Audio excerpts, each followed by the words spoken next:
The point is that I did actually cause your sister, whom I greatly respect, some trouble and unpleasantness, and so, sincerely regretting it, I want not to compensate, not to repay her for the unpleasantness, but simply to do something to her advantage, to show that I am not, after all, privileged to do nothing but harm. If there were a millionth fraction of self-interest in my offer, I should not have made it so openly. And I should not have offered her 10,000 only, when 5 weeks ago I offered her more.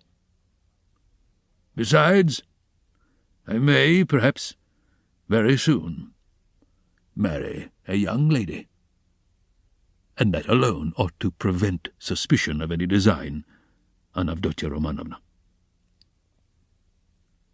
In conclusion, let me say that in marrying Mr. Luzhin, she is taking money just the same, only from another man. Don't be angry, Rodion Romanovich. Think it over, coolly and quietly. Svidrigailov himself was exceedingly cool and quiet as he was saying this.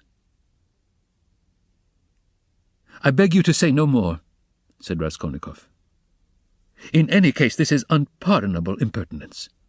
"Not in the least.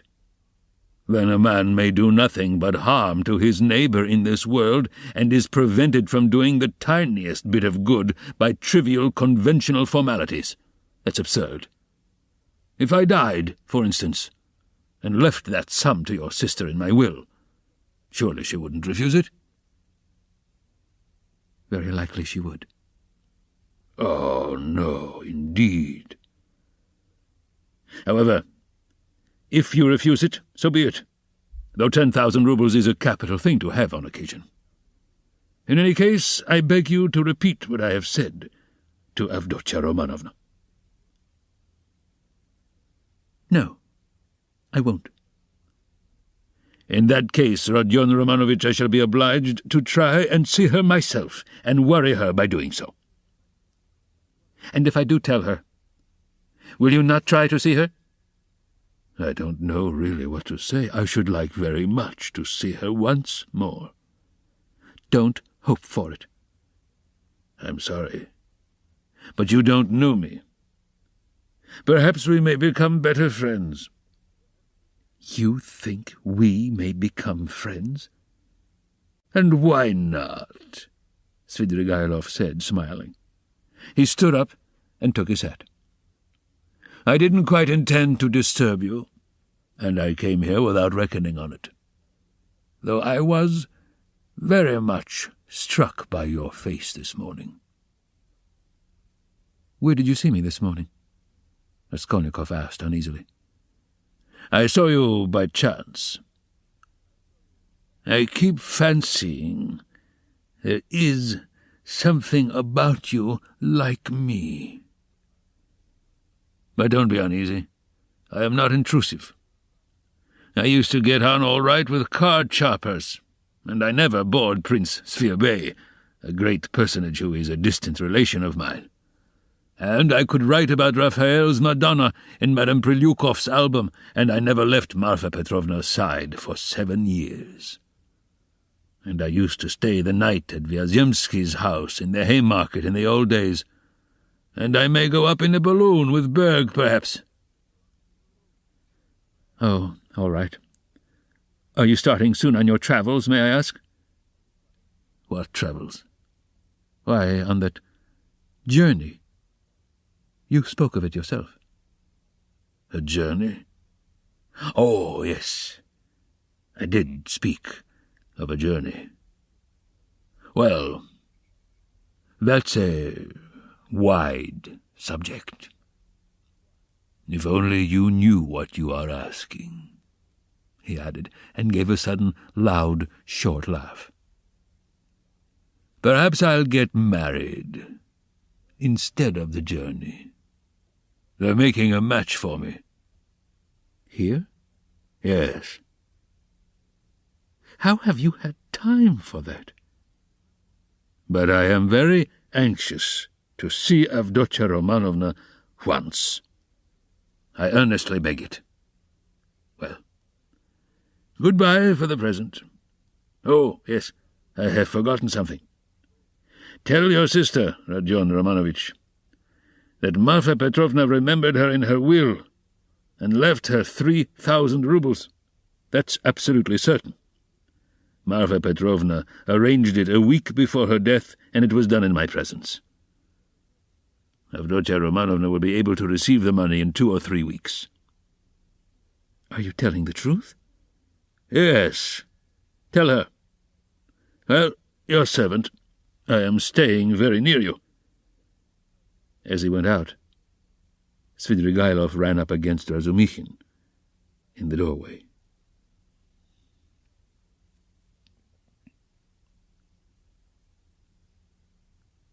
Chapter 2. It was nearly 8 o'clock. The 2 young men hurried to Bakalaev's to arrive before Luzhin. "Why, who was that?" asked Razumikhin as soon as they were in the street. It was Svidrigailov, that landowner in whose house my sister was insulted when she was their governess. Through his persecuting her with his attentions, she was turned out by his wife, Marfa Petrovna. This Marfa Petrovna begged Dunya's forgiveness afterwards, and she's just died suddenly. It was of her we were talking this morning.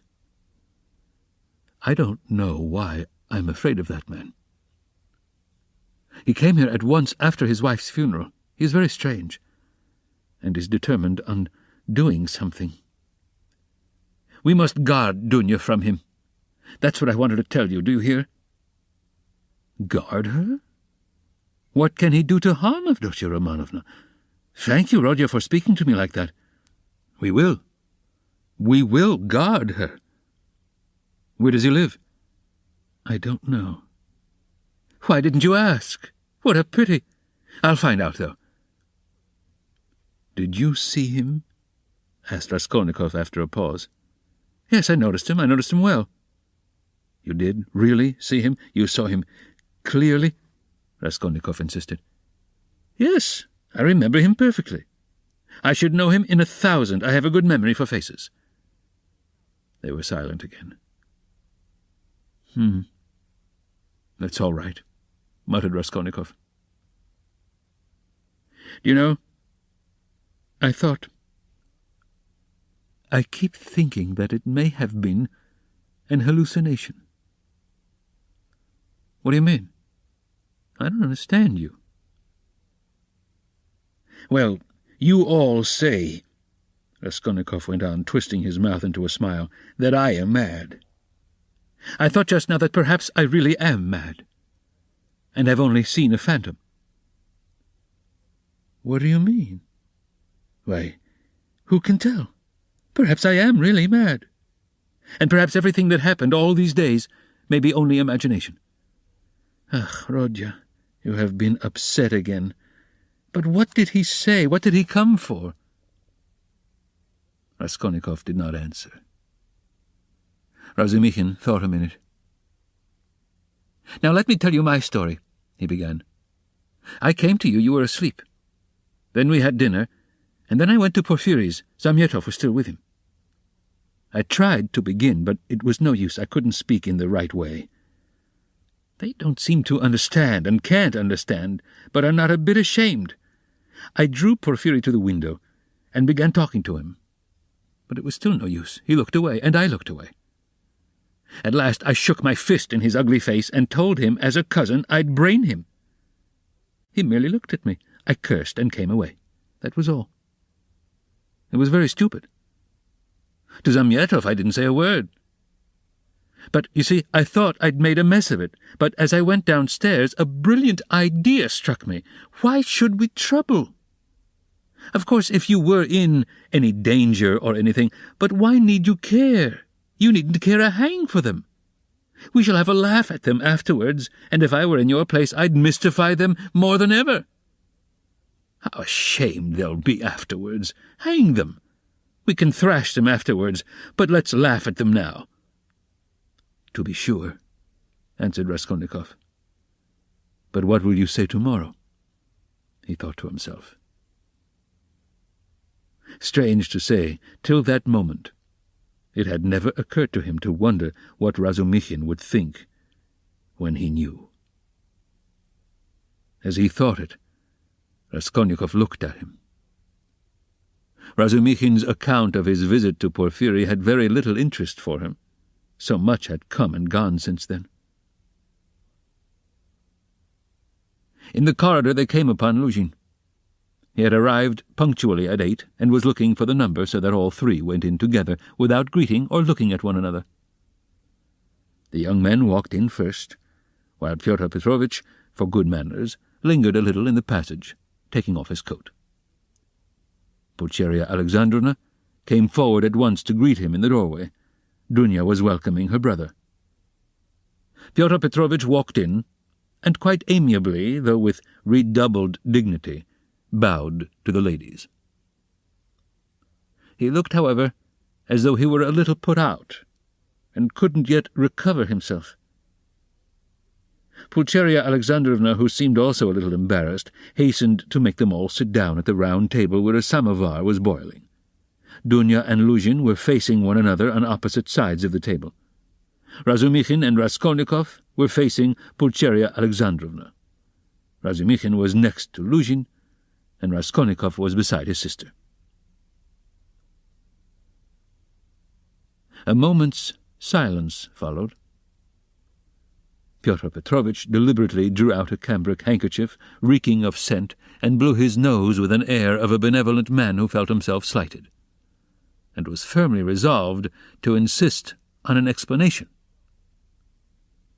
In the passage, the idea had occurred to him to keep on his overcoat and walk away, and so give the two ladies a sharp and emphatic lesson and make them feel the gravity of the position. But he couldn't bring himself to do this. Besides, he could not endure uncertainty, and he wanted an explanation. If his request had been so openly disobeyed, there was something behind it, and in that case it was better to find it out beforehand. It rested with him to punish them, and there would always be time for that. This ends Disc 11. Crime and Punishment, Disc 12. "I trust you had a favourable journey?" he inquired officially of Pulcheria Alexandrovna. "Oh, very, Pyotr Petrovitch. I am gratified to hear it. And Avdotya Romanovna is not over-fatigued, either?" "I am young and strong, I don't get tired. But it was a great strain for Mother," answered Dunya. "That's unavoidable. Our national railways are of terrible length. Mother Russia, as they say, is a vast country. In spite of all my desire to do so, I was unable to meet you yesterday, but I trust all passed off without inconvenience?" "Oh, no, Pyotr Petrovitch, it was all terribly disheartening," Pulcheria Alexandrovna hastened to declare with peculiar intonation. "And if Dmitri Prokofitch had not been sent us, I really believe by God himself, we should have been utterly lost. Here he is, Dmitri Prokofitch Razumikhin," she added, introducing him to Luzhin. "I had the pleasure yesterday," muttered Pyotr Petrovitch with a hostile glance sidelong at Razumikhin. Then he scowled and was silent. Pyotr Petrovitch belonged to that class of persons, on the surface very polite in society, who make a great point of punctiliousness, but who, directly they are crossed in anything, are completely disconcerted, and become more like sacks of flour than elegant and lively men of society. Again all was silent. Raskolnikov was obstinately mute. Avdotya Romanovna was unwilling to open the conversation too soon. Razumikhin had nothing to say. So Pulcheria Alexandrovna was anxious again. "Marfa Petrovna is dead, have you heard?" she began, having recourse to her leading item of conversation. To be sure, I heard so. I was immediately informed, and I have come to make you acquainted with the fact that Arkady Ivanovich Svidrigailov set off in haste for Petersburg immediately after his wife's funeral. So at least I have excellent authority for believing. To Petersburg? Here? Dunya asked in alarm and looked at her mother. Yes, indeed, and doubtless not without some design, having in view the rapidity of his departure and all the circumstances preceding it. Good heavens! Won't he leave Dunya in peace, even here? Cried Pulcheria Alexandrovna. I imagine that neither you nor Avdotya Romanovna have any grounds for uneasiness, unless, of course, you are yourselves desirous of getting into communication with him.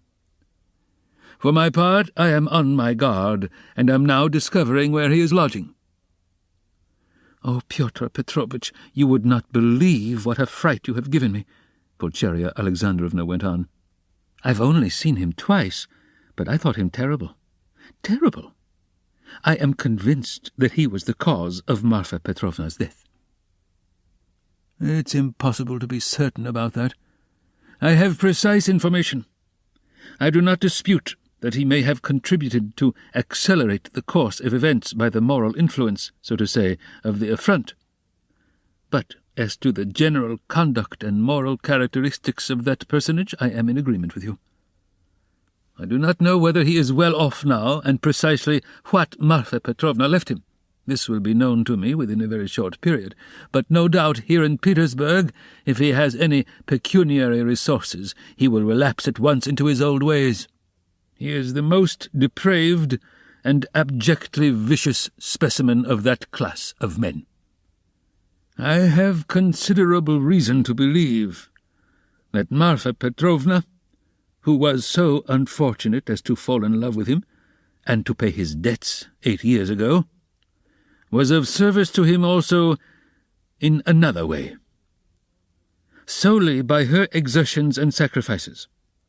A criminal charge involving an element of fantastic and homicidal brutality, for which he might well have been sentenced to Siberia, was hushed up.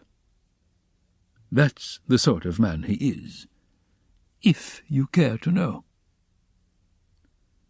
Good heavens! Cried Pulcheria Alexandrovna. Raskolnikov listened attentively. Are you speaking the truth when you say that you have good evidence of this? Dunya asked sternly and emphatically. I only repeat what I was told in secret by Marfa Petrovna. I must observe that from the legal point of view, the case was far from clear. There was, and I believe still is, living here a woman called Reslich, a foreigner, who lent small sums of money at interest and did other commissions, and with this woman Svidrigailov had for a long while close and mysterious relations.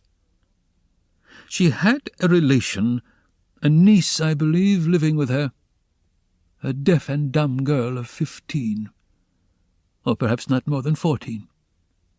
Reslich hated this girl and grudged her every crust. She used to beat her mercilessly.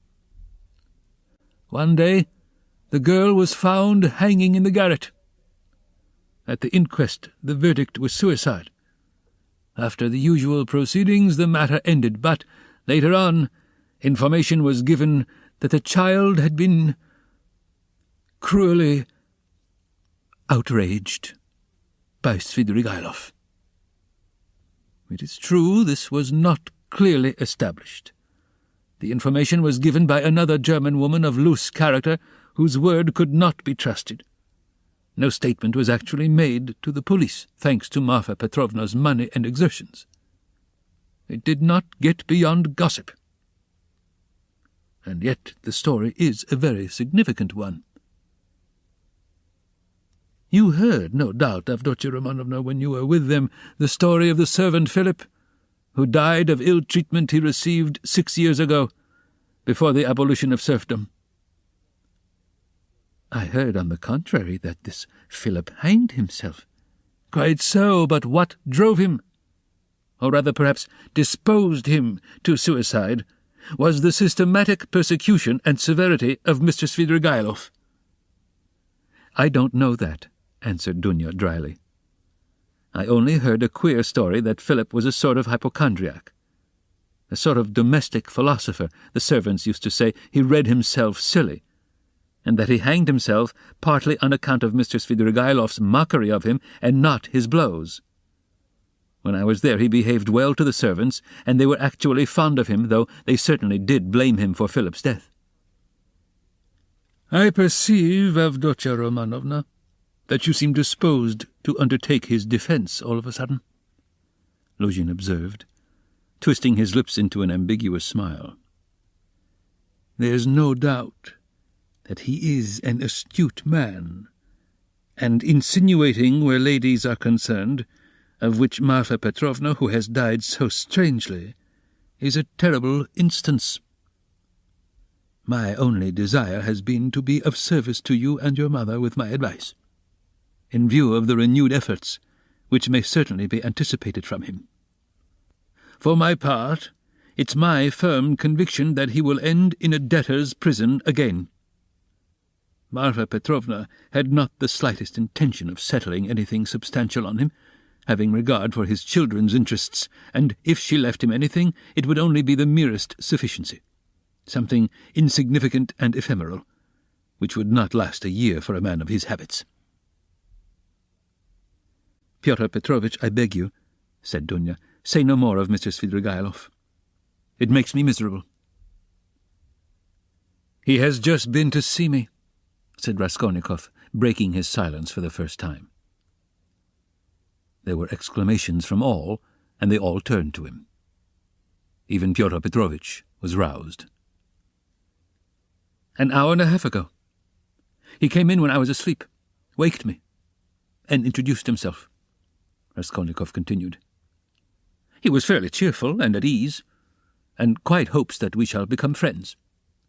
He is particularly anxious, by the way, Dunya, for an interview with you, at which he asked me to assist. He has a proposition to make to you, and he told me about it. He told me, too, that a week before her death, Marfa Petrovna left you 3,000 roubles in her will, Dunya, and that you can receive the money very shortly." "Thank God!" cried Pulcheria Alexandrovna, crossing herself. "Pray for her soul, Dunya." "It's a fact," broke from Luzhin. "Tell us what more?" Dunya urged Raskolnikov. "Then he said that he wasn't rich, and all the estate was left to his children, who are now with an aunt. Then that he was staying somewhere not far from me, but where I don't know, I didn't ask." "But what does he want to propose to Dunya?" cried Pulcheria Alexandrovna in a fright. "Did he tell you?" "Yes." "What was it?" "I'll tell you afterwards." Raskolnikov ceased speaking and turned his attention to his tea. Pyotr Petrovitch looked at his watch. "I am compelled to keep a business engagement, and so I shall not be in your way," he added with an air of some pique, and he began getting up. "Don't go, Pyotr Petrovitch," said Dunya. "You intended to spend the evening. Besides, you wrote yourself that you wanted to have an explanation with Mother." "Precisely so, Avdotya Romanovna," Pyotr Petrovitch answered impressively, sitting down again, but still holding his hat. "I certainly desired an explanation with you and your honoured mother upon a very important point indeed. But as your brother cannot speak openly in my presence to some proposals of Mr. Svidrigailov, I too do not desire and am not able to speak openly in the presence of others, of certain matters of the greatest gravity. Moreover, my most weighty and urgent request has been disregarded." Assuming an aggrieved air, Luzhin relapsed into dignified silence. "Your request that my brother should not be present at our meeting was disregarded solely at my instance," said Dunya. "You wrote that you had been insulted by my brother. I think that this must be explained at once, and you must be reconciled. And if Rodya really has insulted you, then he should and will apologize." Pyotr Petrovitch took a stronger line. "There are insults, Avdotya Romanovna, which no goodwill can make us forget. There is a line in everything which it is dangerous to overstep. and when it has been overstepped, there is no return." "That wasn't what I was speaking of exactly, Pyotr Petrovitch," Dunya interrupted with some impatience. "Please understand that our whole future depends now on whether all this is explained and set right as soon as possible. I tell you frankly at the start that I cannot look at it in any other light.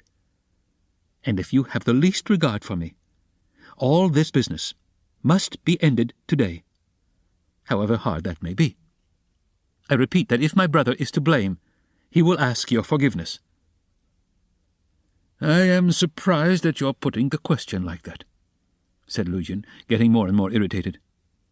"Esteeming, and so to say adoring you, I may at the same time very well indeed be able to dislike some member of your family.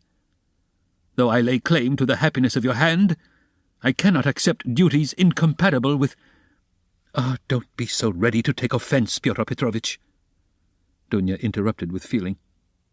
"And be the sensible and generous man I have always considered and wished to consider you to be. I have given you a great promise. I am your betrothed.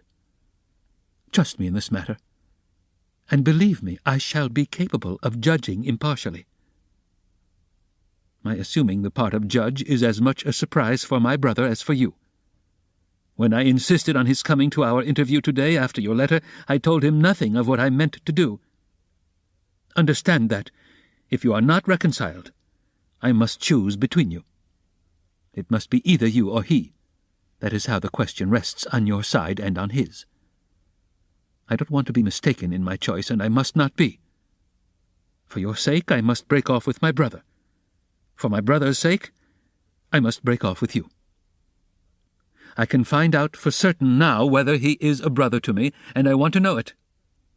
And of you, whether I am dear to you, whether you esteem me, whether you are the husband for me." "Avdotya Romanovna," Luzhin declared huffily, "your words are of too much consequence to me. I will say more, they are offensive, in view of the position I have the honor to occupy in relation to you. To say nothing of your strange and offensive setting me on a level with an impertinent boy, you admit the possibility of breaking your promise to me. You say you or he, showing thereby of how little consequence I am in your eyes. I cannot let this pass, considering the relationship and the obligations existing between us." "What?" cried Dunya, flushing. "I set your interest beside all that has hitherto been most precious in my life, what has made up the whole of my life. And here you are, offended at my making too little account of you." Raskolnikov smiled sarcastically. Razumikhin fidgeted, but Pyotr Petrovitch did not accept the reproof. On the contrary, at every word he became more persistent and irritable, as though he relished it. "Love, for the future partner of your life, for your husband, ought to outweigh your love for your brother," he pronounced sententiously. "And in any case I cannot be put on the same level. Although I said so emphatically that I would not speak openly in your brother's presence, nevertheless, I intend now to ask your honoured mother for a necessary explanation on a point of great importance closely affecting my dignity. Your son," he turned to Pulcheria Alexandrovna, "yesterday, in the presence of Mr. Radzutkin, or I think that's it, excuse me, I have forgotten your surname," he bowed politely to Razumikhin, "insulted me by misrepresenting the idea I expressed to you in a private conversation. Drinking coffee, that is, that marriage with a poor girl who has had experience of trouble is more advantageous from the conjugal point of view than with one who has lived in luxury, since it is more profitable for the moral character. Your son intentionally exaggerated the significance of my words and made them ridiculous, accusing me of malicious intentions, and, as far as I could see, relied upon your correspondence with him.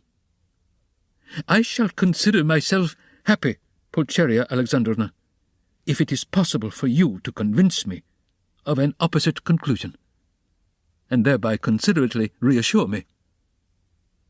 Kindly let me know in what terms precisely you repeated my words in your letter to Rodion Romanovich." "I don't remember," faltered Pulcheria Alexandrovna. "I repeated them as I understood them. I don't know how Rodya repeated them to you. Perhaps he exaggerated." "He could not have exaggerated them except at your instigation." "Pyotr Petrovitch," Pulcheria Alexandrovna declared with dignity, "the proof that Dunya and I did not take your words in a very bad sense is the fact that we are here." "Good, mother," said Dunya approvingly. "Then this is my fault again," said Luzhin, aggrieved. "Well, Pyotr Petrovitch, you keep blaming Rodion, but you yourself have just written what was false about him," Pulcheria Alexandrovna added, gaining courage. "I don't remember writing anything false." "You wrote," Raskolnikov said sharply, not turning to Luzhin, "that I gave money yesterday not to the widow of the man who was killed, as was the fact, but to his daughter, whom I had never seen till yesterday. You wrote this to make dissension between me and my family, and for that object added coarse expressions about the conduct of a girl whom you don't know. All that is mean slander." "Excuse me, sir," said Luzhin, quivering with fury. "I enlarged upon your qualities and conduct in my letter, solely in response to your sister's and mother's inquiries how I found you and what impression you made on me. As for what you've alluded to in my letter, be so good as to point out one word of falsehood. Show, that is, that you didn't throw away your money, and that there are not worthless persons in that family, however unfortunate." "To my thinking, you, with all your virtues, are not worth the little finger of that unfortunate girl at whom you throw stones." "Would you go so far, then, as to let her associate with your mother and sister?" "I have done so already, if you care to know. I made her sit down today with mother and Dunya." "Rodya!" cried Pulcheria Alexandrovna. Dunya crimsoned. Razumikhin knitted his brows. Luzhin smiled with lofty sarcasm. "You may see for yourself, Avdotya Romanovna," he said, "whether it is possible for us to agree. I hope now that this question is at an end once and for all. I will withdraw, that I may not hinder the pleasures of family intimacy and the discussion of secrets." He got up from his chair and took his hat. "But, in withdrawing, I venture to request that for the future I may be spared similar meetings and, so to say, compromises. I appeal particularly to you, honoured Pulcheria Alexandrovna, on this subject, the more as my letter was addressed to you and to no one else."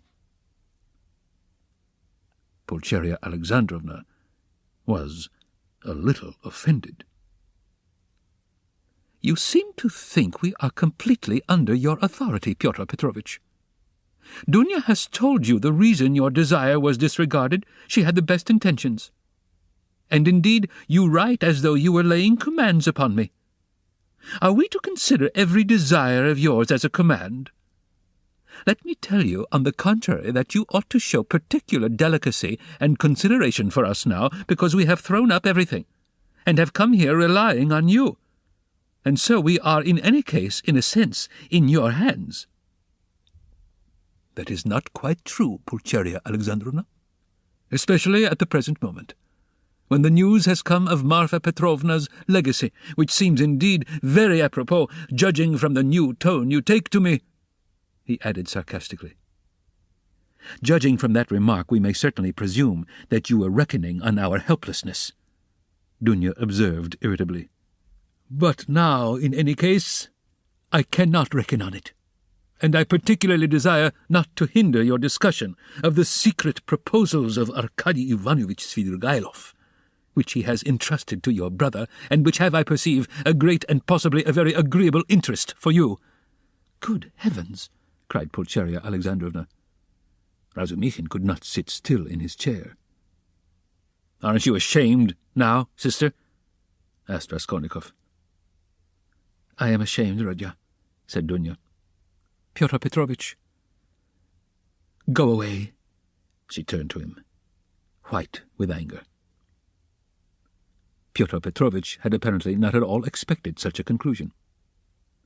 He had too much confidence in himself, in his power, and in the helplessness of his victims.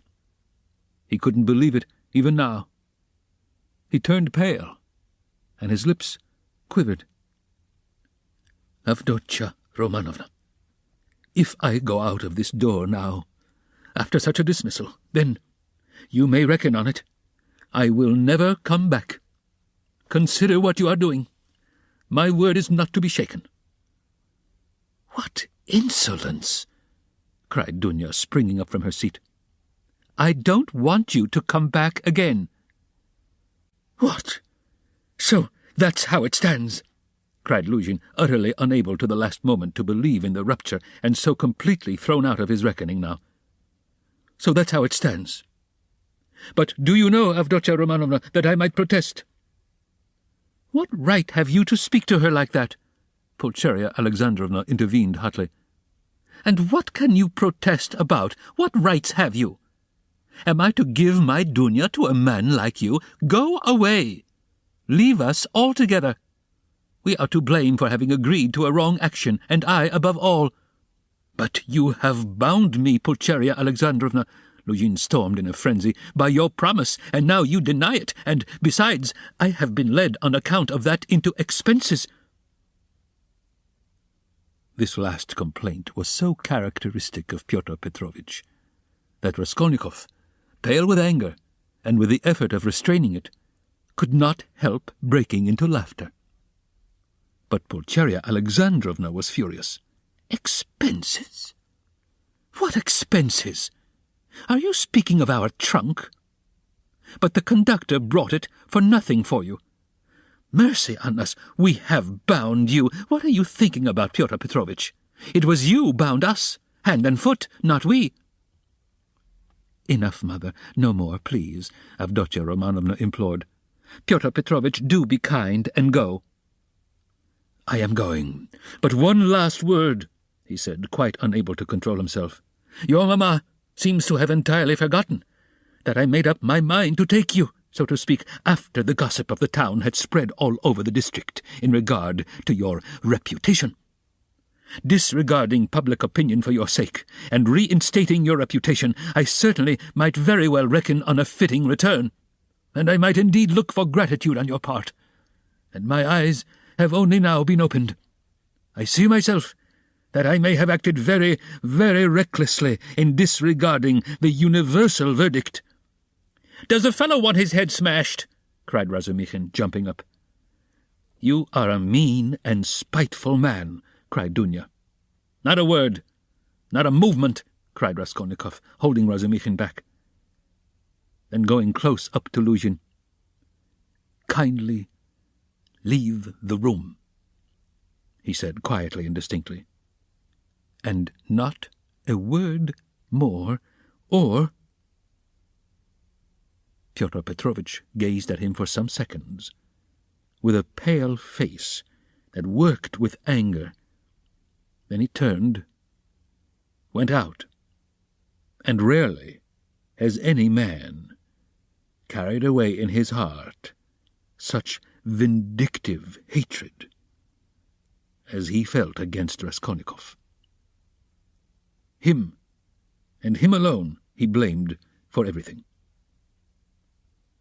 It is noteworthy that as he went downstairs, he still imagined that his case was perhaps not utterly lost, and that, so far as the ladies were concerned, all might very well indeed be set right again.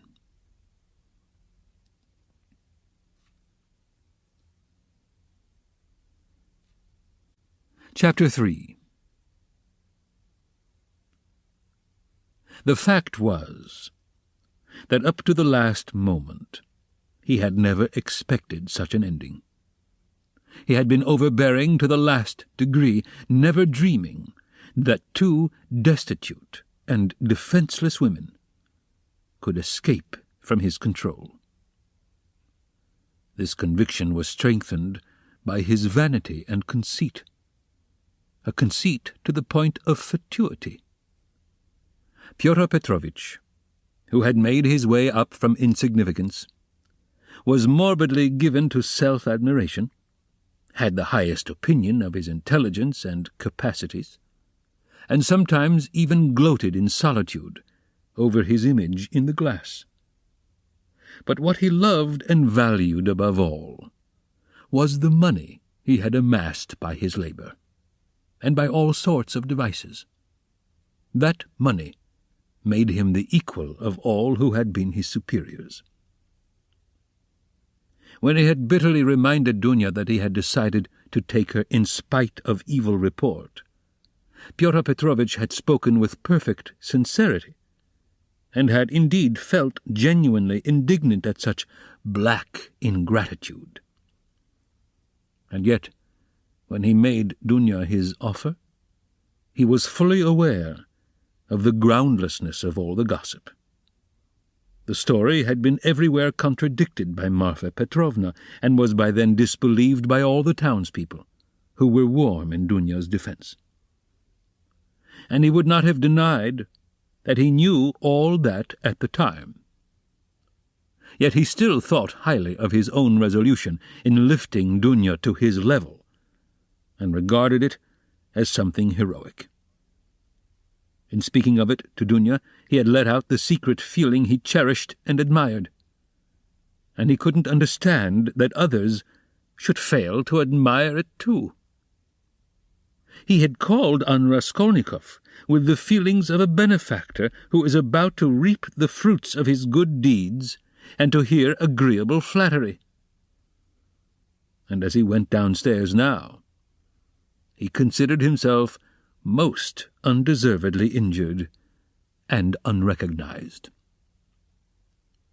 Dunya was simply essential to him. To do without her was unthinkable.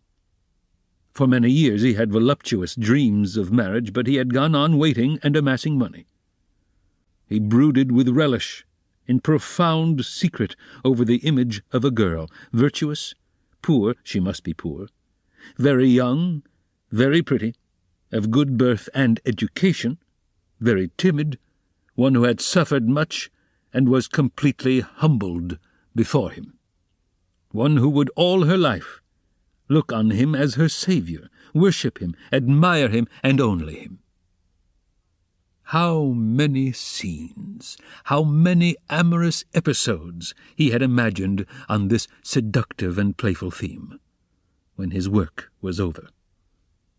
And behold, the dream of so many years was all but realized. The beauty and education of Avdotya Romanovna had impressed him.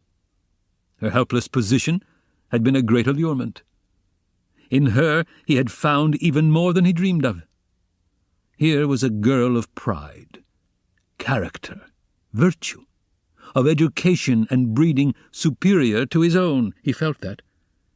And this creature would be slavishly grateful all her life for his heroic condescension, and would humble herself in the dust before him. And he would have absolute, unbounded power over her. Not long before, he had, too, after long reflection and hesitation, made an important change in his career and was now entering on a wider circle of business. With this change, his cherished dreams of rising into a higher class of society seemed likely to be realized. He was, in fact, determined to try his fortune in Petersburg. He knew that women could do a very great deal. The fascination of a charming, virtuous, highly educated woman might make his way easier. might do wonders in attracting people to him, throwing an aureole round him. And now everything was in ruins. This sudden, horrible rupture affected him like a clap of thunder. It was like a hideous joke and absurdity. He had only been a tiny bit masterful, had not even time to speak out, had simply made a joke, been carried away. And it had ended so seriously. And of course, too, he did love Dunya in his own way. He already possessed her in his dreams, and all at once. No. The next day, the very next day, it must all be set right. Smoothed over, settled. Above all, he must crush that conceited milksop who was the cause of it all. With a sick feeling, he couldn't help recalling Razumichin too, but he soon reassured himself on that score, as though a fellow like that could be put on a level with him. The man he really dreaded in earnest was Svidrigaïlov. He had, in short, a great deal to attend to.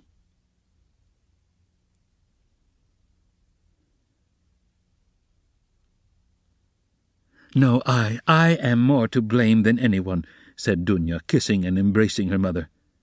"I was tempted by his money, but, on my honor, brother, I had no idea he was such a base man. If I had seen through him before, nothing would have tempted me. Don't blame me, brother." "God has delivered us, God has delivered us," Pulcheria Alexandrovna muttered, but half-consciously, as though scarcely able to realize what had happened. They were all relieved, and in 5 minutes they were laughing. Only now and then Dunya turned white and frowned, remembering what had passed. Pulcheria Alexandrovna was surprised to find that she too was glad. She had only that morning thought rupture with Luzhin a terrible misfortune. Razumichin was delighted. He didn't yet dare to express his joy fully, but he was in a fever of excitement as though a ton weight had fallen off his heart. Now he had the right to devote his life to them, to serve them. Anything might happen now. But he felt afraid to think of further possibilities, and dared not let his imagination range. But Raskolnikov sat, still in the same place, almost sullen and indifferent. Though he had been the most insistent on getting rid of Luzhin, he seemed now the least concerned at what had happened. Dunya could not help thinking that he was still angry with her, and Pulcheria Alexandrovna watched him timidly. "What did Svidrigaïlov say to you?" said Dunya, approaching him. "Yes, yes," cried Pulcheria Alexandrovna. Raskolnikov raised his head. "He wants to make you a present of 10,000 rubles, and he desires to see you once in my presence." "See her? On no account!" cried Pulcheria Alexandrovna. "And how dare he offer her money?"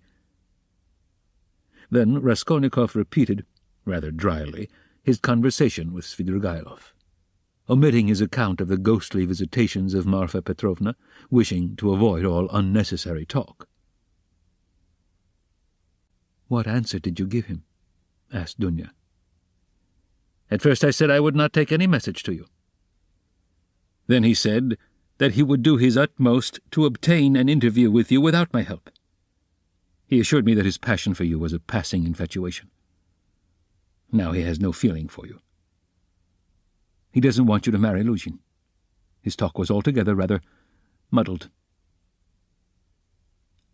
"How do you explain him to yourself, Ronya?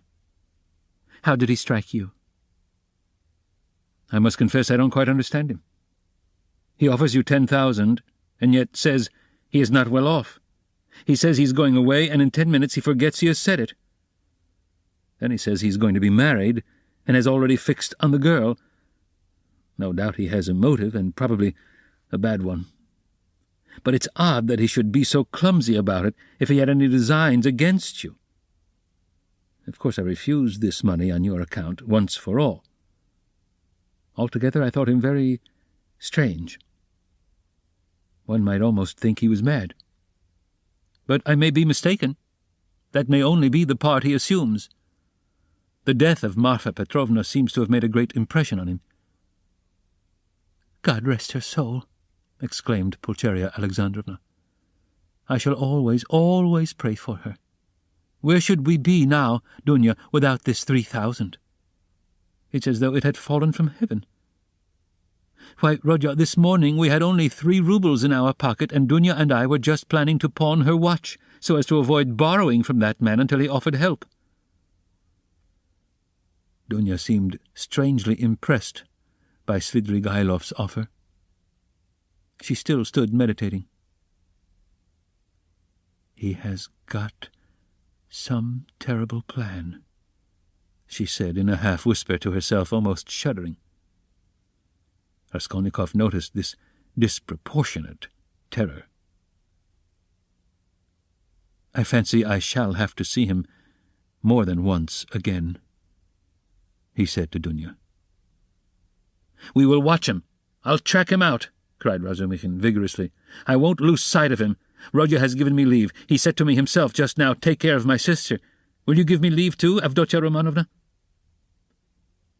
Dunya smiled and held out her hand, but the look of anxiety did not leave her face.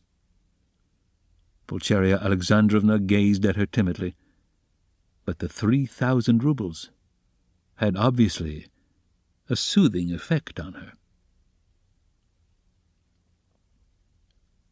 A quarter of an hour later they were all engaged in a lively conversation. Even Raskolnikov listened attentively for some time, though he didn't talk. Razumikhin was the speaker. "And why? Why should you go away?" he flowed on ecstatically. "And what are you to do in a little town? The great thing is you are all here together, and you need one another. You do need one another, believe me. For a time, anyway. Take me into partnership, and I assure you we'll plan a capital enterprise. Listen, I'll explain it all in detail to you, the whole project. It all flashed into my head this morning before anything had happened. I tell you what, I have an uncle. I must introduce him to you, a most accommodating and respectable old man. This uncle has got a capital of 1,000 rubles, and he lives on his pension and has no need of that money. For the last 2 years he has been bothering me to borrow it from him and pay him 6% interest. I know what that means. He simply wants to help me. Last year I had no need of it, but this year I resolved to borrow it as soon as he arrived. Then you lend me another 1,000 of your 3, and we have enough for a start, so we'll go into partnership. And what are we going to do?" Then Razumikhin began to unfold his project, and he explained at length that almost all our publishers and booksellers know nothing at all of what they are selling, and for that reason they are usually bad publishers, and that any decent publications pay as a rule and give a profit, sometimes a considerable one. Razumikhin had indeed been dreaming of setting up as a publisher. For the last 2 years he had been working in publishers' offices, and knew 3 European languages well, though he had told Raskolnikov 6 days before that he was schwach in German, with an object of persuading him to take half his translation and half the payment for it. He had told a lie then, and Raskolnikov knew he was lying. Why? Why should we let our chance slip when we have one of the chief means of success, money of our own? Cried Razumikhin warmly. Of course there will be a lot of work. But we will work. You, Avdotya Romanovna, I, Rodion. You get a splendid profit on some books nowadays. And the great point of the business is that we shall know just what wants translating. And we shall be translating, publishing, learning all at once. I can be of use because I have experience. For nearly 2 years I have been scuttling about among the publishers, and now I know every detail of their business. You needn't be a saint to make pots, believe me. And why should we let our chance slip? Why, I know, and I kept the secret, 2 or 3 books which one might get 100 rubles simply for thinking of translating and publishing. Indeed, and I wouldn't take 500 for the very idea of one of them. And what do you think? If I were to tell a publisher, I dare say he'd hesitate. They are such blockheads. And as for the business side, printing, paper, selling, you trust to me. I know my way about. We'll begin in a small way and go on to a large. In any case, it will get us our living, and we shall get back our capital. Dunya's eyes shone. I like what you're saying, Dmitri Prokofyevich, she said. I know nothing about it, of course, put in Pulcheria Alexandrovna. It may be a good idea, but again, God knows. It's new and untried. Of course, we must remain here at least for a time. She looked at Rodya. What do you think, brother? Said Dunya. I think he's got a very good idea, he answered. Of course, it's too soon to dream of a publishing firm, but we certainly might bring out 5 or 6 books and be sure of success. I know of one book myself which would be sure to go well. And as for his being able to manage it, there's no doubt about that either. He knows the business. But we can talk it over later. Hurrah! Cried Razumikhin. Now, wait, there's a flat here in this house belonging to the same owner. It's a special flat apart, not communicating with these lodgings. It's furnished. Rent moderate, 3 rooms. Suppose you take them to begin with. I'll pawn your watch tomorrow and bring you the money, and everything can be arranged then. You can all 3 live together, and Rodya will be with you. But where are you off to, Rodya? What, Rodya, you are going already? Pulcheria Alexandrovna asked in dismay. At such a minute? Cried Razumikhin. Dunya looked at her brother with incredulous wonder. He held his cap in his hand. He was preparing to leave them. One would think you were burying me or saying goodbye forever, he said somewhat oddly. He attempted to smile, but it didn't turn out a smile. But who knows, perhaps it is the last time we shall see each other, he let slip accidentally. It was what he was thinking, and it somehow was uttered aloud. What is the matter with you? Cried his mother. Where are you going, Rodya? Asked Dunya rather strangely. Oh, I'm quite obliged to... he answered vaguely, as though hesitating what he would say. But there was a look of sharp determination in his white face.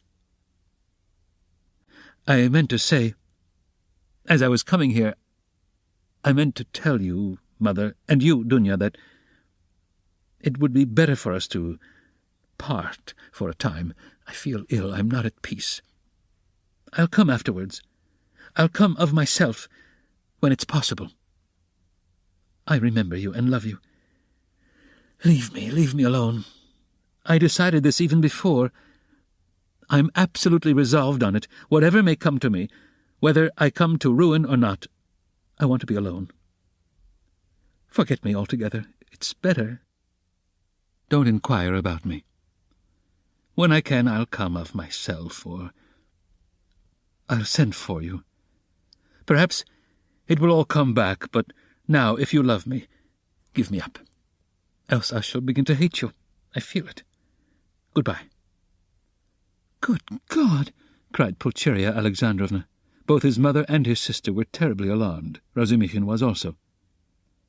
Rodya, be reconciled with us. Let us be as before, cried his poor mother. He turned slowly to the door, and slowly went out of the room. Dunya overtook him. Brother, what are you doing to Mother? She whispered, her eyes flashing with indignation. He looked dully at her.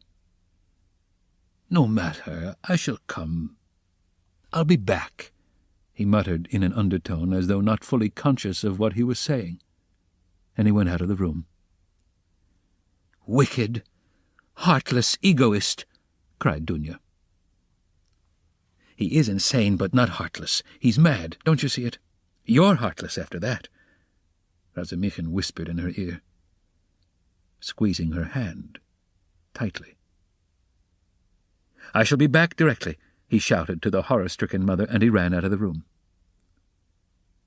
Raskolnikov was waiting for him at the end of the passage.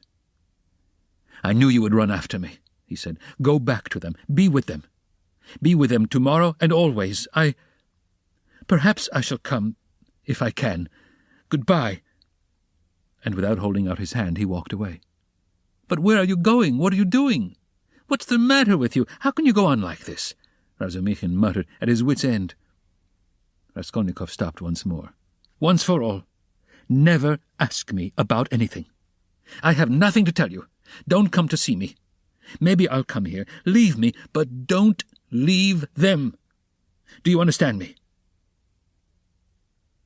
It was dark in the corridor. They were standing near the lamp. For a minute they were looking at one another in silence. Razumikhin remembered that minute. All his life. Raskolnikov's burning and intent eyes grew more penetrating every moment, piercing into his soul, into his consciousness. Suddenly, Razumikhin started.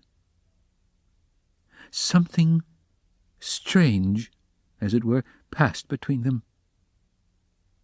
Some idea, some hint, as it were, slipped.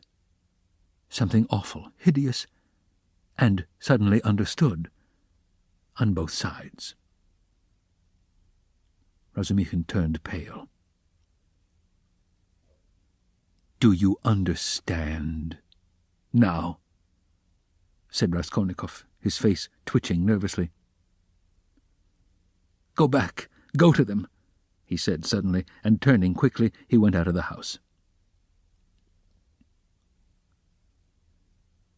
I will not attempt to describe how Razumikhin went back to the ladies, how he soothed them, how he protested that Rodya needed rest in his illness, protested that Rodya was sure to come, that he would come every day, that he was very, very much upset, that he must not be irritated, that he, Razumikhin, would watch over him, would get him a doctor, the best doctor, a consultation. In fact, from that evening, Razumikhin took his place with them, as a son and a brother. Chapter 4. Raskolnikov went straight to the house on the canal bank, where Sonia lived. It was an old green house of 3 stories. He found the porter, and obtained from him vague directions as to the whereabouts of Kapernaumov, the tailor. Having found in the corner of the courtyard the entrance to the dark and narrow staircase, he mounted to the 2nd floor and came out into a gallery that ran round the whole 2nd story over the yard. While he was wandering in the darkness, uncertain where to turn for Kapernaumov's door, a door opened 3 paces from him. He mechanically took hold of it. "Who is there?" a woman's voice asked uneasily. "It's I. Come to see you," answered Raskolnikov, and he walked into the tiny entry. On a broken chair stood a candle in a battered copper candlestick. "It's you! Good heavens!" cried Sonia weakly, and she stood rooted to the spot. "Which is your room? This way?" And Raskolnikov, trying not to look at her, hastened in. A minute later Sonia, too, came in with the candle, set down the candlestick, and, completely disconcerted, stood before him inexpressibly agitated, and apparently frightened by his unexpected visit. The colour rushed suddenly to her pale face, and tears came into her eyes. She felt sick and ashamed, and happy, too. Raskolnikov turned away quickly, and sat on a chair by the table. He scanned the room in a rapid glance. It was a large, but exceedingly low-pitched room, the only one rented by the Kapernaumovs, to whose rooms a closed door led, in the wall on the left. In the opposite side, on the right-hand wall, was another door, always kept locked. That led to the next flat, which formed a separate lodging. Sonia's room looked like a barn. It was a very irregular quadrangle, and this gave it a grotesque appearance. A wall with 3 windows looking out onto the canal ran aslant, so that one corner formed a very acute angle, and it was difficult to see in it without very strong light. The other corner was disproportionately obtuse.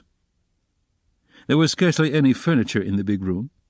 In the corner on the right was a bedstead, beside it, nearest the door, a chair.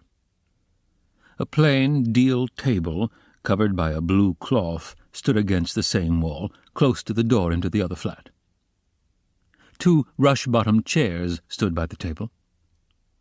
On the opposite wall, near the acute angle, stood a small, plain wooden chest of drawers, looking, as it were, lost in a desert. That was all there was in the room. The yellow, scratched and shabby wallpaper was black in the corners.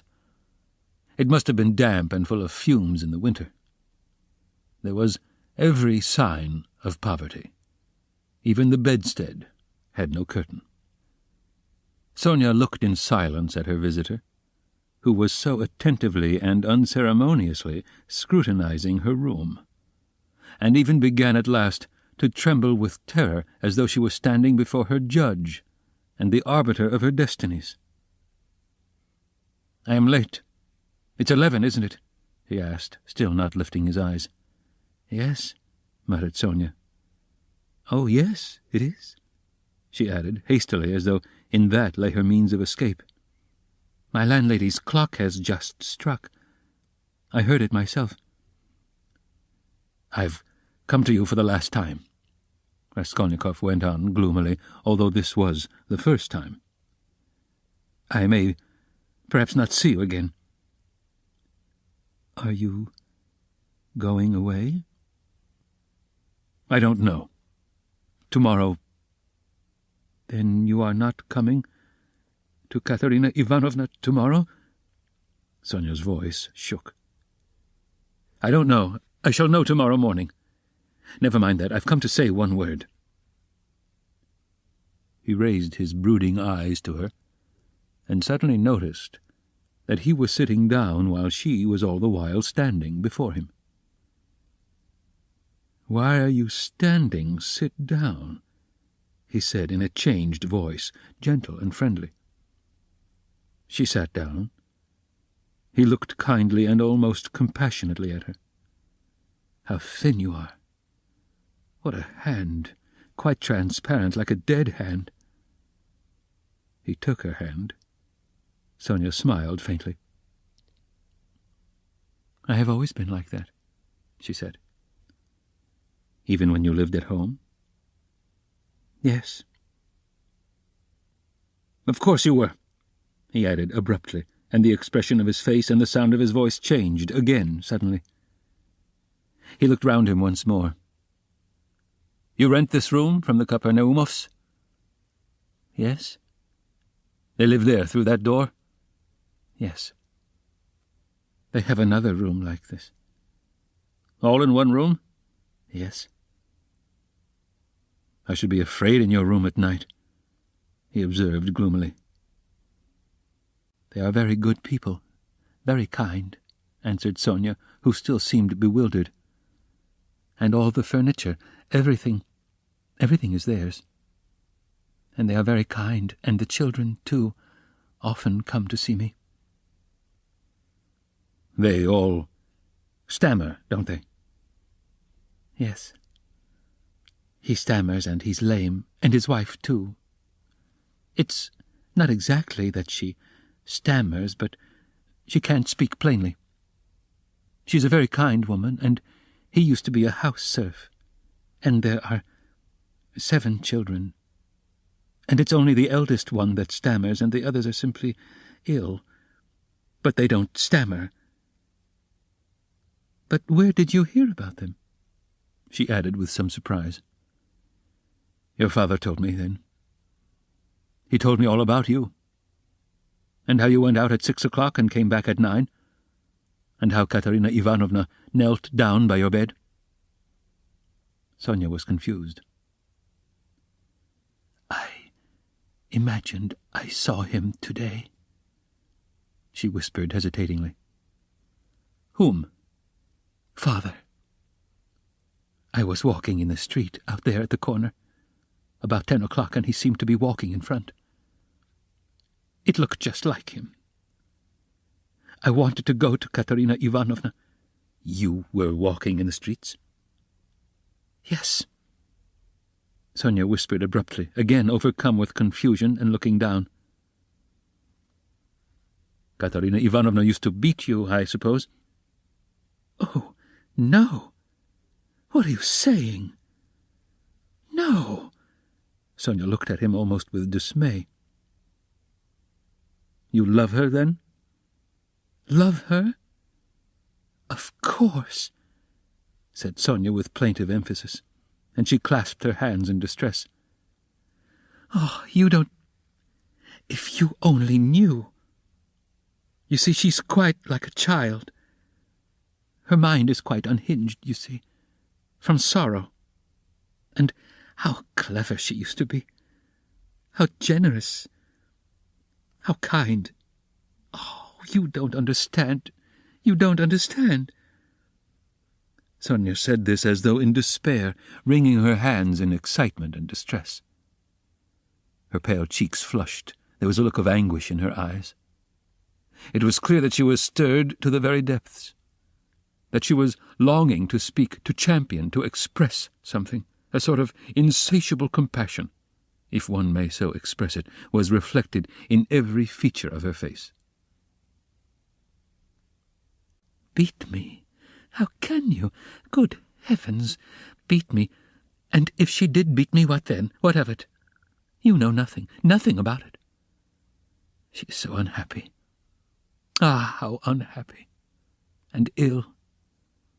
She is seeking righteousness. She's pure. She has such faith that there must be righteousness everywhere, and she expects it. And if you were to torture her, she wouldn't do wrong. She doesn't see that it's impossible for people to be righteous, and she is angry at it, like a child. Like a child. She is good. And what will happen to you? Sonia looked at him inquiringly. They are left on your hands, you see. They were all on your hands before, though. And your father came to you to beg for drink. Well, how will it be now? I don't know, Sonia articulated mournfully. Will they stay there? I don't know. They're in debt for the lodging, but the landlady, I hear, said today that she wanted to get rid of them, and Katerina Ivanovna says that she won't stay another minute. How is it she is so bold? She relies upon you? Oh, no, don't talk like that. We are one. We live like one. Sonia was agitated again, and even angry, as though a canary or some other little bird were to be angry. And what could she do? What could she do? She persisted, getting hot and excited. And how she cried today. Her mind is unhinged, haven't you noticed it? At one minute she is worrying like a child that everything should be right tomorrow, the lunch and all that. Then she is wringing her hands, spitting blood, weeping, and all at once she will begin knocking her head against the wall in despair. Then she will be comforted again. She builds all her hopes on you. She says that you will help her now, and that she will borrow a little money somewhere and go to her native town with me and set up a boarding school for the daughters of gentlemen and take me to superintend it. And we will begin a new splendid life. And she kisses and hugs me, comforts me. And you know she has such faith in her fancies. One can't contradict her. And all the day long she has been washing, cleaning, mending. She dragged the washtub into the room with her feeble hands and sank on the bed, gasping for breath. We went this morning to the shops to buy shoes for Polyenka and Lida, for theirs are quite worn out. Only the money we'd reckoned wasn't enough. Not nearly enough. And she picked out such dear little boots, for she has taste, you don't know. And there in the shop she burst out crying before the shopmen because she hadn't enough. Ah, it was sad to see her. Well, after that I can understand your living like this, Raskolnikov said with a bitter smile. And aren't you sorry for them? Aren't you sorry?" Sonia flew at him again. "Why, I know you gave your last penny yourself, though you'd seen nothing of it, and if you'd seen everything, oh dear. And how often I've brought her to tears, only last week, yes, only a week before his death, I was cruel. And how often I've done it. Oh, I've been wretched at the thought of it all day." Sonia wrung her hands as she spoke at the pain of remembering it. "You were cruel?" "Yes, I went to see them," she went on, weeping. "And Father said, 'Read me something, Sonia, my head aches. Read to me, here's a book.' He had a book he had got from Andrei Semyonovich Lebeziatnikov. He lived there.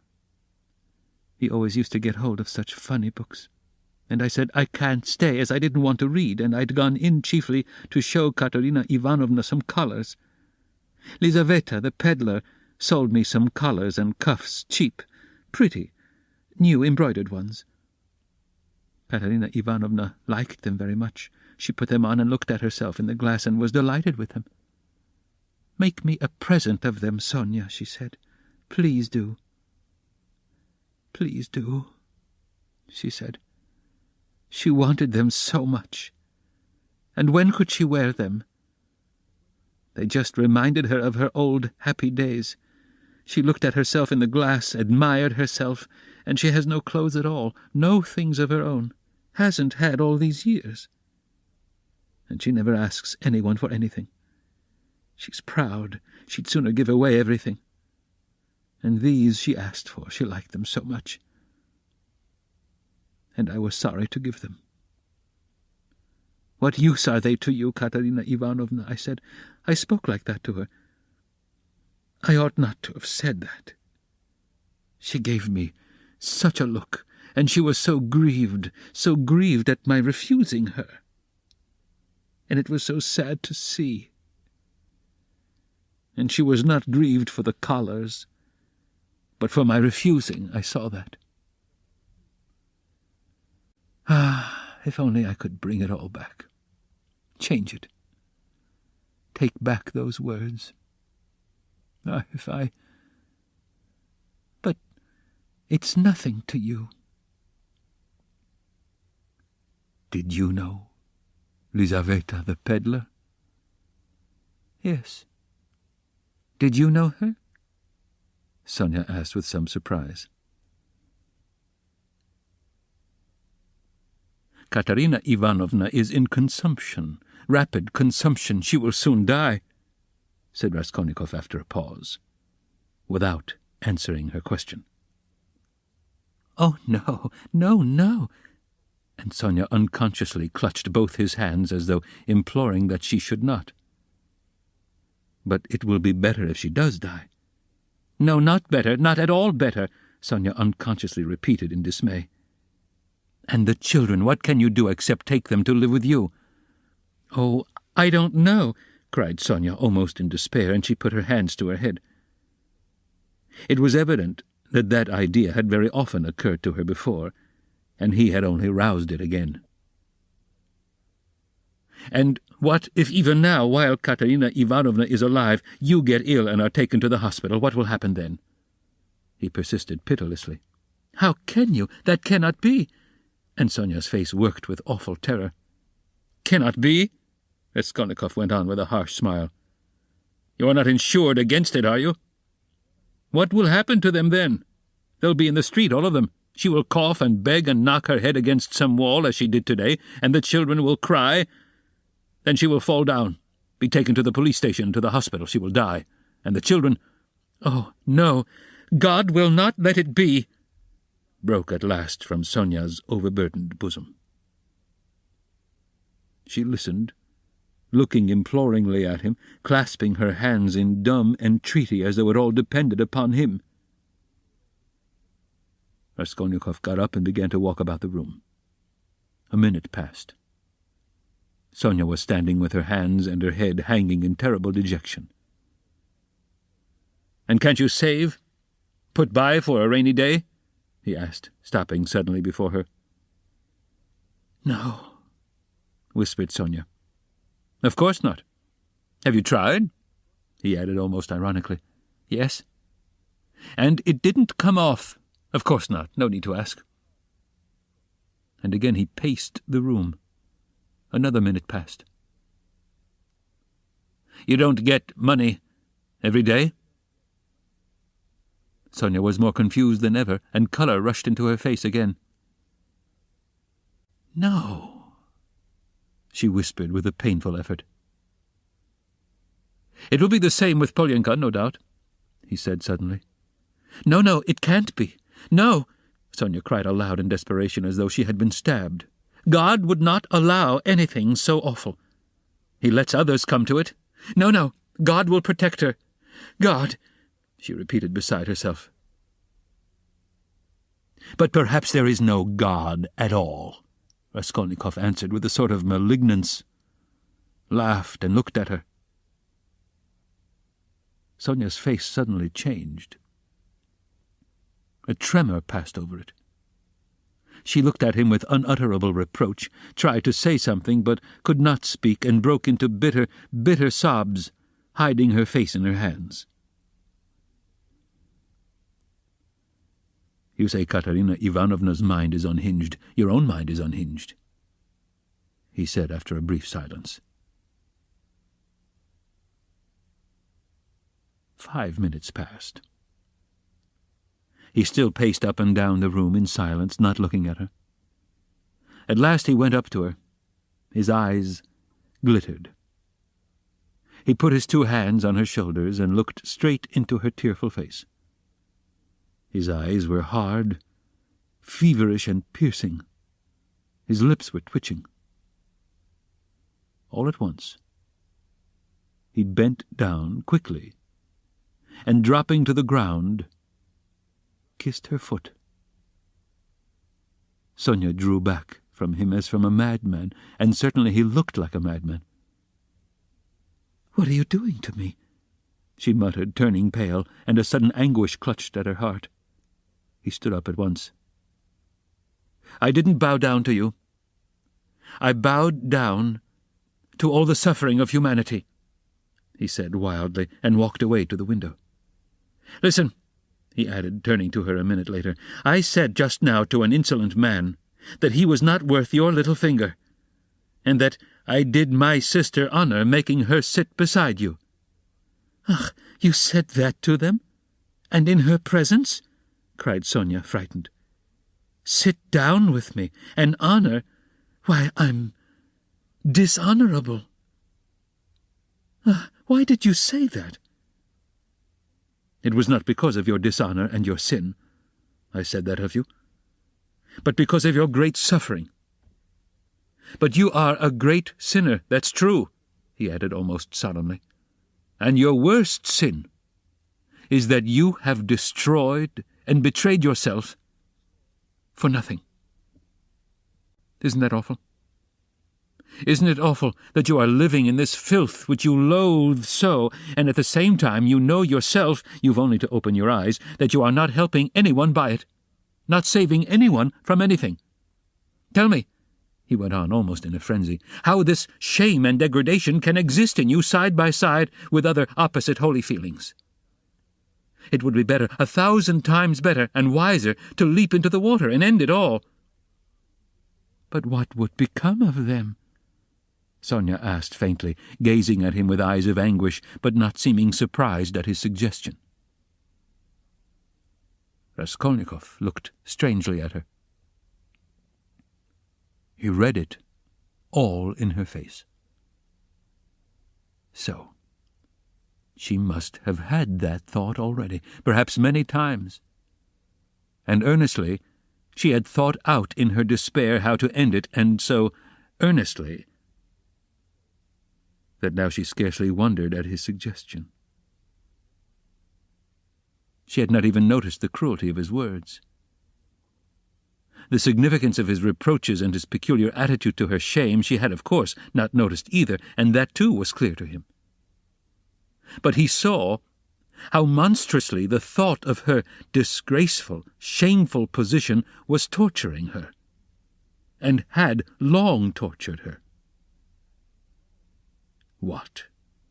What, he thought, could hitherto have hindered her from putting an end to it? Only then he realized what those poor little orphan children and that pitiful half-crazy Katerina Ivanovna, knocking her head against the wall in her consumption, meant for Sonia. But nevertheless, it was clear to him again that with her character and the amount of education she had after all received, she could not in any case remain so. He was still confronted by the question, how could she have remained so long in that position without going out of her mind, since she couldn't bring herself to jump into the water?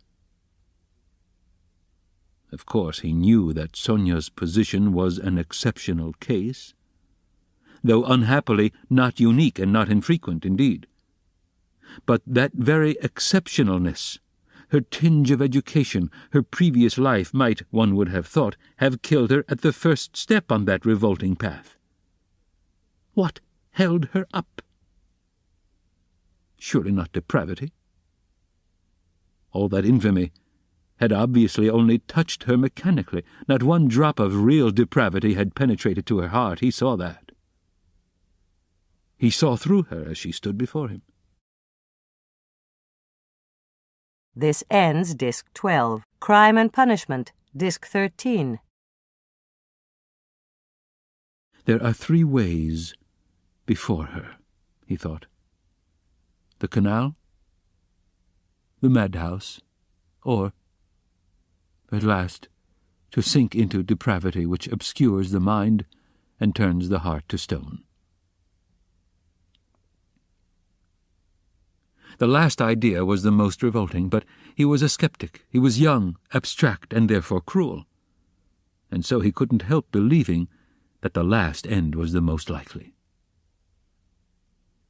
But can that be true? He cried to himself. Can that creature, who has still preserved the purity of her spirit, be consciously drawn at last into that sink of filth and iniquity?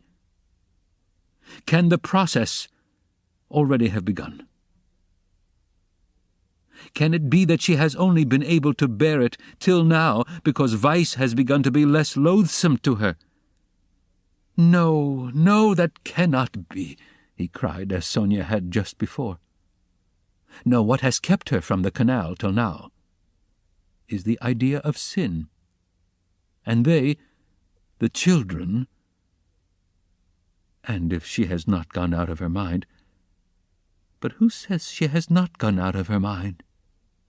Is she in her senses? Can one talk, can one reason as she does? How can she sit on the edge of the abyss of loathsomeness into which she is slipping and refuse to listen when she is told of danger? Does she expect a miracle? No doubt she does. Doesn't that all mean madness? He stayed obstinately at that thought. He liked that explanation indeed better than any other. He began looking more intently at her.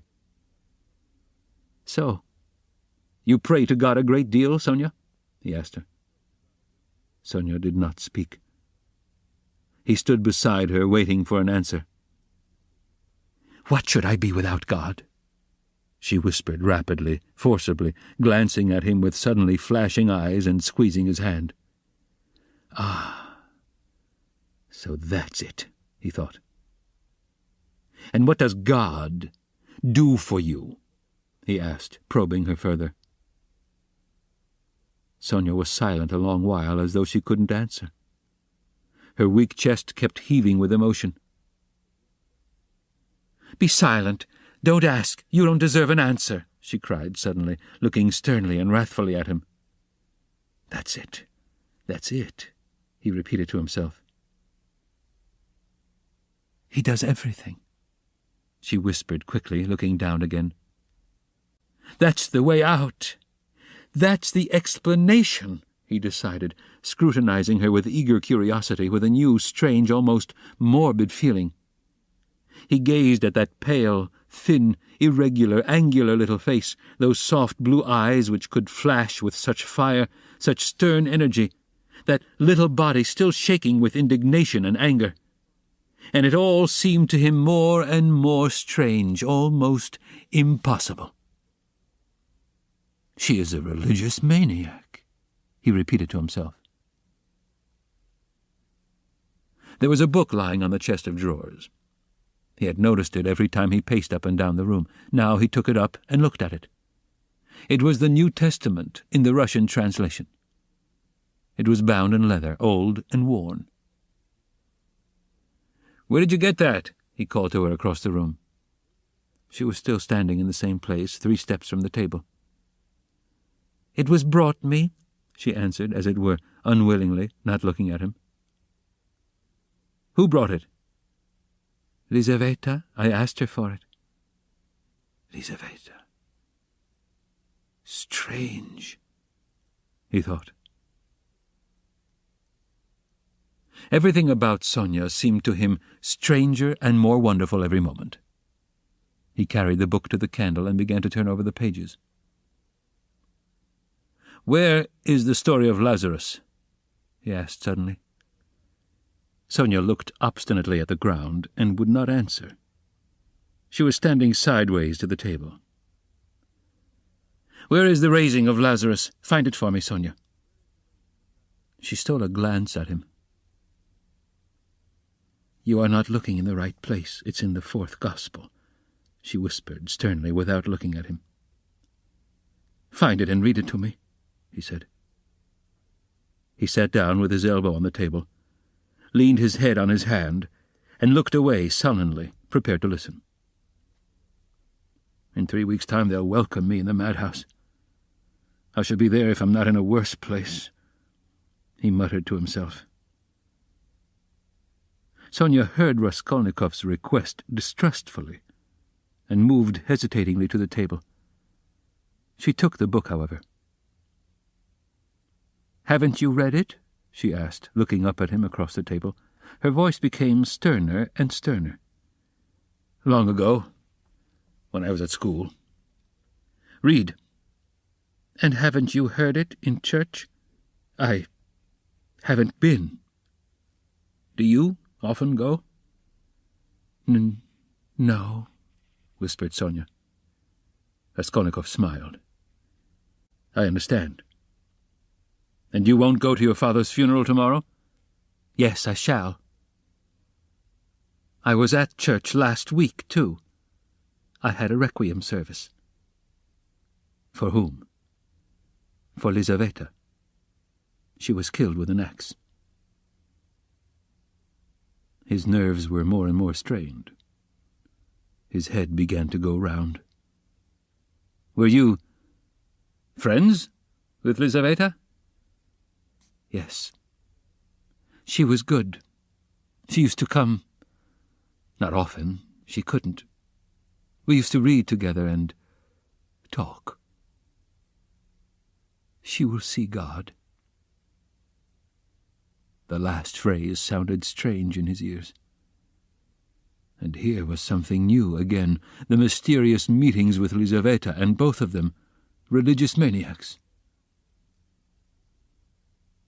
"I shall be a religious maniac myself soon. It's infectious. Read!" he cried irritably and insistently. Sonia still hesitated. Her heart was throbbing.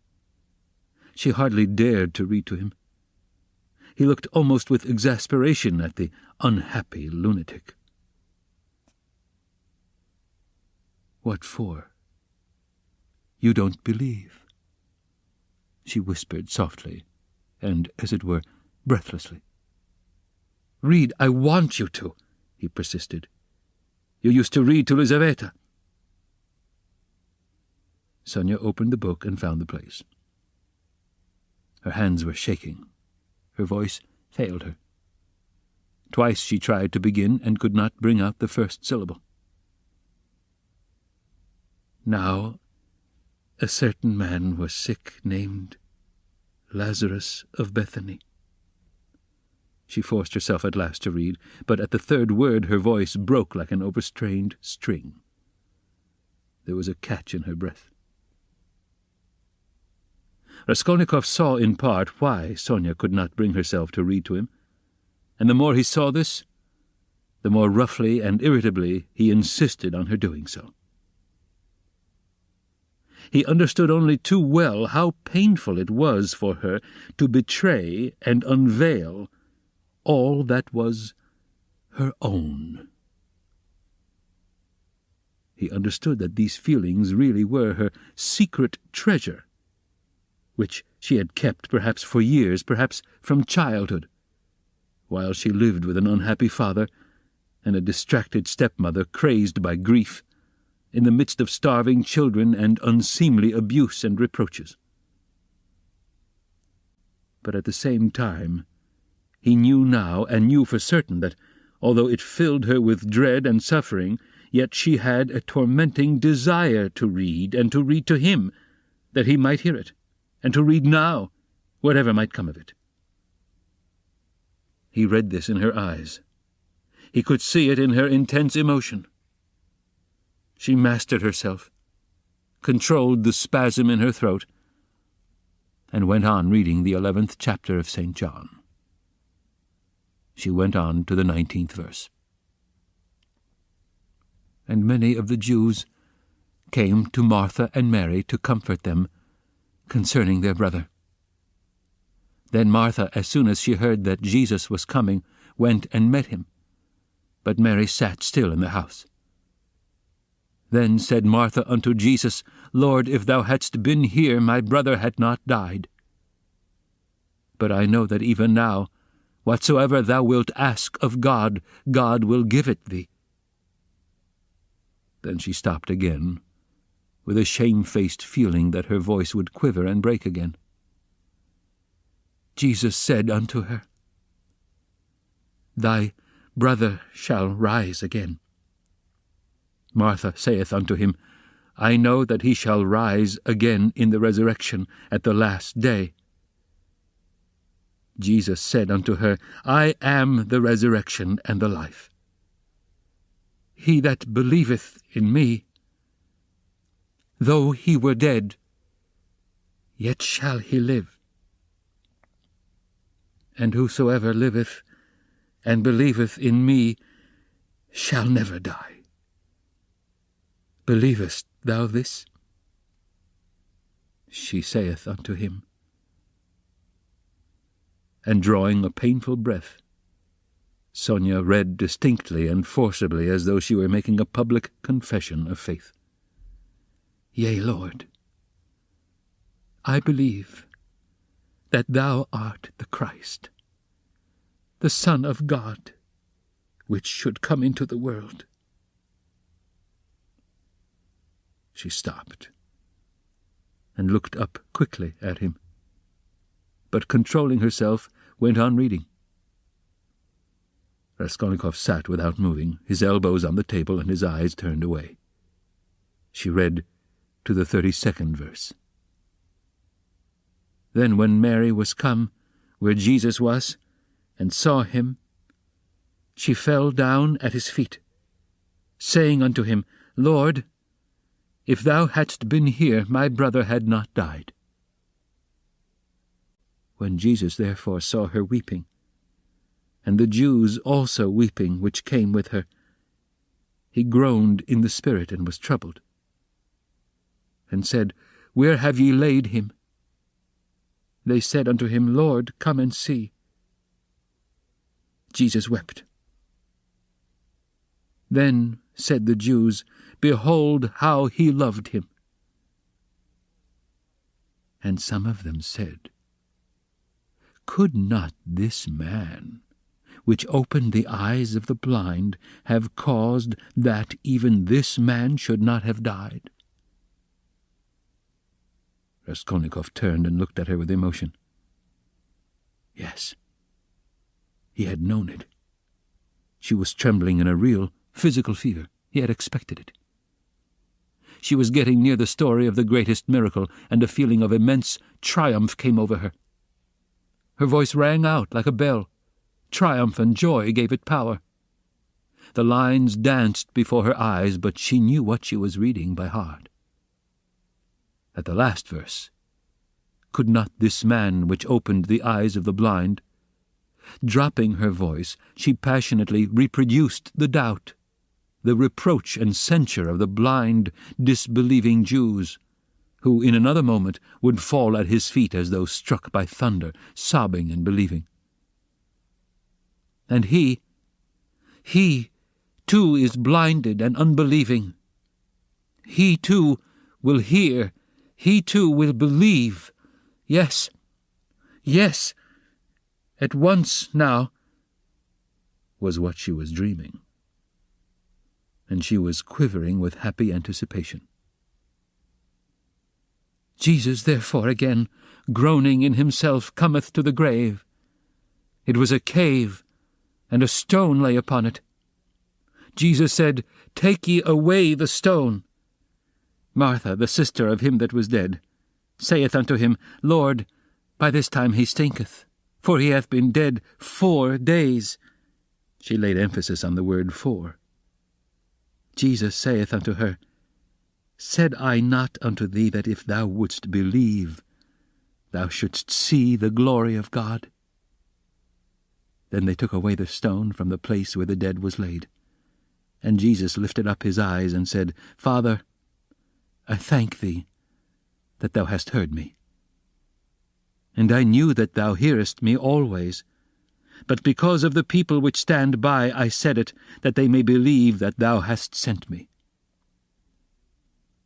And when he thus had spoken, he cried with a loud voice, Lazarus, come forth. And he that was dead came forth. She read loudly, cold and trembling with ecstasy, as though she was seeing it before her eyes. Bound hand and foot with grave clothes, and his face was bound about with a napkin. Jesus saith unto them, Loose him, and let him go. Then many of the Jews which came to Mary, and had seen the things which Jesus did, believed on him. She could read no more, closed the book, and got up from her chair quickly. That is all about the raising of Lazarus, she whispered severely and abruptly, and turning away she stood motionless, not daring to raise her eyes to him. She still trembled feverishly. The candle end was flickering out in the battered candlestick, dimly lighting up in the poverty-stricken room the murderer and the harlot, who had so strangely been reading together the eternal book. 5 minutes or more passed. I came to speak of something, Raskolnikov said aloud, frowning. He got up and went to Sonia. She lifted her eyes to him in silence. His face was particularly stern, and there was a sort of savage determination in it. I have abandoned my family today, he said. My mother and sister. I'm not going to see them. I've broken with them completely. What for? Asked Sonia, amazed. Her recent meeting with his mother and sister had left a great impression which she could not analyze. She heard his news almost with horror. I have only you now, he added. Let us go together. I've come to you. We are both accursed. Let us go our way together. His eyes glittered as though he were mad, Sonia thought in her turn. Go where? She asked in alarm, and she involuntarily stepped back. How do I know? I only know it's the same road. I know that and nothing more. It's the same goal. She looked at him and understood nothing. She knew only that he was terribly, infinitely unhappy. No one of them will understand if you tell them, but I have understood. I need you. That is why I have come to you. I don't understand, whispered Sonia. You'll understand later. Haven't you done the same? You too have transgressed, have had the strength to transgress. You have laid hands on yourself. You have destroyed a life, your own, It's all the same. You might have lived in spirit and understanding, but you'll end in the Haymarket. But you won't be able to stand it, and if you remain alone, you'll go out of your mind like me. You're like a mad creature already. So we must go together on the same road. Let's go." "What for? What's all this for?" said Sonia, strangely and violently agitated by his words. "What for? Because you can't remain like this, that's why. You must look things straight in the face at last, and not weep like a child and cry that God won't allow it. What will happen if you should really be taken to the hospital tomorrow? She's mad and in consumption, she'll soon die, and the children. Do you mean to tell me Polyenka won't come to grief? Haven't you seen children here at the street corners sent out by their mothers to beg? I've found out where those mothers live, and in what surroundings. Children can't remain children there. At 7 the child is vicious and a thief. Yet children, you know, are the image of Christ. Theirs is the kingdom of heaven. He bade us honor and love them. They are the humanity of the future. What's to be done? What's to be done? Repeated Sonia, weeping hysterically and wringing her hands. What's to be done? Break what must be broken, once for all, that's all. And take the suffering on oneself. What, you don't understand? You'll understand later. Freedom and power, and above all, power. Over all trembling creation and all the ant-heap. That's the goal, remember that. That's my farewell message. Perhaps it's the last time I shall speak to you.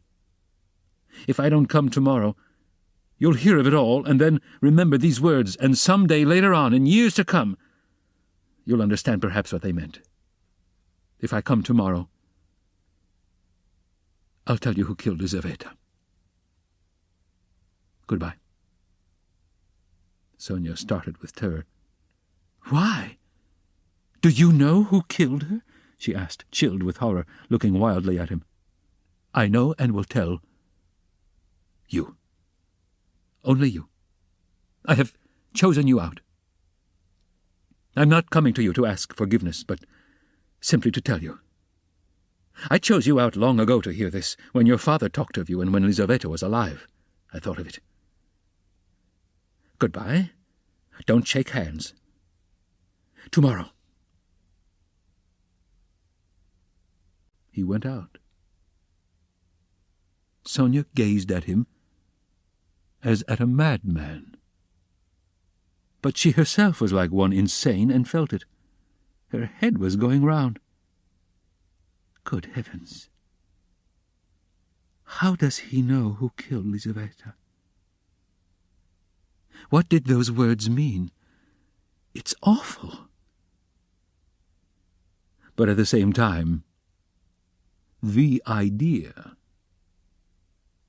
did not enter her head, not for a moment. Oh, he must be terribly unhappy. He has abandoned his mother and sister. What for? What has happened? And what had he in his mind? What did he say to her? He had kissed her foot and said, yes, he had said it clearly, that he could not live without her. Oh, merciful heavens! Sonia spent the whole night feverish and delirious. She jumped up from time to time, wept and wrung her hands, then sank again into feverish sleep and dreamt of Polyenka, Katerina Ivanovna and Lizaveta, of reading the Gospel, and him with pale face, with burning eyes, kissing her feet, weeping. On the other side of the door on the right, which divided Sonia's room from Madame Resslich's flat, was a room which had long stood empty. A card was fixed on the gate and a notice stuck in the windows over the canal advertising it to let. Sonia had long been accustomed to the rooms being uninhabited. But all that time Mr. Svidrigailov had been standing listening at the door of the empty room. When Raskolnikov went out, he stood still, thought a moment, went on tiptoe to his own room, which adjoined the empty one, brought a chair, and noiselessly carried it to the door that led to Sonia's room. The conversation had struck him as interesting and remarkable, and he had greatly enjoyed it. So much so that he brought a chair, that he might not, in the future, tomorrow, for instance, have to endure the inconvenience of standing a whole hour, but might listen in comfort.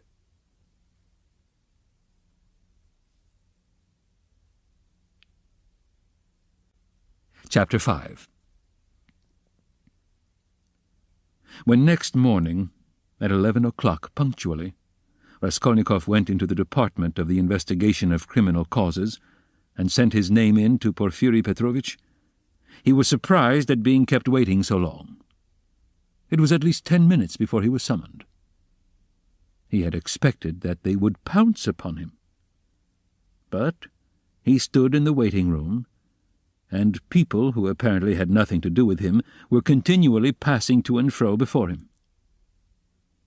In the next room, which looked like an office, several clerks were sitting, writing, and obviously they had no notion who or what Raskolnikov might be. He looked uneasily and suspiciously about him, to see whether there was not some guard, some mysterious watch being kept on him to prevent his escape. But there was nothing of the sort. He saw only the faces of clerks absorbed in petty details. Then other people. No one seemed to have any concern with him. He might go where he liked for them. The conviction grew stronger in him that if that enigmatic man of yesterday, that phantom sprung out of the earth, had seen everything, they would not have let him stand and wait like that. And would they have waited till he elected to appear at 11? Either the man had not yet given information, or simply he knew nothing, had seen nothing. And how could he have seen anything? And so all that had happened to him the day before was again a phantom exaggerated by his sick and overstrained imagination. This conjecture had begun to grow strong the day before in the midst of all his alarm and despair. Thinking it all over now and preparing for a fresh conflict, he was suddenly aware that he was trembling, and he felt a rush of indignation at the thought that he was trembling with fear at facing that hateful Porfiri Petrovitch. What he dreaded above all was meeting that man again. He hated him with an intense, unmitigated hatred, and was afraid his hatred might betray him. His indignation was such that he ceased trembling at once. He made ready to go in with a cold and arrogant bearing, and vowed to himself to keep as silent as possible, to watch and listen, and for once at least to control his overstrained nerves. At that moment he was summoned to Porfiri Petrovitch. He found Porfiri Petrovitch alone in his study. His study was a room neither large nor small, furnished with a large writing table that stood before a sofa upholstered in checked material, a bureau, a bookcase in the corner, and several chairs, all government furniture, of polished yellow wood. In the further wall there was a closed door. Beyond it there were, no doubt, other rooms. On Raskolnikov's entrance, Porfiri Petrovitch had at once closed the door by which he had come in, and they remained alone. He met his visitor with an apparently genial and good-tempered air, and it was only after a few minutes that Raskolnikov saw signs of a certain awkwardness in him, as though he had been taken by surprise or caught in something very secret. "Ah, my dear fellow, here you are in our domain," began Porfiri, holding out both hands to him. "Come, sit down, old man. Or perhaps you don't like to be called my dear fellow and old man too cool. Please don't think it too familiar. Here, on the sofa." Raskolnikov sat down, keeping his eyes fixed on him. In our domain. The apologies for familiarity, the French phrase "tout court," were all characteristic signs. He held out both hands to me, but he did not give me one. He drew it back in time. Struck him suspiciously. Both were watching each other, but when their eyes met, quick as lightning they looked away. "I brought you this paper. About the watch. Here it is. Is it all right, or shall I copy it again?" "What? A paper? Yes, don't be uneasy, it's all right," Porfiri Petrovitch said, as though in haste, and after he had said it, he took the paper and looked at it. "Yes, it's all right, nothing more is needed," he declared with the same rapidity, and he laid the paper on the table. A minute later, when he was talking of something else, he took it from the table and put it on his bureau. "I believe you said yesterday you would like to question me, formally, about my acquaintance with the murdered woman." Raskolnikov was beginning again. Why did I put in "I believe"? Passed through his mind in a flash. Why am I so uneasy at having put in that "I believe"? Came in a second flash. And he suddenly felt that his uneasiness at the mere contact with Porfiri, at the first words, at the first looks, had grown in an instant to monstrous proportions, and that this was fearfully dangerous. His nerves were quivering, his emotion was increasing. It's bad, I shall say too much again." Yes, there's no hurry, muttered Porfiri Petrovitch, moving to and fro about the table, without any apparent aim, as it were making dashes towards the window, the bureau and the table, at one moment avoiding Raskolnikov's suspicious glance, then again standing still and looking him straight in the face. His fat, round little figure looked very strange, like a ball rolling from one side to the other and rebounding back. "We've plenty of time. Do you smoke? Have you your own? Here, a cigarette," he went on, offering his visitor a cigarette. "You know I am receiving you here, but my own quarters are through there, my government quarters. But I am living outside for the time. I had to have some repairs done here. It's almost finished now. Government quarters, are a capital thing. What do you think?" "Yes, a capital thing," answered Raskolnikov, looking at him almost ironically. A capital thing, repeated Porfiri Petrovitch, as though he had just thought of something quite different. "Yes, a capital thing," he almost shouted at last, suddenly staring at Raskolnikov and stopping short 2 steps from him. This stupid repetition was too incongruous in its ineptitude with the serious, brooding, and enigmatic glance he turned upon his visitor. But this stirred Raskolnikov's spleen more than ever, and he couldn't resist an ironical and rather incautious challenge. "Tell me, please," he asked suddenly, looking almost insolently at him and taking a kind of pleasure in his own insolence. "I believe it's a sort of legal rule, a sort of legal tradition for all investigating lawyers to begin their attack from afar, with a trivial, or at least an irrelevant subject, so as to encourage, or rather to divert, the man they are cross-examining, to disarm his caution, and then, all at once, to give him an unexpected knock-down blow with some fatal question. Isn't that so? It's a sacred tradition, mentioned, I fancy, in all the manuals of the art." Yes. Why, do you imagine that was why I spoke about government quarters, eh? And as he said this, Porfiri Petrovitch screwed up his eyes and winked. A good-humoured, crafty look passed over his face. The wrinkles on his forehead were smoothed out, his eyes contracted, his features broadened, and he suddenly went off into a nervous, prolonged laugh, shaking all over and looking Raskolnikov straight in the face. The latter forced himself to laugh, too. But when Porfiry, seeing that he was laughing, broke into such a guffaw that he turned almost crimson, Raskolnikov's repulsion overcame all precaution. He left off laughing, scowled, and stared with hatred at Porfiry, keeping his eyes fixed on him while his intentionally prolonged laughter lasted. There was lack of precaution on both sides, however, for Porfiry Petrovitch seemed to be laughing in his visitor's face, and to be very little disturbed at the annoyance with which the visitor received it.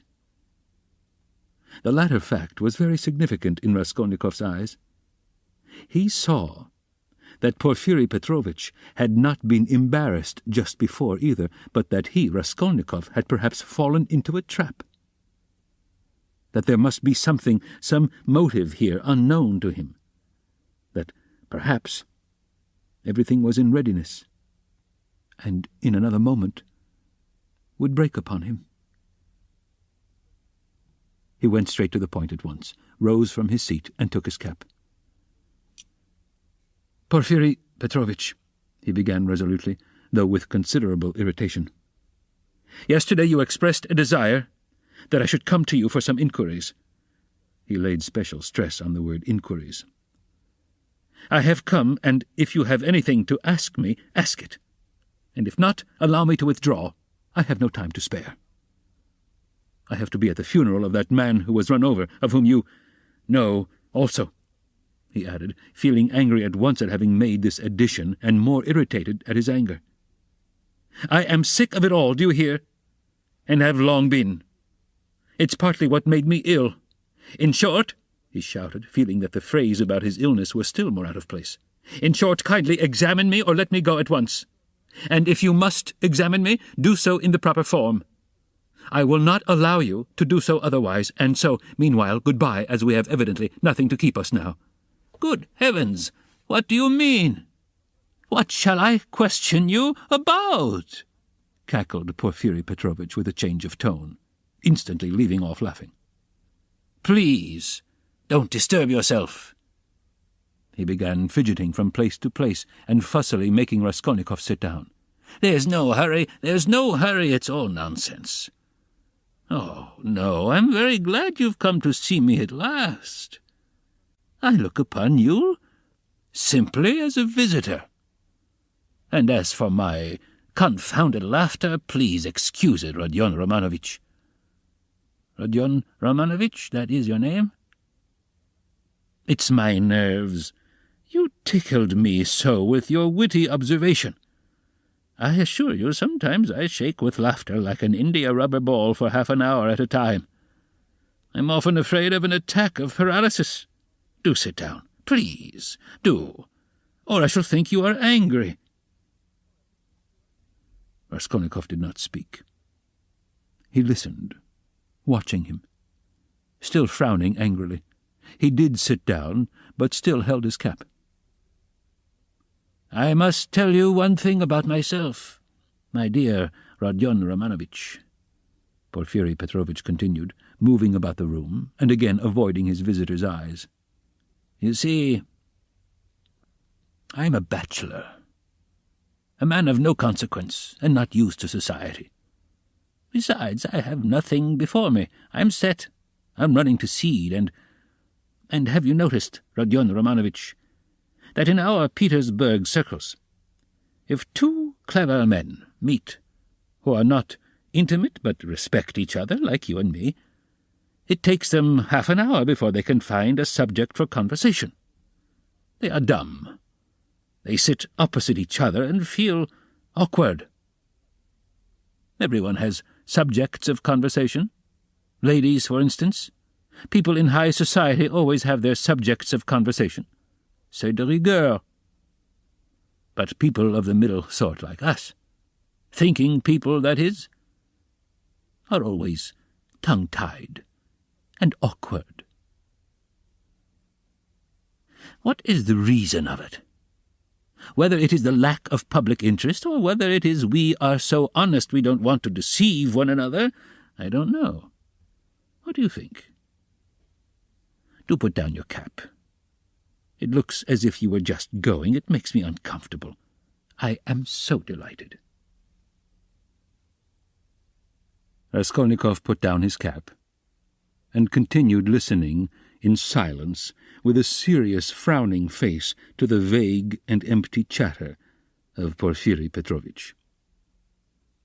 Does he really want to distract my attention with his silly babble?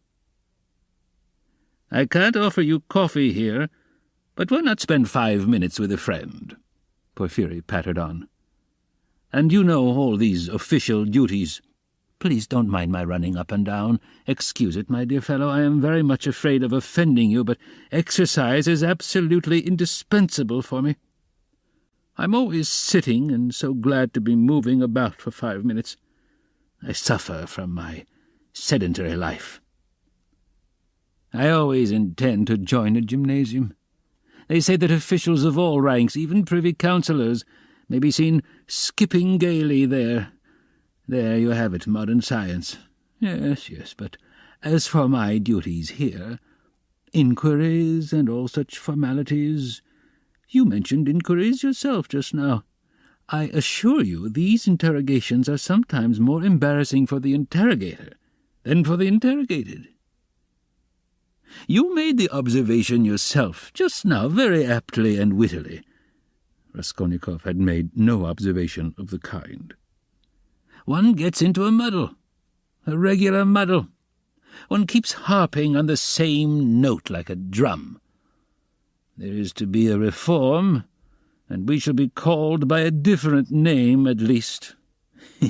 And as for our legal tradition, as you so wittily called it, I thoroughly agree with you.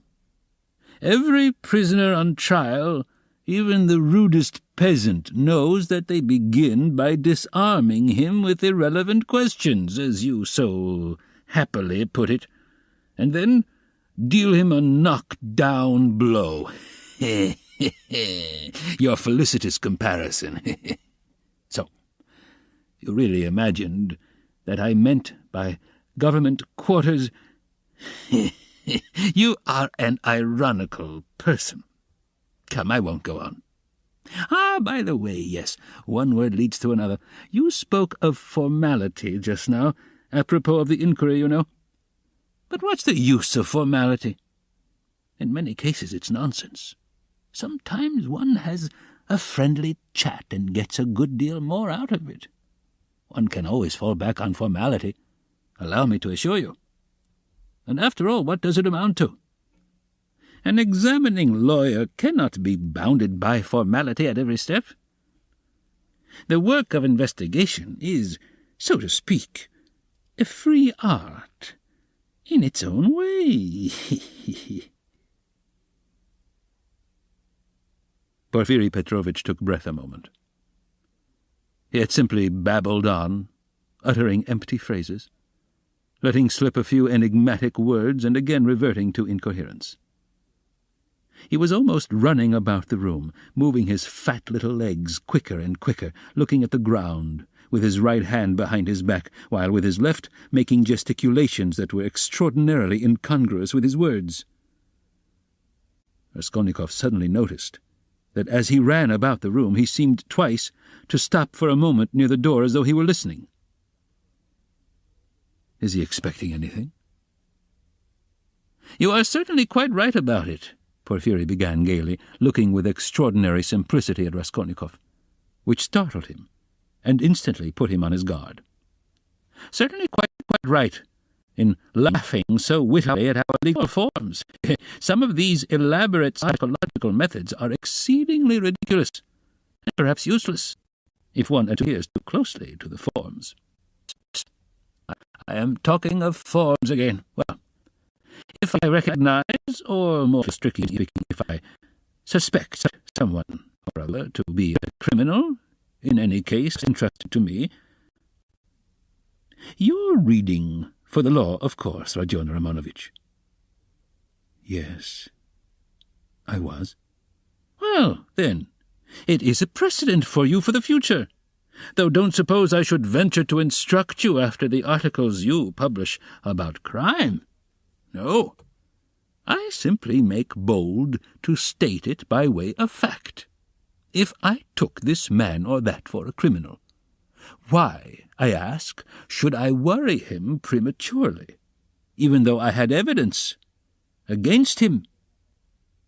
In one case I may be bound, for instance, to arrest a man at once, but another may be in quite a different position, so why shouldn't I let him walk about the town a bit? But I see you don't quite understand. So I'll give you a clearer example. If I put him in prison too soon, I may very likely give him, so to speak, moral support. You're laughing? Raskolnikov had no idea of laughing. He was sitting with compressed lips, his feverish eyes fixed on Porfiri Petrovitch's. Yes, that is the case. With some types especially, for men are so different. You say evidence. Well, there may be evidence. But evidence, can generally be taken two ways. I am an examining lawyer and a weak man, I confess it. I should like to make a proof, so to say, mathematically clear. I should like to make a chain of evidence such as 2 × 2 are 4. It ought to be a direct, irrefutable proof. And if I shut him up too soon, even though I might be convinced he was the man, I should very likely be depriving myself of the means of getting further evidence against him. And how? By giving him, so to speak, a definite position. I shall put him out of suspense and set his mind at rest, so that he will retreat into his shell. They say that at Sevastopol, soon after Alma, the clever people were in a terrible fright that the enemy would attack openly and take Sevastopol at once. But when they saw that the enemy preferred a regular siege, they were delighted, I am told, and reassured, for the thing would drag on for 2 months at least. You're laughing. You don't believe me again. Of course, you're right, too. You're right. You're right, these are all special cases, I admit. But you must observe this, my dear Rodion Romanovitch. The general case, the case for which all legal forms and rules are intended, for which they are calculated and laid down in books, does not exist at all. For the reason that every case, every crime, for instance, so soon as it actually occurs, at once becomes a thoroughly special case, and sometimes a case unlike any that's gone before. Very comic cases of that sort sometimes occur. If I leave one man quite alone, if I don't touch him and don't worry him, but let him know, or at least suspect every moment, that I know all about it and am watching him day and night, and if he is in continual suspicion and terror, he'll be bound to lose his head. He'll come of himself, or maybe do something which will make it as plain as 2 × 2 are 4. It's delightful. It may be so with a simple peasant, but with one of our sort, an intelligent man, cultivated on a certain side, it's a dead certainty. For, my dear fellow, it's a very important matter to know on what side a man is cultivated. And then there are nerves. There are nerves. You have overlooked them. Why, they are all sick, nervous, and irritable. And then how they all suffer from spleen. That, I assure you, is a regular gold mine for us. And it's no anxiety to me, his running about the town free. Let him walk about for a bit. I know well enough that I've caught him, and that he won't escape me. Where could he escape to? Abroad, perhaps? A Pole will escape abroad, but not here, especially as I am watching. and have taken measures. Will he escape into the depths of the country, perhaps? But you know, peasants live there, real, rude Russian peasants. A modern, cultivated man would prefer prison to living with such strangers as our peasants. But that's all nonsense, and on the surface. It's not merely that he has nowhere to run to. He is psychologically unable to escape me. What an expression! Through a law of nature, he can't escape me if he had anywhere to go. Have you seen a butterfly around a candle? That's how he will keep circling and circling round me. Freedom will lose its attractions. He'll begin to brood. He'll weave a tangle round himself. He'll worry himself to death. What's more, he will provide me with a mathematical proof, if I only give him long enough interval. And he'll keep circling round me, getting nearer and nearer, and then flop! He'll fly straight into my mouth, and I'll swallow him. And that will be very amusing. You don't believe me? Raskolnikov made no reply. He sat, pale and motionless, still gazing with the same intensity into Porfiry's face. It's a lesson, he thought, turning cold. This is beyond the cat playing with a mouse like yesterday. He can't be showing off his power with no motive, prompting me. He's far too clever for that. He must have another object. What is it? It's all nonsense, my friend. You are pretending to scare me. You've no proofs, and the man I saw had no real existence. You simply want to make me lose my head, to work me up beforehand and so to crush me. But you are wrong. You won't do it. But why give me such a hint? Is he counting on my shattered nerves? No, my friend, you are wrong. You won't do it, even though you have some trap for me. Let's see what you have in store for me. And he braced himself to face a terrible and unknown ordeal. At times he longed to fall on Porfiry and strangle him. This anger was what he dreaded from the beginning. He felt that his parched lips were flecked with foam, his heart was throbbing. But he was still determined not to speak till the right moment. He realized that this was the best policy in his position, because instead of saying too much, he would be irritating his enemy by his silence and provoking him into speaking too freely. Anyhow, this was what he hoped for. "No, I see you don't believe me. You think I am playing a harmless joke on you," Porfiry began again, getting more and more lively, chuckling at every instant, and again pacing round the room. "And to be sure you're right. God has given me a figure that can awaken none but comic ideas in other people. A buffoon. But let me tell you, and I repeat it, excuse an old man, my dear Rodion Romanovitch. You are a man still young, so to say, in your first youth, and so you put intellect above everything, like all young people.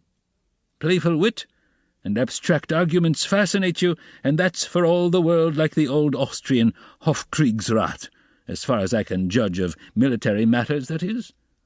On paper they'd beaten Napoleon and taken him prisoner, and there in their study they worked it all out in the cleverest fashion. But look you, General Mack surrendered, with all his army. I see, Rodion Romanovitch, you are laughing at a civilian like me taking examples out of military history. But I can't help it. It's my weakness. I am fond of military science, and I am ever so fond of reading all military histories. I've certainly missed my proper career. I ought to have been in the army. Upon my word, I ought. I shouldn't have been a Napoleon, but I might have been a major. Well, I'll tell you the whole truth, my dear fellow, about this special case. I mean, actual fact and a man's temperament, my dear sir, are weighty matters, and it's astonishing how they sometimes deceive the sharpest calculation. I, listen to an old man, am speaking seriously, Rodion Romanovich. As he said this, Porfiri Petrovitch, who was scarcely 35, actually seemed to have grown old. Even his voice changed, and he seemed to shrink together. Moreover, I am a candid man. Am I a candid man or not? What do you say? I fancy I really am. I tell you these things for nothing, and don't even expect a reward for it. Well, to proceed. Wit, in my opinion, is a splendid thing. It is, so to say, an adornment of nature, and a consolation of life. And what tricks it can play! So that it sometimes is hard for a poor examining lawyer to know where he is, especially when he is liable to be carried away by his own fancy, too, for you know he is a man after all. But the poor fellow is saved by the criminal's temperament. Worse luck for him.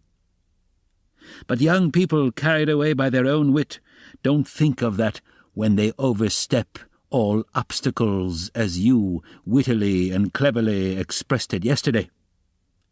He will lie. That is, the man who is a special case, the incognito, and he will lie well, in the cleverest fashion. You might think he would triumph and enjoy the fruits of his wit. But at the most interesting, the most flagrant moment, he will faint. Of course, there may be illness and a stuffy room as well, but anyway,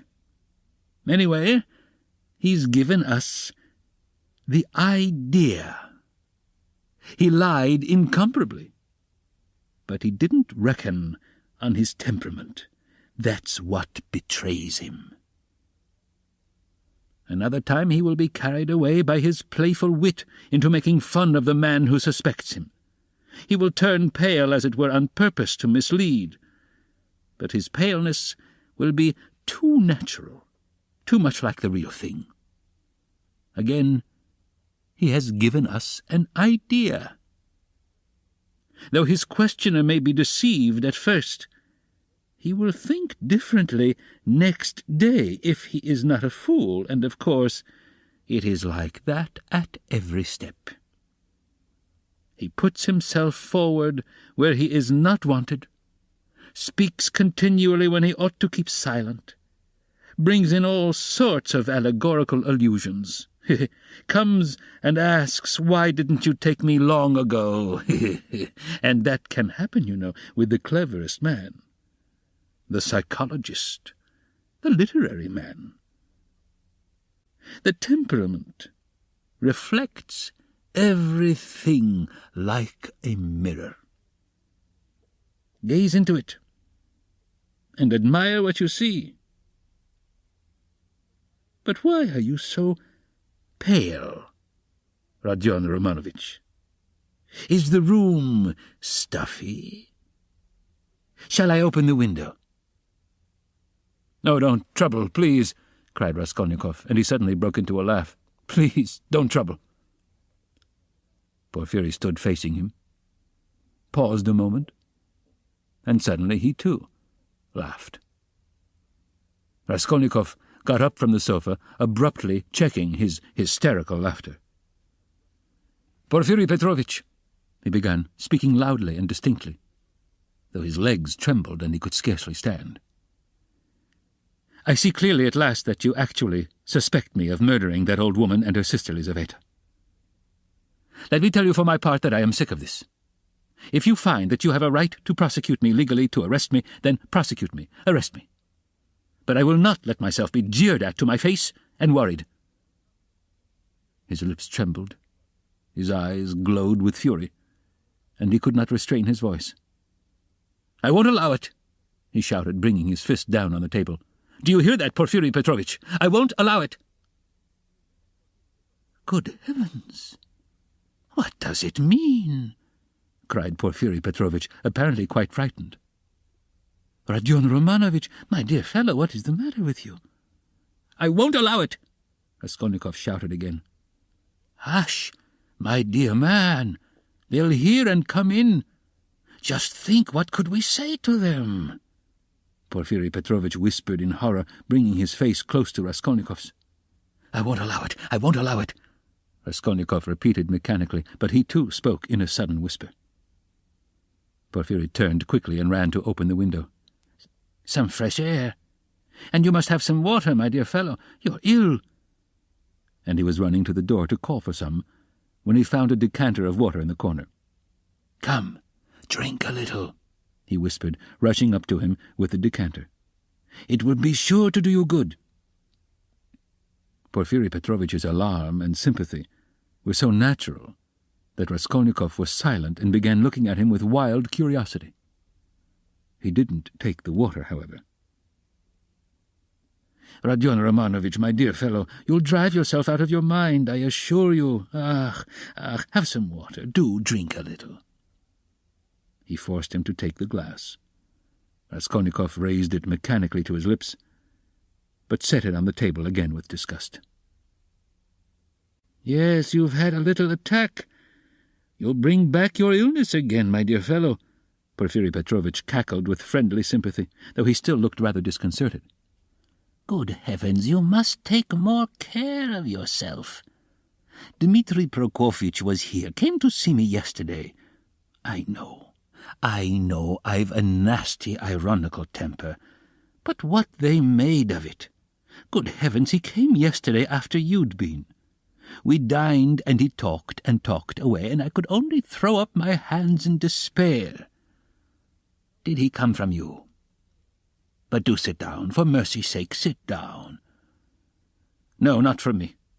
But I knew he went to you, and why he went," Raskolnikov answered sharply. "You knew?" "I knew. What of it?" "Why, this, Rodion Romanovitch, that I know more than that about you. I know about everything. I know how you went to take a flat at night when it was dark, and how you rang the bell and asked about the blood, so that the workmen and the porter did not know what to make of it. Yes, I understand your state of mind at that time. But you'll drive yourself mad like that, upon my word. You'll lose your head. You're full of generous indignation at the wrongs you've received, first from destiny, and then from the police officers. And so you rush from one thing to another to force them to speak out and make an end of it all, because you are sick of all this suspicion and foolishness. That's so, isn't it? I have guessed how you feel, haven't I? Only in that way you'll lose your head, and Razumikhin's too. He's too good a man for such a position, you must know that. You are ill, and he is good, and your illness is infectious for him. I'll tell you about it when you are more yourself. But do sit down, for goodness sake. Please rest. You look shocking. Do sit down." Raskolnikov sat down.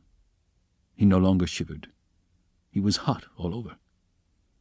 In amazement he listened with strained attention to Porfiri Petrovitch, who still seemed frightened as he looked after him with friendly solicitude. But he didn't believe a word he said, though he felt a strange inclination to believe. Porfiri's unexpected words about the flat had utterly overwhelmed him. How can it be? He knows about the flat, then, he thought suddenly, and he tells it me himself. Yes, in our legal practice there was a case almost exactly similar, a case of morbid psychology. Porfiri went on quickly. A man confessed to murder, and how he kept it up. It was a regular hallucination. He brought forward facts. He imposed upon every one. And why?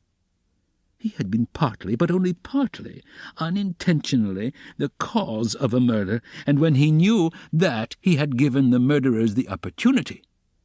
He sank into dejection. It got on his mind and turned his brain. He began imagining things, and he persuaded himself that he was the murderer. But at last the High Court of Appeals went into it, and the poor fellow was acquitted, and put under proper care. Thanks to the Court of Appeals. Tut-tut-tut. Why, my dear fellow, you may drive yourself into delirium if you have the impulse to work upon your nerves, to go ringing bells at night and asking about blood. I've studied all this morbid psychology in my practice. A man is sometimes tempted to jump out of a window or from a belfry. Just the same with bell-ringing. It's all illness, Rodion Romanovich. You have begun to neglect your illness. You should consult an experienced doctor. What's the good of that fat fellow?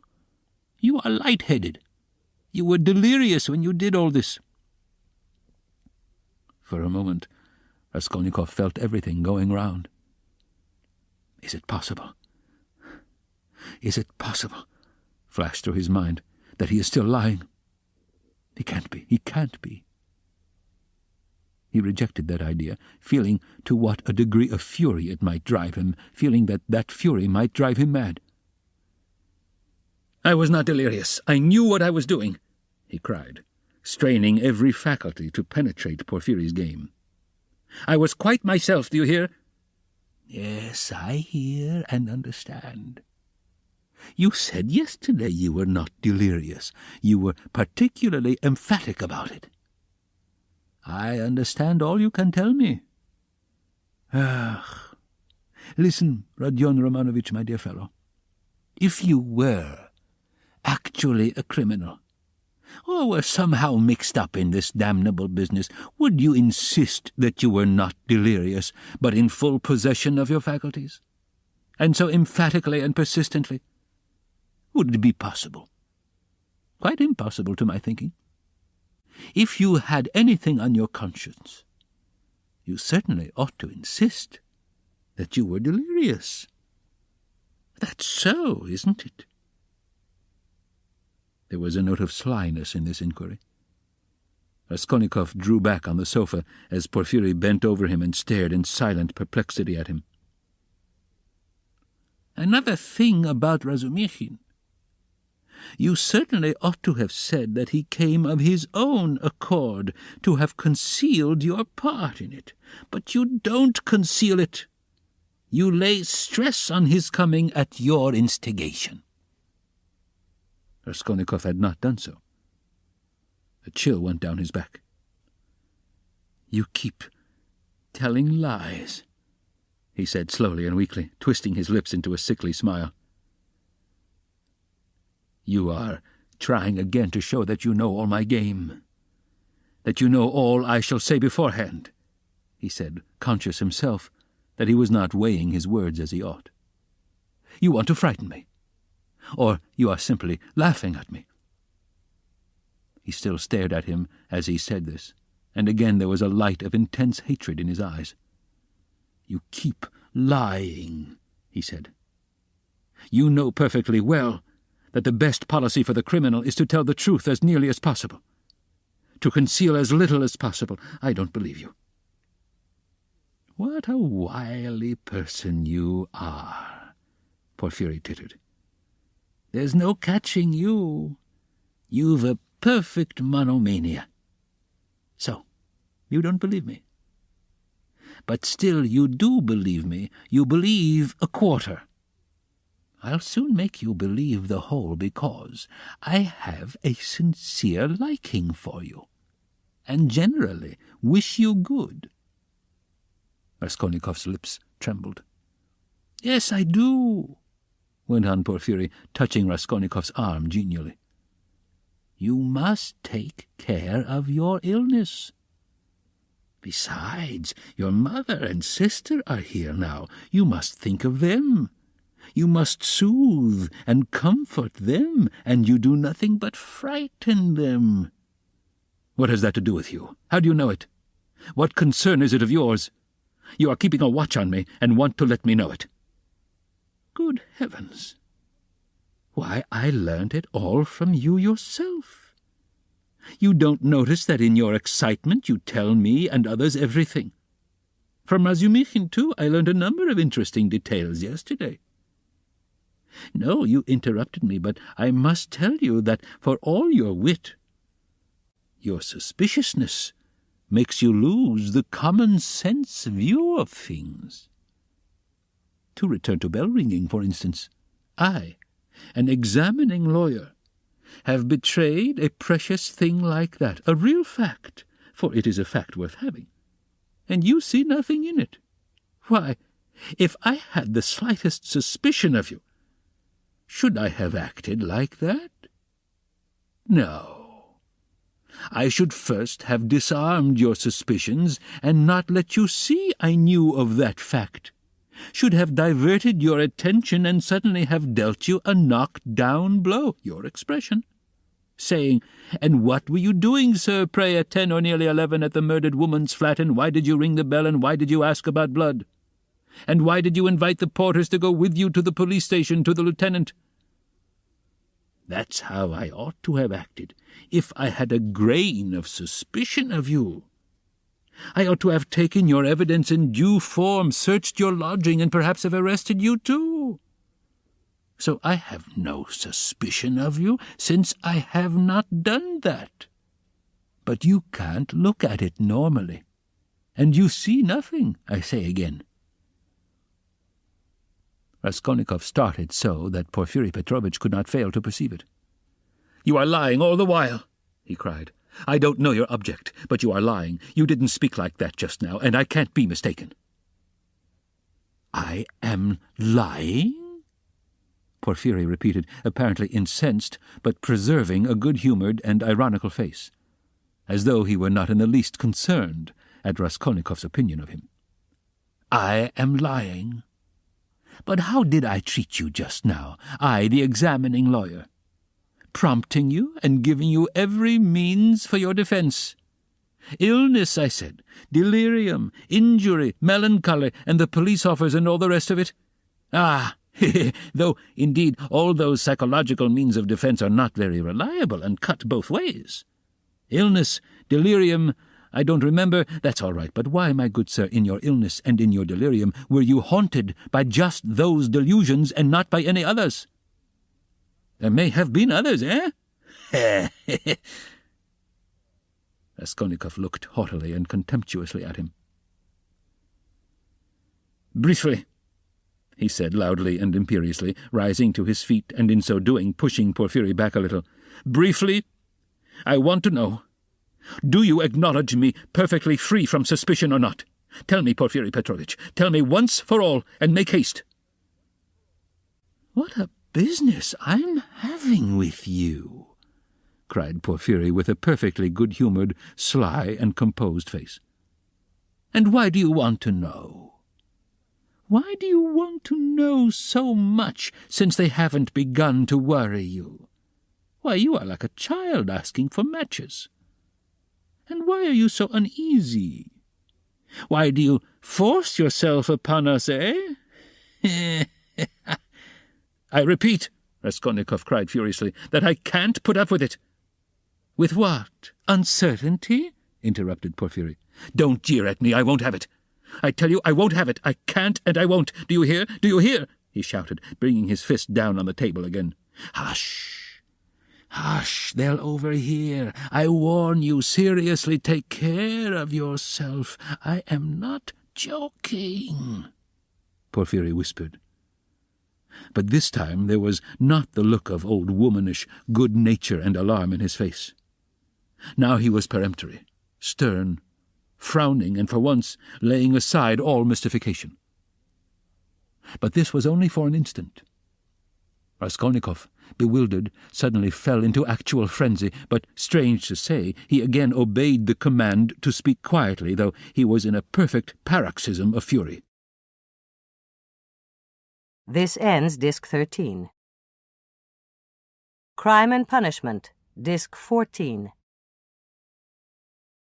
"I will not allow myself to be tortured," he whispered, instantly recognizing with hatred that he could not help obeying the command, and driven to even greater fury by the thought. "Arrest me, search me, but kindly act in due form, and don't play with me, don't dare." "Don't worry about the form," Porfiry interrupted with the same sly smile, as it were, gloating with enjoyment over Raskolnikov. "I invited you to see me quite in a friendly way." "I don't want your friendship, and I spit on it, do you hear? And here I take my cap and go. What will you say now if you mean to arrest me?" He took up his cap and went to the door. "And won't you see my little surprise?" chuckled Porfiry, again taking him by the arm and stopping him at the door. He seemed to become more playful and good-humoured, which maddened Raskolnikov. "What surprise?" he asked, standing still and looking at Porfiry in alarm. "My little surprise. It's sitting there, behind the door." He pointed to the locked door. "I locked him in that he should not escape." "What is it? Where? What?" Raskolnikov walked to the door and would have opened it, but it was locked. "It's locked. Here is the key." And he brought a key out of his pocket. "You are lying," roared Raskolnikov without restraint. "You lie, you damned Punchinello!" And he rushed at Porfiry, who retreated to the other door, not at all alarmed. "I understand it all. You are lying and mocking so that I may betray myself to you." "Why, you couldn't betray yourself any further, my dear Rodion Romanovitch. You are in a passion. Don't shout, I shall call the clerks." "You are lying. Call the clerks. You knew I was ill and tried to work me into a frenzy to make me betray myself. That was your object. Produce your facts." "I understand it all. You've no evidence. You have only wretched, rubbishy suspicions like Zamyetov's. You knew my character. You wanted to drive me to fury and then to knock me down with priests and deputies. Are you waiting for them, eh? What are you waiting for? Where are they? Produce them." "Why, deputies, my good man. What things people will imagine. And to do so would not be acting in form, as you say. You don't know the business, my dear fellow. And there's no escaping form, as you see," Porfiry muttered, listening at the door through which a noise could be heard. "Ah, they're coming," cried Raskolnikov. "You've sent for them. You expected them. Well, produce them all, your deputies, your witnesses, what you like. I am ready." But at this moment a strange incident occurred, something so unexpected that neither Raskolnikov nor Porfiry Petrovitch could have looked for such a conclusion to their interview.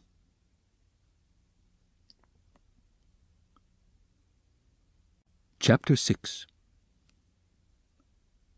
When he remembered the scene afterwards, this is how Raskolnikov saw it. The noise behind the door increased, and suddenly the door was opened a little. "What is it?" cried Porfiry Petrovitch, annoyed. "Why, I gave orders." For an instant there was no answer, but it was evident that there were several persons at the door, and that they were apparently pushing somebody back. "What is it?" Porfiry Petrovitch repeated uneasily. "The prisoner Nikolai has been brought," someone answered. "He is not wanted. Take him away. Let him wait. What's he doing here? How irregular!" cried Porfiry, rushing to the door. "But he—" began the same voice, and suddenly ceased. 2 seconds, not more, were spent in actual struggle. Then someone gave a violent shove, and then a man, very pale, strode into the room. This man's appearance was at first sight very strange. He stared straight before him as though seeing nothing. There was a determined gleam in his eyes, At the same time there was a deathly pallor in his face, as though he were being led to the scaffold. His white lips were faintly twitching. He was dressed like a workman, and was of medium height, very young, slim, his hair cut in a round crop, with thin spare features. The man whom he had thrust back followed him into the room and succeeded in seizing him by the shoulder. He was a warder, but Nikolai pulled his arm away. Several persons crowded inquisitively into the doorway. Some of them tried to get in. All this took place almost instantaneously. "Go away, it's too soon. Wait till you are sent for.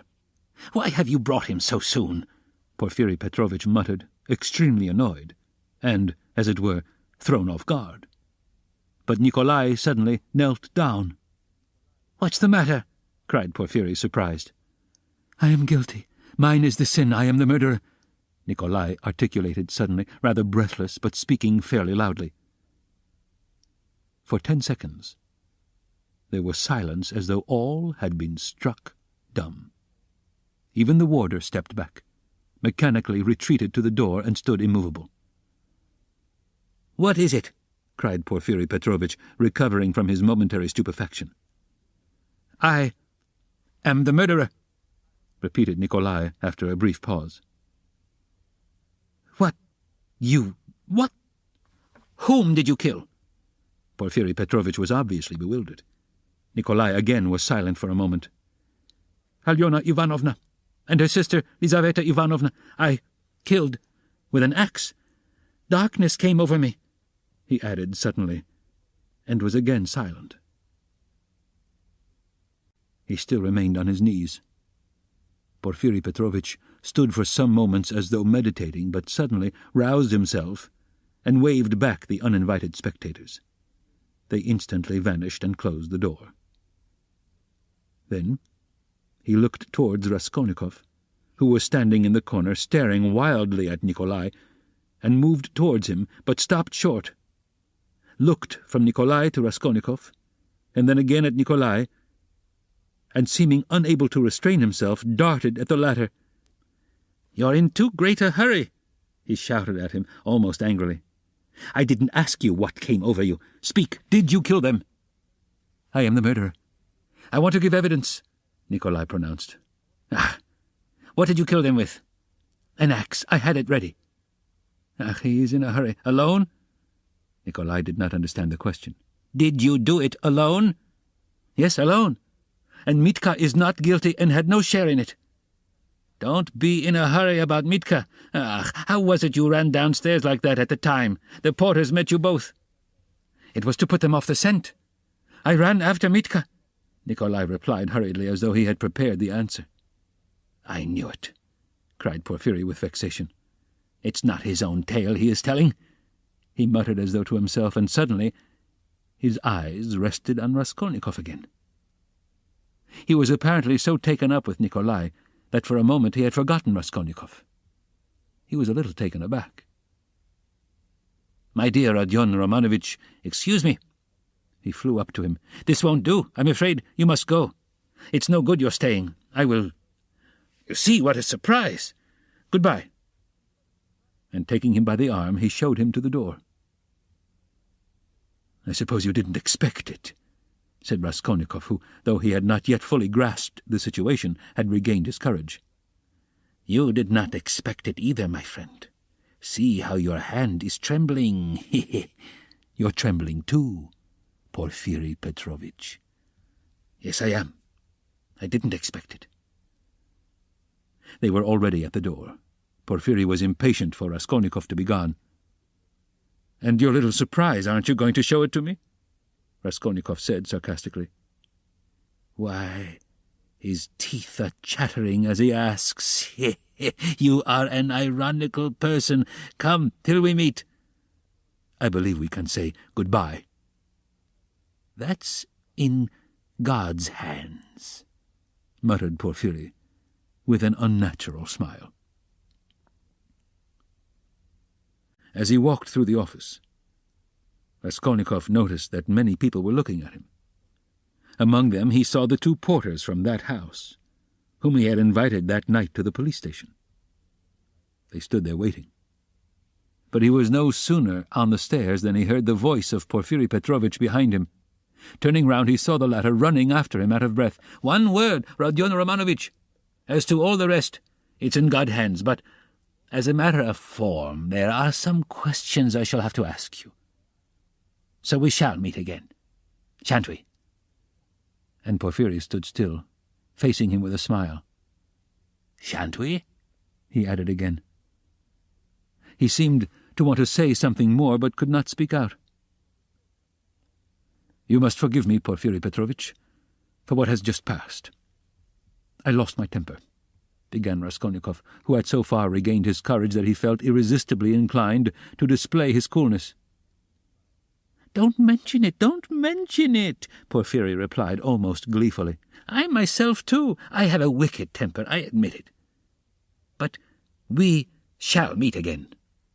If it's God's will, we may see a great deal of one another." "And we'll get to know each other, through and through?" added Raskolnikov. "Yes, know each other, through and through," assented Porfiri Petrovitch, and he screwed up his eyes, looking earnestly at Raskolnikov. "Now you're going to a birthday party?" "To a funeral." "Of course, the funeral. Take care of yourself. And get well." "I don't know what to wish you," said Raskolnikov, who had begun to descend the stairs, but looked back again. "I should like to wish you success, but your office is such a comical one." "Why comical?" Porfiri Petrovitch had turned to go, but he seemed to prick up his ears at this. "Why, how you must have been torturing and harassing that poor Nikolai psychologically, after your fashion, till he confessed.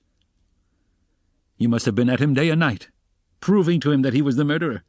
And now that he has confessed, you'll begin vivisecting him again. You are lying, you'll say. You are not the murderer. You can't be. It's not your own tale you are telling. You must admit it's a comical business." "You noticed, then, that I said to Nikolai just now that it was not his own tale he was telling?" "How could I help noticing it?" "You are quick-witted. You notice everything. You've really a playful mind, and you always fasten on the comic side. They say that was the marked characteristic of Gogol among the writers." "Yes, of Gogol." "Yes, of Gogol. I shall look forward to meeting you." "So shall I." Raskolnikov walked straight home. He was so muddled and bewildered that on getting home he sat for a quarter of an hour on the sofa, trying to collect his thoughts. He didn't attempt to think about Nikolai. He was stupefied. He felt that his confession was something inexplicable, amazing, something beyond his understanding. But Nikolai's confession was an actual fact. The consequences of this fact were clear to him at once. Its falsehood could not fail to be discovered. And then they would be after him again. Till then, at least, he was free and must do something for himself, for the danger was imminent. But how imminent? His position gradually became clear to him. Remembering, sketchily, the main outlines of his recent scene with Porfiri, he could not help shuddering again with horror. Of course, he didn't yet know all Porfiri's aims. He couldn't see into all his calculations, but he had already partly shown his hand. And no one knew better than Raskolnikov how terrible Porfiri's lead had been for him. A little more, and he might have given himself away completely, circumstantially. Knowing his nervous temperament, and from the first glance seeing through him, Porfiri, though playing a bold game, was bound to win. There's no denying that Raskolnikov had compromised himself seriously. But no facts had come to light as yet. There was nothing positive. But was he taking a true view of the position? Wasn't he mistaken? What had Porphyry been trying to get at? Had he really some surprise prepared for him? And what was it? Had he really been expecting something or not? How would they have parted if it had not been for the unexpected appearance of Nikolai? Porphyry had shown almost all his cards. Of course, he had risked something in showing them, and if he had really had anything up his sleeve, Raskolnikov reflected, he would have shown that too. What was that surprise? Was it a joke? Had it meant anything? Could it have concealed anything like a fact, a piece of positive evidence? His yesterday's visitor. What had become of him? Where was he today? If Porphyry really had any evidence, it must be connected with him. He sat on the sofa with his elbows on his knees and his face hidden in his hands. He was still shivering nervously. At last he got up, took his cap, thought a minute, and went to the door. He had a sort of presentiment that, for today at least, he might consider himself out of danger. He had a sudden sense almost of joy. He wanted to make haste to Katerina Ivanovna's. He would be too late for the funeral, of course, but he would be in time for the memorial dinner, and there at once he would see Sonia. He stood still, thought a moment, and a suffering smile came for a moment onto his lips. Today, he repeated to himself. Yes, today. So it must be. But as he was about to open the door, it began opening of itself. He started and moved back. The door opened gently and slowly, and there, suddenly, appeared a figure, yesterday's visitor, from underground. The man stood in the doorway, looked at Raskolnikov without speaking, and took a step forward into the room. He was exactly the same as yesterday, the same figure, the same dress. But there was a great change in his face. He looked dejected, and sighed deeply. If he had only put his hand up to his cheek and leaned his head on one side, he would have looked exactly like a peasant woman. "What do you want?" asked Raskolnikov, numb with terror. The man was still silent, but suddenly he bowed down almost to the ground, touching it with his finger. "What is it?" cried Raskolnikov. "I have sinned," the man articulated softly. "How?" "By evil thoughts." They looked at one another. "I was vexed when you came, perhaps in drink, and bade the porters go to the police station and asked about the blood. I was vexed that they let you go and took you for drunken. I was so vexed that I lost my sleep, and remembering the address we came here yesterday and asked for you." "Who came?" Raskolnikov interrupted, instantly beginning to recollect. "I did. I've wronged you." "Then you came from that house?" "I was standing at the gate with them. Don't you remember? We have carried on our trade in that house for years past. We cure and prepare hides. We take work home. Most of all, I was vexed." And the whole scene of the day before yesterday in the gateway came clearly before Raskolnikov's mind. He recollected that there had been several people there besides the porters, women among them. He remembered one voice had suggested taking him straight to the police station. He couldn't recall the face of the speaker, and even now he didn't recognize it, but he remembered that he had turned round and made him some answer. So, this was the solution of yesterday's horror. The most awful thought was that he had been actually almost lost, had almost done for himself on account of such a trivial circumstance. So this man could tell nothing except his asking about the flat and the bloodstains. So Porphyry, too, had nothing but that delirium, no facts but this psychology which cuts both ways, nothing positive. So if no more facts come to light, and they must not, then what can they do to him? How can they convict him, even if they arrest him? And Porphyry then had only just heard about the flat and had not known about it before.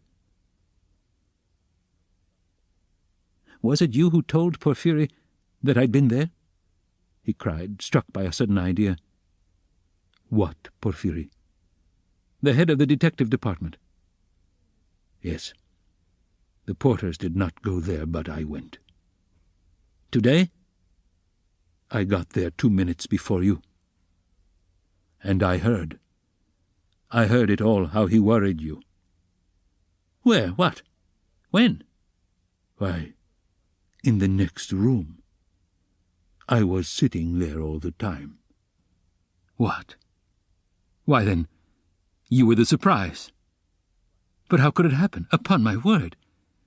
"I saw that the porters did not want to do what I said," began the man. "For it's too late," said they, "and maybe he'll be angry that we did not come at the time." I was vexed, and I lost my sleep, and I began making inquiries. And finding out yesterday where to go, I went today. The first time I went, he wasn't there. When I came an hour later, he couldn't see me. I went the third time, and they showed me in. I informed him of everything just as it happened, and he began skipping about the room and punching himself on the chest. What do you scoundrels mean by it? If I'd known about it, I should have arrested him. Then he ran out, called somebody, and began talking to him in the corner. Then he turned to me, scolding and questioning me. He scolded me a great deal, and I told him everything. And I told him that you didn't dare to say a word in answer to me yesterday, and that you didn't recognize me. And he fell to running about again, and kept hitting himself on the chest and getting angry and running about, and when you were announced, he told me to go into the next room. "Sit there a bit," he said. "Don't move, whatever you may hear." And he set a chair there for me and locked me in. "Perhaps," he said, "I may call you." And when Nikolai'd been brought, he let me out as soon as you were gone. "I shall send for you again and question you," he said. "And did he question Nikolai while you were there?" "He got rid of me as he did of you before he spoke to Nikolai." The man stood still, and again suddenly bowed down, touching the ground with his finger. "Forgive me for my evil thoughts and my slander." "May God forgive you," answered Raskolnikov. And as he said this, the man bowed down again, but not to the ground, turned slowly and went out of the room. It all cuts both ways. Now it all cuts both ways, repeated Raskolnikov. And he went out more confident than ever. "Now we'll make a fight for it," he said with a malicious smile as he went down the stairs. His malice was aimed at himself. With shame and contempt, he recollected his cowardice. Part 5. Chapter 1. The morning that followed the fateful interview with Dunya and her mother brought sobering influences to bear on Pyotr Petrovitch. Intensely unpleasant as it was, he was forced little by little to accept as a fact beyond recall what had seemed to him only the day before fantastic and incredible. The black snake of wounded vanity had been gnawing at his heart all night. When he got out of bed, Pyotr Petrovitch immediately looked in the looking-glass. He was afraid that he had jaundice. However, his health seemed unimpaired so far, and looking at his noble, clear-skinned countenance, which had grown fattish of late, Pyotr Petrovitch for an instant was positively comforted in the conviction that he would find another bride, and perhaps even a better one. But, coming back to the sense of his present position, he turned aside and spat vigorously, which excited a sarcastic smile in Andrei Semyonovitch Lebeziatnikov, the young friend with whom he was staying. That smile Pyotr Petrovitch noticed, and at once set it down against his young friend's account. He had set down a good many points against him of late.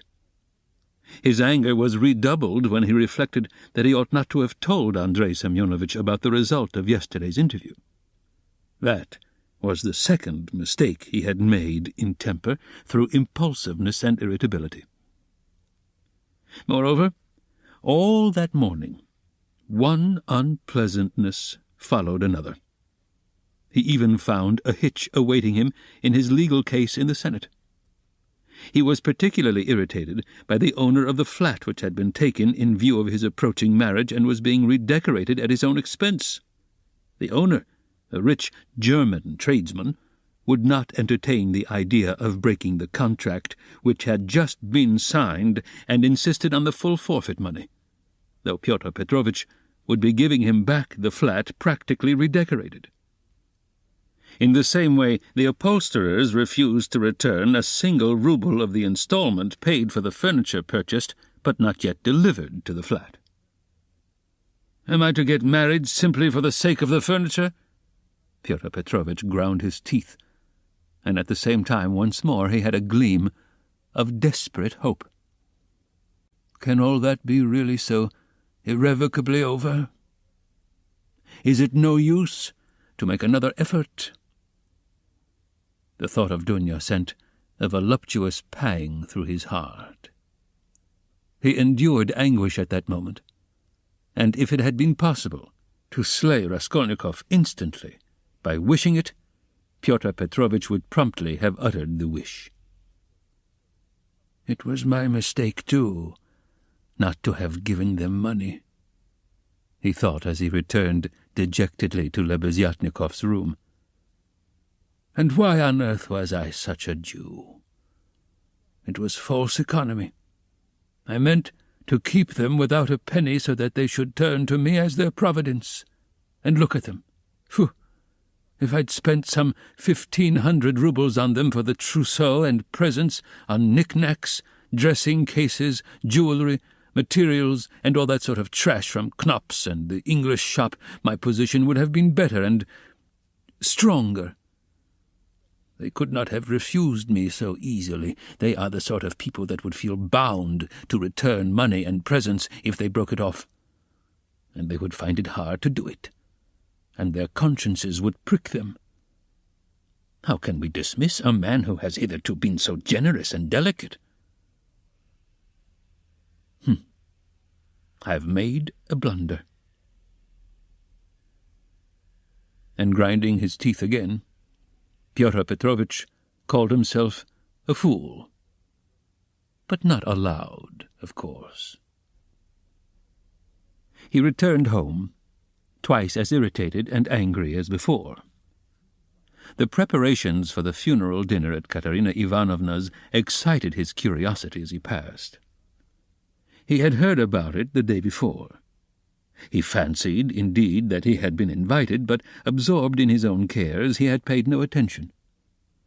Inquiring of Madame Lippewechsel, who was busy laying the table while Katerina Ivanovna was away at the cemetery, he heard that the entertainment was to be a great affair, that all the lodgers had been invited, among them some who had not known the dead man, that even Andrei Semyonovitch Lebeziatnikov was invited in spite of his previous quarrel with Katerina Ivanovna, that he, Pyotr Petrovitch, was not only invited, but was eagerly expected, as he was the most important of the lodgers. Amalia Ivanovna herself had been invited with great ceremony in spite of the recent unpleasantness, and so she was very busy with preparations and was taking a positive pleasure in them. She was moreover dressed up to the nines, all in new black silk, and she was proud of it. All this suggested an idea to Pyotr Petrovitch, and he went into his room, or rather Lebeziatnikov's, somewhat thoughtful. He had learned that Raskolnikov was to be one of the guests. Andrei Semyonovitch had been at home all the morning. The attitude of Pyotr Petrovitch to this gentleman was strange, though perhaps natural. Pyotr Petrovitch had despised and hated him from the day he came to stay with him, and at the same time he seemed somewhat afraid of him. He had not come to stay with him on his arrival in Petersburg simply from parsimony, though that had been perhaps his chief object. He had heard of Andrei Semyonovitch, who had once been his ward, as a leading young progressive who was taking an important part in certain interesting circles, the doings of which were a legend in the provinces. It had impressed Pyotr Petrovitch. These powerful, omniscient circles, who despised everyone and held everyone up to ridicule, had long inspired in him a peculiar but quite vague alarm. He had not, of course, been able to form even an approximate idea of what they meant. He, like everyone, had heard that there were, especially in Petersburg, progressives of some sort, nihilists and so on, and, like many people, he exaggerated and distorted the significance of those words to an absurd degree. What for many years past he had feared more than anything was being held up to ridicule, and this was the chief ground for his continual uneasiness at the thought of transferring his business to Petersburg. He was afraid of this, as little children are sometimes panic-stricken. Some years before, when he was just entering on his own career, he had come upon two cases in which rather important personages in the province, patrons of his, had been cruelly exposed. One instance had ended in great scandal for the person attacked, and the other had very nearly ended in serious trouble. For this reason, Pyotr Petrovitch intended to go into the subject as soon as he reached Petersburg, and, if necessary, to anticipate contingencies by seeking the favor of our younger generation. He relied on Andrei Semyonovitch for this, and before his visit to Raskolnikov he had succeeded in picking up some current phrases. He soon discovered that Andrei Semyonovitch was a commonplace simpleton, but that by no means reassured Pyotr Petrovitch. Even if he had been certain that all the progressives were fools like him, it would not have allayed his uneasiness. All the doctrines, the ideas, the systems with which Andrei Semyonovitch pestered him had no interest for him. He had his own object. He simply wanted to find out at once what was happening here. Had these people any power or not? Had he anything to fear from them? Would they expose any enterprise of his? And what precisely was now the goal of their attacks? Could he somehow make up to them and get round them if they really were powerful? Was this the thing to do or not? Couldn't he gain something through them? In fact, hundreds of questions presented themselves.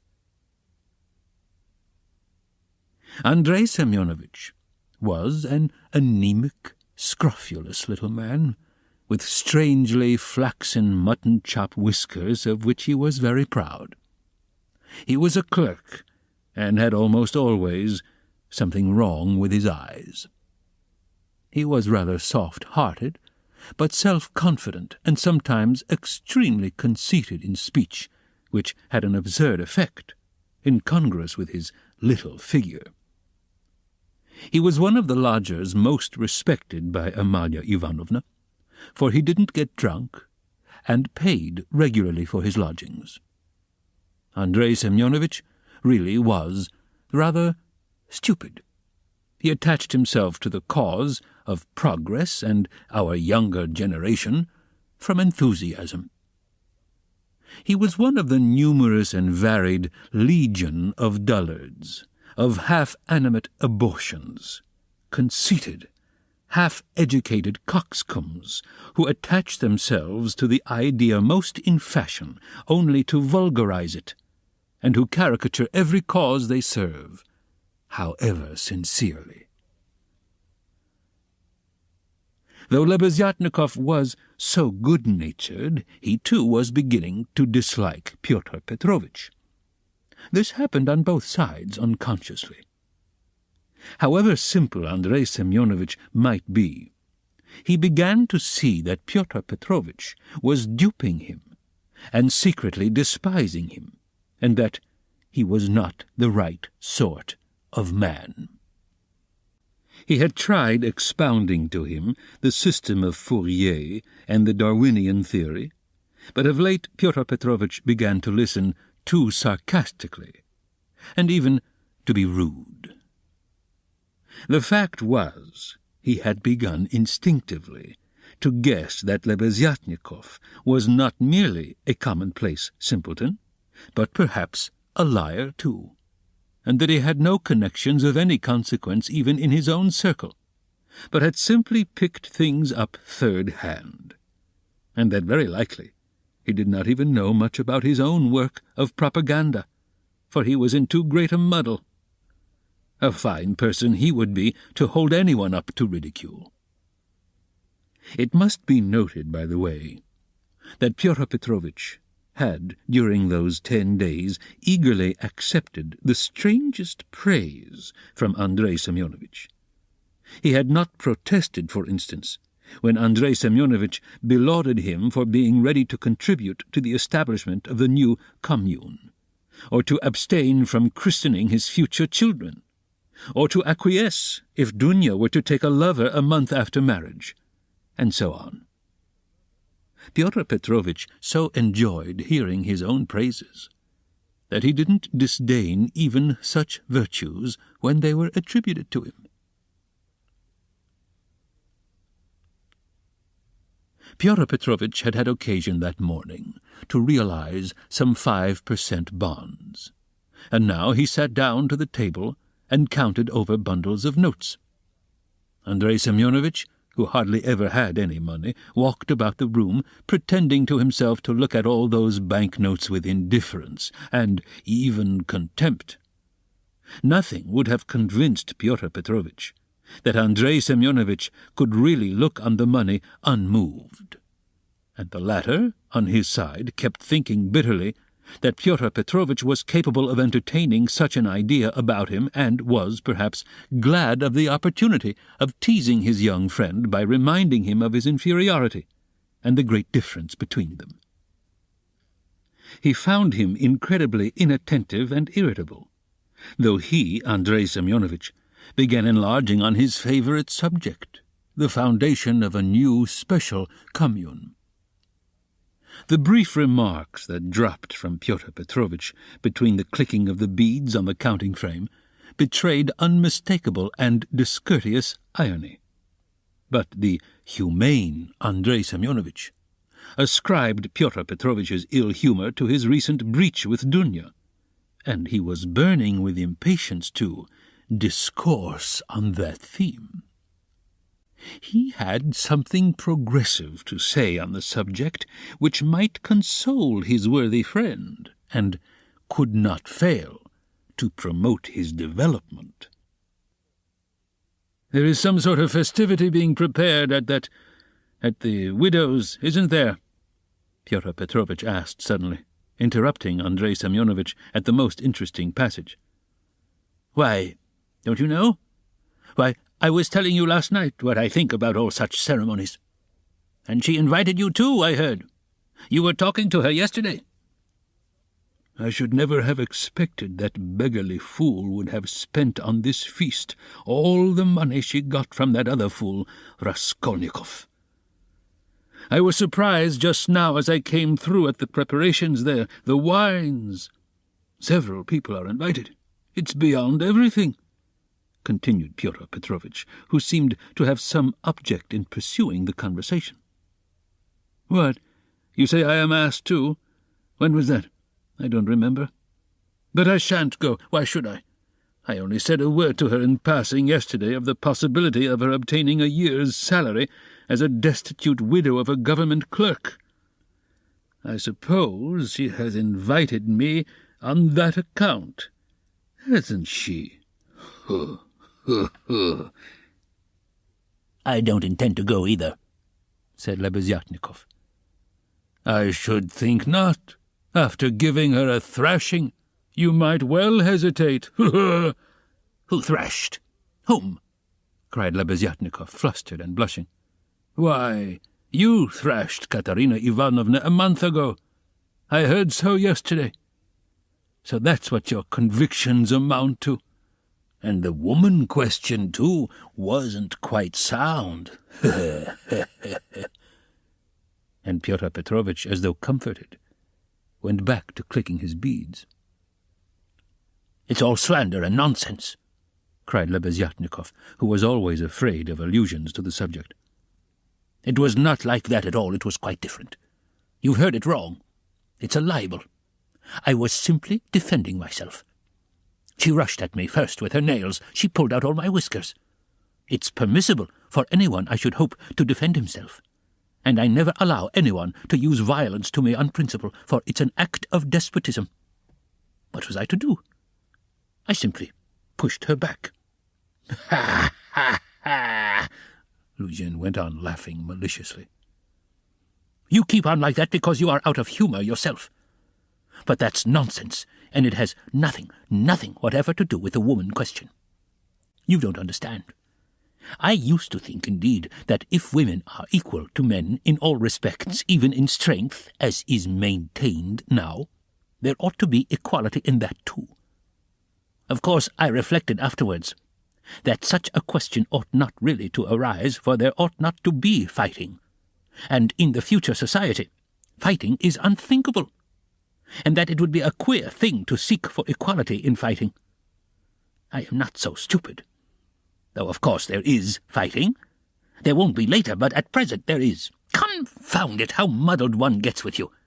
It's not on that account that I am not going. I am not going on principle, not to take part in the revolting convention of memorial dinners. That's why. Though, of course, one might go to laugh at it. I am sorry there won't be any priests at it. I should certainly go if there were. Then you would sit down at another man's table and insult it and those who invited you, eh? Certainly not insult, but protest. I should do it with a good cause. I might indirectly assist the cause of enlightenment and propaganda. It's a duty of every man to work for enlightenment and propaganda, and the more harshly, perhaps, the better. I might drop a seed, an idea, and something might grow up from that seed. How should I be insulting them? They might be offended at first, but afterwards they'd see I'd done them a service. You know, Terebyeva, who is in the community now, was blamed because when she left her family and gave herself, she wrote to her father and mother that she wouldn't go on living conventionally and was entering on a free marriage, and it was said that that was too harsh, that she might have spared them and have written more kindly.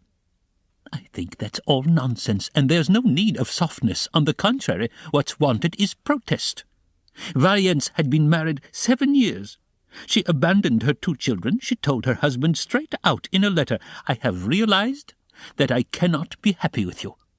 I can never forgive you that you have deceived me by concealing from me that there is another organization of society by means of the communities.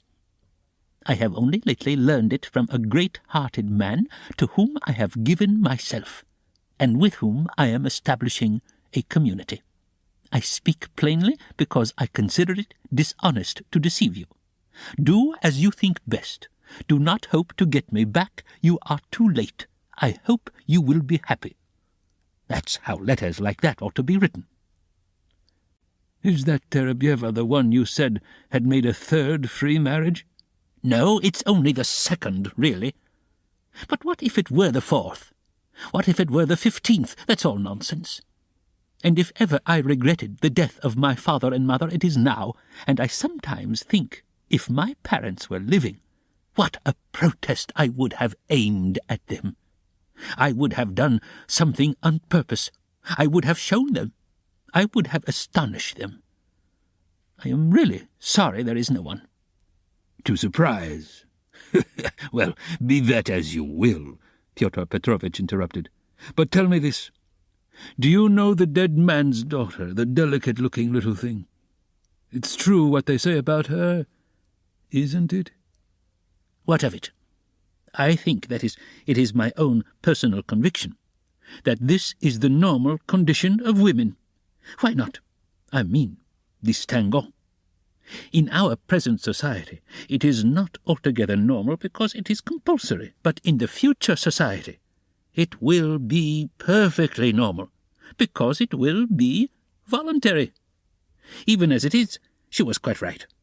She was suffering, and that was her asset, so to speak, her capital, which she had a perfect right to dispose of. Of course, in the future society, there will be no need of assets. But her part will have another significance, rational and in harmony with her environment. As to Sofya Semyonovna, personally, I regard her action as a vigorous protest against the organization of society, and I respect her deeply for it. I rejoice, indeed, when I look at her. I was told that you got her turned out of these lodgings. Lebeziatnikov was enraged. "That's another slander," he yelled. "It was not so at all. That was all Katerina Ivanovna's invention, for she did not understand. And I never made love to Sofya Semyonovna. I was simply developing her, entirely disinterestedly, trying to rouse her to protest. All I wanted was her protest, and Sofya Semyonovna could not have remained here anyway." "Have you asked her to join your community?" "You keep on laughing, and very inappropriately. Allow me to tell you. You don't understand. There is no such role in a community. The community is established that there should be no such roles. In a community, such a role is essentially transformed, and what is stupid here is sensible there. What, under present conditions, is unnatural becomes perfectly natural in the community. It all depends on the environment. It's all the environment, and man himself is nothing. And I am on good terms with Sofya Semyonovna to this day, which is a proof that she never regarded me as having wronged her. I am trying now to attract her to the community, but on quite a different footing." "What are you laughing at? We are trying to establish a community of our own, a special one, on a broader basis. We have gone further in our convictions. We reject more.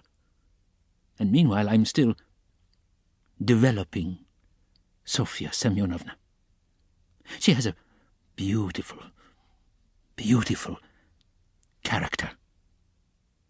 "And you take advantage of her fine character, eh?" No, oh no, on the contrary." "Oh, on the contrary." A queer thing to say. "Believe me, why should I disguise it? In fact, I feel it strange myself how timid, chaste, and modest she is with me." "And you, of course, are developing her, trying to prove to her that all that modesty is nonsense?" "Not at all, not at all. How coarsely, how stupidly, excuse me saying so, you misunderstand the word development. Good heavens, how crude you still are. We are striving for the freedom of women, and you have only one idea in your head. Setting aside the general question of chastity and feminine modesty as useless in themselves and indeed prejudices. I fully accept her chastity with me, because that's for her to decide. Of course, if she were to tell me herself that she wanted me, I should think myself very lucky, because I like the girl very much. But as it is, no one has ever treated her more courteously than I, with more respect for her dignity. I wait in hopes. That's all." "You had much better make her a present of something. I bet you never thought of that." "You don't understand, as I've told you already. Of course she is in such a position, but it's another question, quite another question. You simply despise her. Seeing a fact which you mistakenly consider deserving of contempt, you refuse to take a humane view of a fellow creature. You don't know what a character she is. I am only sorry that of late she has quite given up reading and borrowing books. I used to lend them to her. I am sorry, too, that with all the energy and resolution in protesting, which she has already shown once, she has little self-reliance, little, so to say, independence, so as to break free from certain prejudices and certain foolish ideas. Yet she thoroughly understands some questions. For instance, about kissing of hands, that is, that it's an insult to a woman for a man to kiss her hand, because it's a sign of inequality. We had a debate about it, and I described it to her. She listened attentively to an account of the workmen's associations in France, too. Now I am explaining the question of coming into the room in the future society." "And what's that, pray?"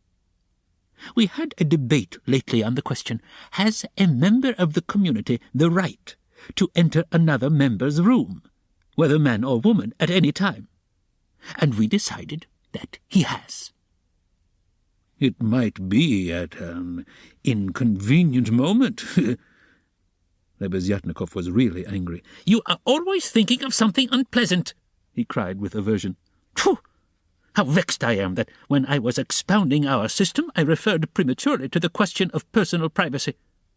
It's always a stumbling block to people like you. They turn it into ridicule before they understand it. And how proud they are of it, too. Phew!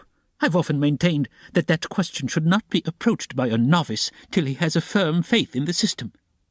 And tell me, please, what do you find so shameful even in cesspools? I should be the first to be ready to clean out any cesspool you like. And it's not a question of self-sacrifice, it's simply work, honourable, useful work, which is as good as any other and much better than the work of a Raphael and a Pushkin, because it is more useful." "And more honourable." "More honourable." What do you mean by more honourable? I don't understand such expressions to describe human activity. More honourable, nobler, all those are old-fashioned prejudices which I reject. Everything which is of use to mankind is honourable. I only understand one word, useful. You can snigger as much as you like, but that's so." Pyotr Petrovitch laughed heartily. He had finished counting the money and was putting it away. But some of the notes he left on the table. The cesspool question had already been a subject of dispute between them. What was absurd was that it made Lebeziatnikov really angry, while it amused Luzhin, and at that moment he particularly wanted to anger his young friend. "It's your ill luck yesterday that makes you so ill-humoured and annoying," blurted out Lebeziatnikov, who, in spite of his independence and his protests, did not venture to oppose Pyotr Petrovitch and still behaved to him with some of the respect habitual in earlier years. "You'd better tell me this," Pyotr Petrovitch interrupted with haughty displeasure. "Can you, or rather are you really friendly enough with that young person to ask her to step in here for a minute? I think they've all come back from the cemetery. I hear the sound of steps. I want to see her, that young person." "What for?" Lebeziatnikov asked with surprise. "Oh, I want to. I am leaving here today or tomorrow, and therefore I wanted to speak to her about... However, you may be present during the interview. It's better you should be, indeed. For there's no knowing what you might imagine. I shan't imagine anything. I only asked, and if you've anything to say to her, nothing is easier than to call her in. I'll go directly, and you may be sure I won't be in your way. 5 minutes later, Lebeziatnikov came in with Sonya. She came in very much surprised and overcome with shyness as usual.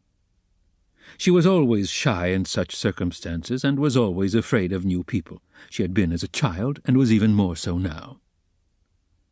Pyotr Petrovitch met her politely and affably, but with a certain shade of bantering familiarity which, in his opinion, was suitable for a man of his respectability and weight in dealing with a creature so young and so interesting as she. He hastened to reassure her and made her sit down facing him at the table. Sonya sat down, looked about her, at Lebeziatnikov, at the notes lying on the table, and then again at Pyotr Petrovitch, and her eyes remained riveted on him. Lebeziatnikov was moving to the door. Pyotr Petrovitch signed to Sonya to remain seated, and stopped Lebeziatnikov. "Is Raskolnikov in there? Has he come?" he asked him in a whisper. "Raskolnikov? Yes." "Why?" "Yes, he is there. I saw him just come in. Why?" "Well, I particularly beg you to remain here with us and not to leave me alone with this young woman. I only want a few words with her, but God knows what they may make of it. I shouldn't like Raskolnikov to repeat anything. You understand what I mean?" "I understand." Lebeziatnikov saw the point. "Yes, you are right. Of course, I am convinced personally that you have no reason to be uneasy, but still you are right. Certainly I'll stay. I'll stand here at the window and not be in your way. I think you are right." Pyotr Petrovitch returned to the sofa, sat down opposite Sonya, looked attentively at her, and assumed an extremely dignified, even severe expression, as much as to say, "Don't you make any mistake, madam." Sonya was overwhelmed with embarrassment. "In the first place, Sofya Semyonovna, will you make my excuses to your respected mamma?" "That's right, isn't it? Katerina Ivanovna stands in the place of a mother to you." Pyotr Petrovitch began with great dignity, though affably. It was evident that his intentions were friendly. "Quite so, yes. The place of a mother," Sonya answered timidly and hurriedly. "Then will you make my apologies to her? Through inevitable circumstances I am forced to be absent and shall not be at the dinner in spite of your mamma's kind invitation." "Yes. I'll tell her. At once." And Sonya hastily jumped up from her seat. "Wait, that's not all." Pyotr Petrovitch detained her, smiling at her simplicity and ignorance of good manners. "And you know me little, my dear Sofya Semyonovna, if you suppose I would have ventured to trouble a person like you for a matter of so little consequence, affecting myself only. I have another object." Sonya sat down hurriedly. Her eyes rested again for an instant on the grey and rainbow-coloured notes that remained on the table, but she quickly looked away and fixed her eyes on Pyotr Petrovitch. She felt it horribly indecorous, especially for her, to look at another person's money. She stared at the gold eyeglass which Pyotr Petrovitch held in his left hand, and at the massive and extremely handsome ring with a yellow stone on his middle finger. But suddenly she looked away, and, not knowing where to turn, ended by staring Pyotr Petrovitch again straight in the face. After a pause of still greater dignity, he continued, "I chanced yesterday in passing to exchange a couple of words with Katerina Ivanovna, poor woman. That was sufficient to enable me to ascertain that she is in a position preternatural, if one may so express it." "Yes, preternatural," Sonia hurriedly assented. "Or it would be simpler and more comprehensible to say ill." "Yes, simpler and more comprehensible. Yes, ill." "Quite so. So then, from a feeling of humanity and, so to speak, compassion, I should be glad to be of service to her in any way, foreseeing her unfortunate position. I believe the whole of this poverty-stricken family depends now entirely on you." "Allow me to ask," Sonia rose to her feet, "did you say something to her yesterday of the possibility of a pension? Because she told me you had undertaken to get her one. Was that true?" "Not in the slightest. And indeed it's an absurdity. I merely hinted at her obtaining temporary assistance as the widow of an official who had died in the service. If only she has patronage. But apparently your late parent had not served his full term, and had not indeed been in the service at all of late. In fact, if there could be any hope, it would be very ephemeral, because there would be no claim for assistance in that case. Far from it. And she is dreaming of a pension already. A clever lady." "Yes, she is. For she is credulous and good-hearted, and she believes everything from the goodness of her heart, and she is like that. Yes. You must excuse her," said Sonia, and again she got up to go. "But you haven't heard what I have to say." "No, I haven't heard," muttered Sonia. "Then sit down." She was terribly confused. She sat down again a third time. "Seeing her position with her unfortunate little ones, I should be glad, as I have said before, so far as lies in my power, to be of service. That is, so far as is in my power, not more. One might, for instance, get up a subscription for her, or a lottery, something of the sort, such as is always arranged in such cases by friends or even outsiders desirous of assisting people. It was of that I intended to speak to you. It might be done." "Yes, yes, God will repay you for it," faltered Sonia, gazing intently at Pyotr Petrovitch. "It might be, but we will talk of it later. We might begin it today. We will talk it over this evening and lay the foundation, so to speak. Come to me at 7 o'clock. Mr. Lebeziatnikov, I hope, will assist us. But there is one circumstance of which I ought to warn you beforehand, and for which I venture to trouble you, Sofya Semyonovna, to come here. In my opinion, money cannot be, indeed, it's unsafe to put it into Katerina Ivanovna's own hands. The dinner today is a proof of that. Though she has not, so to speak, a crust of bread for tomorrow, and, well, boots or shoes or anything, she has bought today Jamaica rum, and even, I believe, Madeira, and coffee. I saw it as I passed through. Tomorrow it will all fall upon you again. They won't have a crust of bread. It's absurd, really.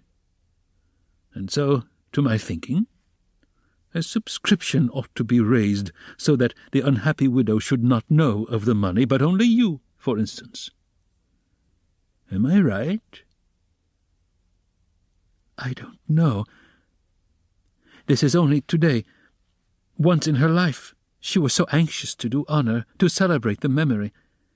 and she is very sensible, but just as you think, and I shall be very, very...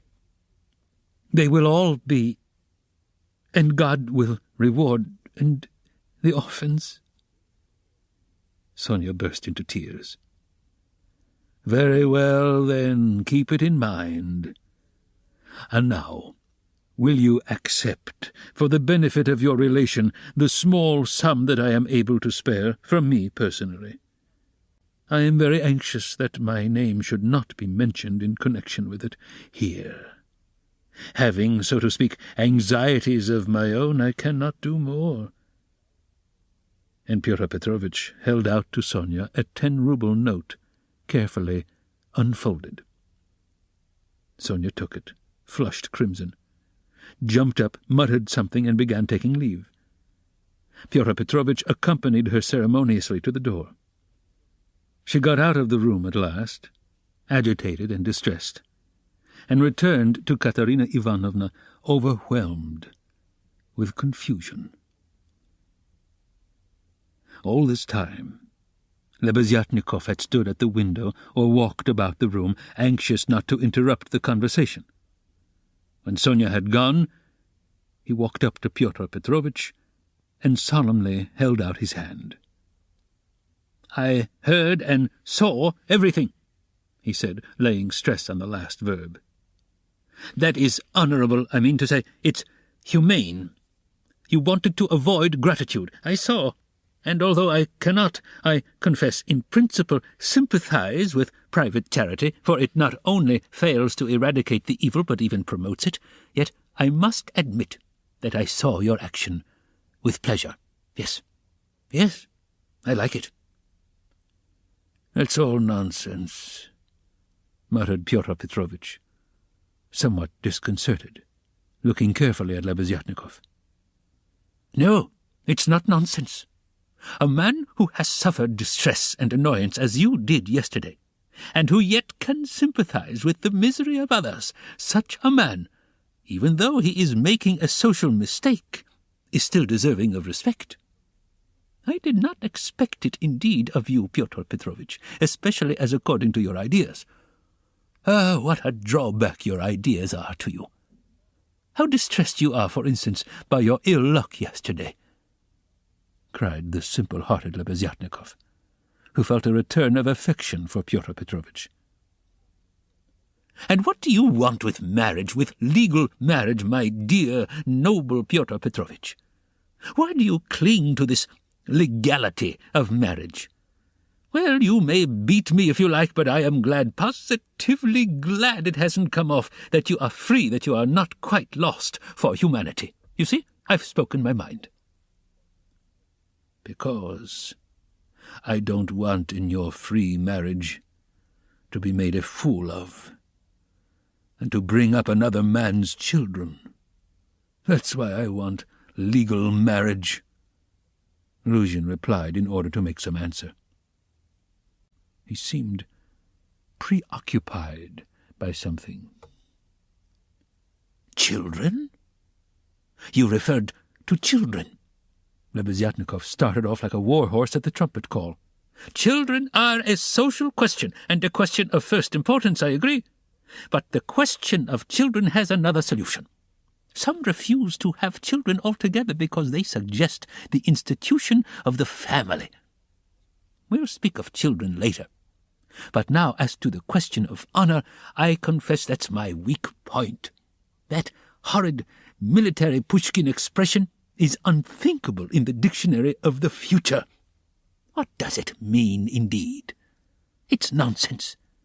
There will be no deception in a free marriage. That is only the natural consequence of a legal marriage.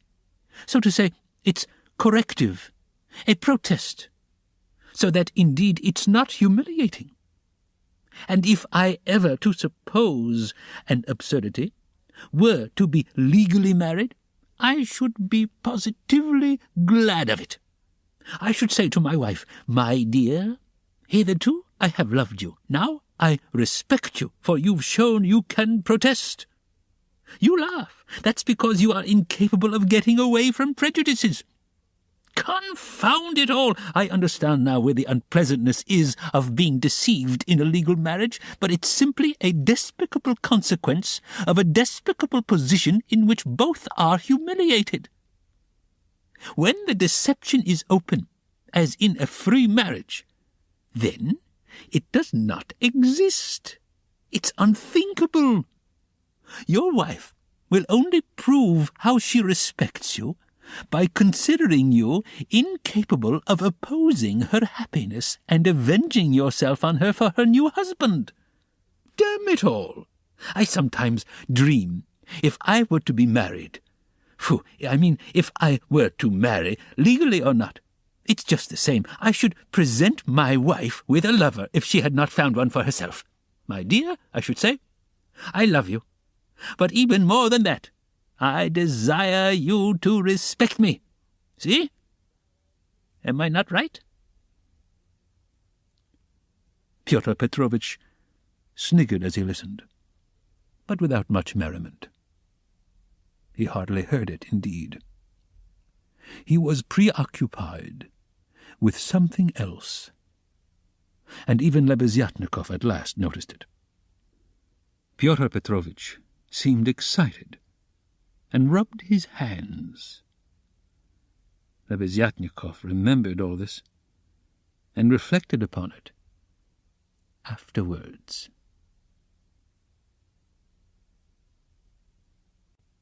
Chapter 2.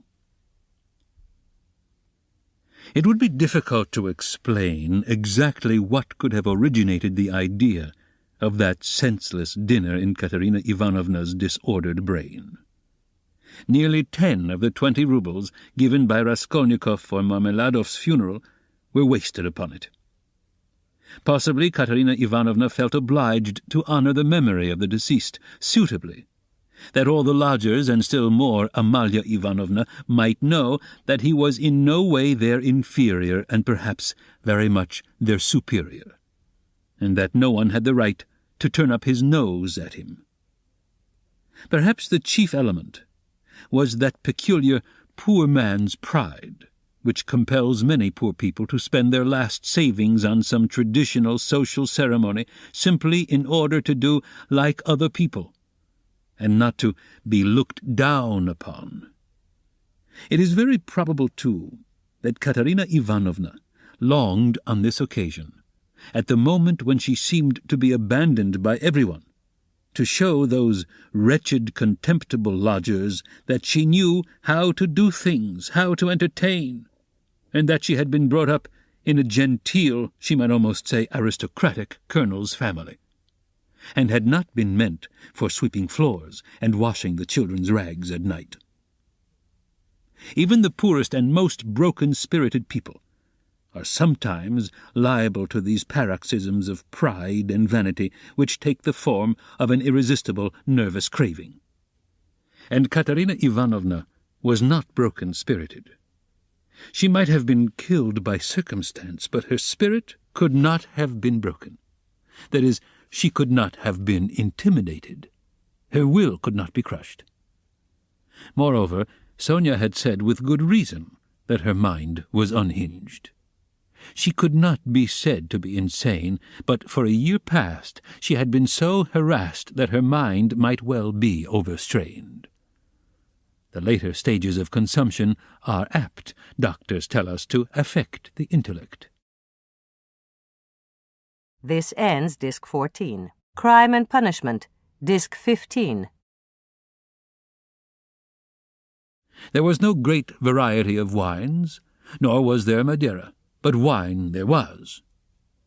There was vodka, rum, and Lisbon wine, all of the poorest quality, but in sufficient quantity. Besides the traditional rice and honey, there were 3 or 4 dishes, one of which consisted of pancakes, all prepared in Amalia Ivanovna's kitchen. 2 samovars were boiling, that tea and punch might be offered after dinner. Katerina Ivanovna had herself seen to purchasing the provisions with the help of one of the lodgers, an unfortunate little Pole, who had somehow been stranded at Madame Lippevechsel's. He promptly put himself at Katerina Ivanovna's disposal, and had been all that morning, and all the day before, running about as fast as his legs could carry him, and very anxious that everyone should be aware of it. For every trifle he ran to Katerina Ivanovna, even hunting her out at the bazaar. At every instant called her Pani. She was heartily sick of him before the end, though she had declared at first that she could not have got on without this serviceable and magnanimous man. It was one of Katerina Ivanovna's characteristics to paint everyone she met in the most glowing colours. Her praises were so exaggerated as sometimes to be embarrassing. She would invent various circumstances to the credit of her new acquaintance and quite genuinely believe in their reality.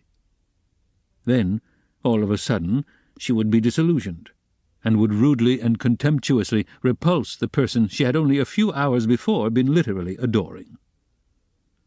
She was naturally of a gay, lively, and peace-loving disposition, but from continual failures and misfortunes she had come to desire so keenly that all should live in peace and joy and should not dare to break the peace, that the slightest jar, the smallest disaster, reduced her almost to frenzy, and she would pass in an instant from the brightest hopes and fancies to cursing her fate and raving and knocking her head against the wall.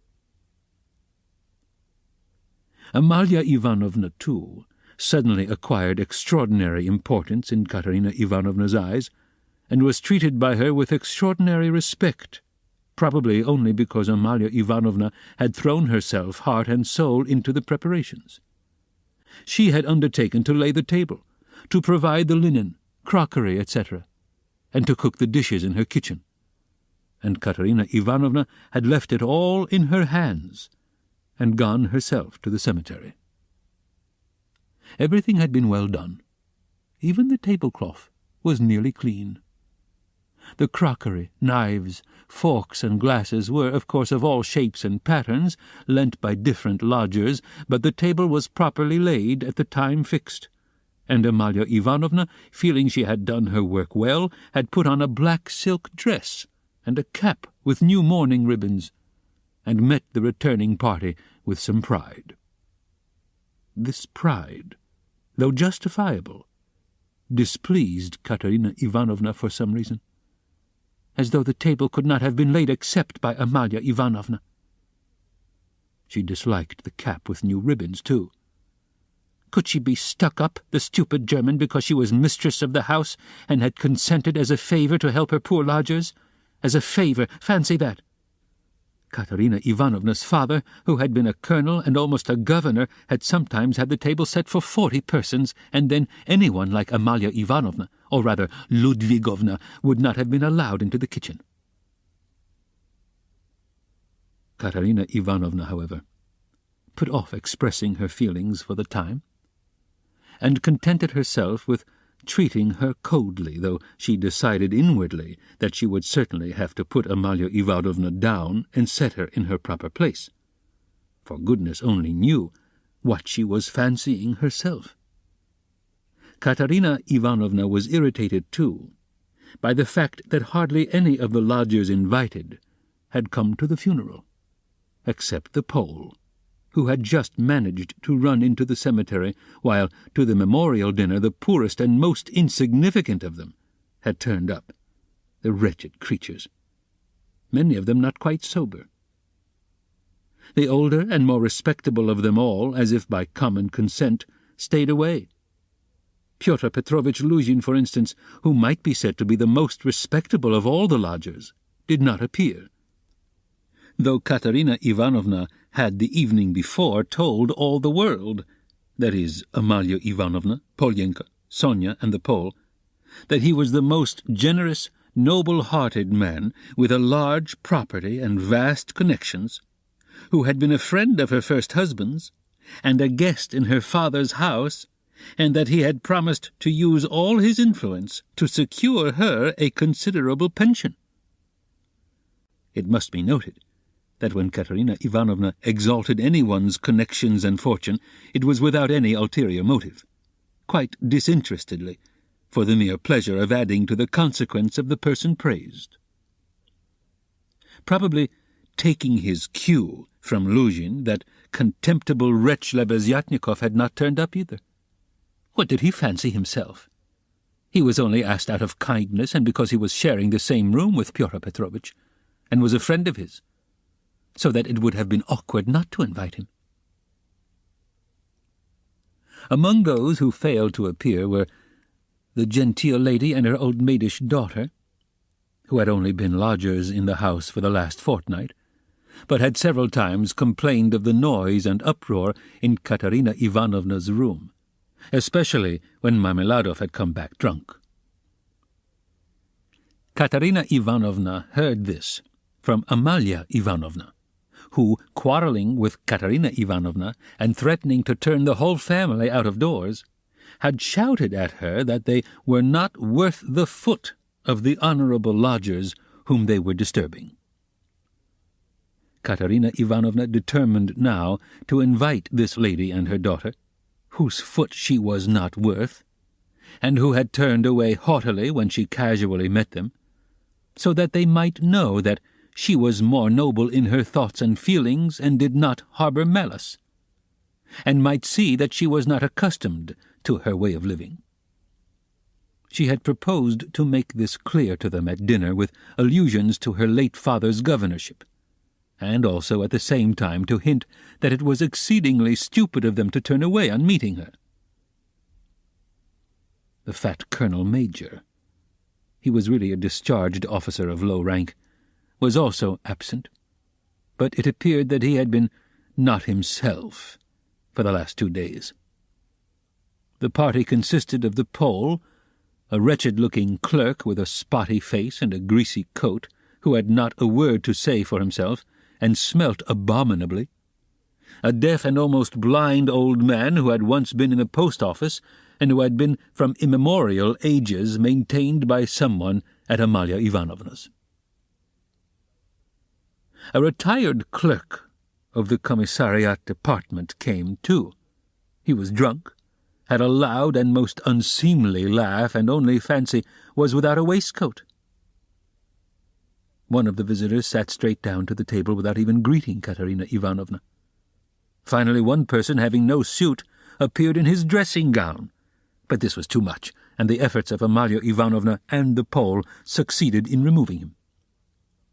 The Pole brought with him, however, 2 other Poles who did not live at Amalia Ivanovna's and whom no one had seen here before. All this irritated Katerina Ivanovna intensely. For whom had they made all these preparations, then? To make room for the visitors, the children had not even been laid for at the table, but the 2 little ones were sitting on a bench in the furthest corner with their dinner laid on a box, while Polyenka, as a big girl, had to look after them, feed them, and keep their noses wiped like well-bred children's. Katerina Ivanovna, in fact, could hardly help meeting her guests with increased dignity and even haughtiness. She stared at some of them with special severity, and loftily invited them to take their seats. Rushing to the conclusion that Amalia Ivanovna must be responsible for those who were absent, she began treating her with extreme nonchalance, which the latter promptly observed and resented. Such a beginning was no good omen for the end. All were seated at last. Raskolnikov came in almost at the moment of their return from the cemetery. Katerina Ivanovna was greatly delighted to see him, in the first place because he was the one educated visitor, and, as everyone knew, was in 2 years to take a professorship in the university, and secondly because he immediately and respectfully apologized for having been unable to be at the funeral. She positively pounced upon him and made him sit on her left hand. Amalia Ivanovna was on her right. In spite of her continual anxiety that the dishes should be passed round correctly, and that everyone should taste them, In spite of the agonizing cough, which interrupted her every minute and seemed to have grown worse during the last few days, she hastened to pour out in a half-whisper to Raskolnikov all her suppressed feelings and her just indignation at the failure of the dinner, interspersing her remarks with lively and uncontrollable laughter at the expense of her visitors, and especially of her landlady. "It's all that cuckoo's fault. You know whom I mean? Her. Katerina Ivanovna nodded towards the landlady. "Look at her. She's making round eyes. She feels that we are talking about her, and can't understand. Phew, the owl! And what does she put on that cap for? Have you noticed that she wants everyone to consider that she is patronizing me and doing me an honor by being here? I asked her like a sensible woman to invite people, especially those who knew my late husband. And look at the set of fools she has brought. The sweeps. Look at that one with the spotty face. And those wretched Poles. Not one of them has ever poked his nose in here. I've never set eyes on them. What have they come here for, I ask you? There they sit in a row. Hey, Pan! She cried suddenly to one of them. Have you tasted the pancakes? Take some more, have some beer. Won't you have some vodka? Look, he's jumped up and is making his bows. They must be quite starved, poor things. Never mind, let them eat. They don't make a noise anyway, though I'm really afraid for our landlady's silver spoons. Amalia Ivanovna, she addressed her suddenly, almost aloud. If your spoons should happen to be stolen, I won't be responsible, I warn you. She laughed, turning to Raskolnikov, and again nodding towards the landlady in high glee at her sally. She didn't understand again. Look how she sits with her mouth open. An owl, a real owl, an owl in new ribbons. Here her laugh turned again to an insufferable fit of coughing that lasted 5 minutes. Drops of perspiration stood out on her forehead, and her handkerchief was stained with blood. She showed Raskolnikov the blood in silence, and as soon as she could get her breath, began whispering to him again with extreme animation and a hectic flush on her cheeks. Do you know, I gave her the most delicate instructions, so to speak, for inviting that lady and her daughter, you understand of whom I am speaking. It needed the utmost delicacy, the greatest nicety. But she has managed things so that fool, that conceited baggage, that provincial nonentity, simply because she is the widow of a major and has come to try and get a pension and to fray out her skirts in the government offices, because at 50 she paints her face, everybody knows it. A creature like that did not think fit to come, and has not even answered the invitation, which the most ordinary good manners required. I can't understand why Pyotr Petrovitch has not come. But where's Sonia? Where has she gone? Ah, there she is at last. What is it? Sonia, where have you been? It's odd that even at your father's funeral you should be so unpunctual. Rodion Romanovich, make room for her beside you. That's your place, Sonia. Take what you like. Have some of the cold entree with jelly, that's the best. They'll bring the pancakes directly. Have they given the children some? Polyenka, have you got everything? That's all right. Be a good girl, Lida, and Kolya, don't fidget with your feet. Sit like a little gentleman. What are you saying, Sonia? Sonia hastened to give her Pyotr Petrovitch's apologies, trying to speak loud enough for everyone to hear and carefully choosing the most respectful phrases, which she attributed to Pyotr Petrovitch. She added that Pyotr Petrovitch had particularly told her to say that as soon as he possibly could, he would come immediately to discuss business alone with her, and to consider what could be done for her, etc., etc. Sonia knew that this would comfort Katerina Ivanovna, would flatter her, and gratify her pride. She sat down beside Raskolnikov. She made him a hurried bow, glancing curiously at him. but for the rest of the time she seemed to avoid looking at him or speaking to him. She seemed absent-minded, though she kept looking at Katerina Ivanovna, trying to please her.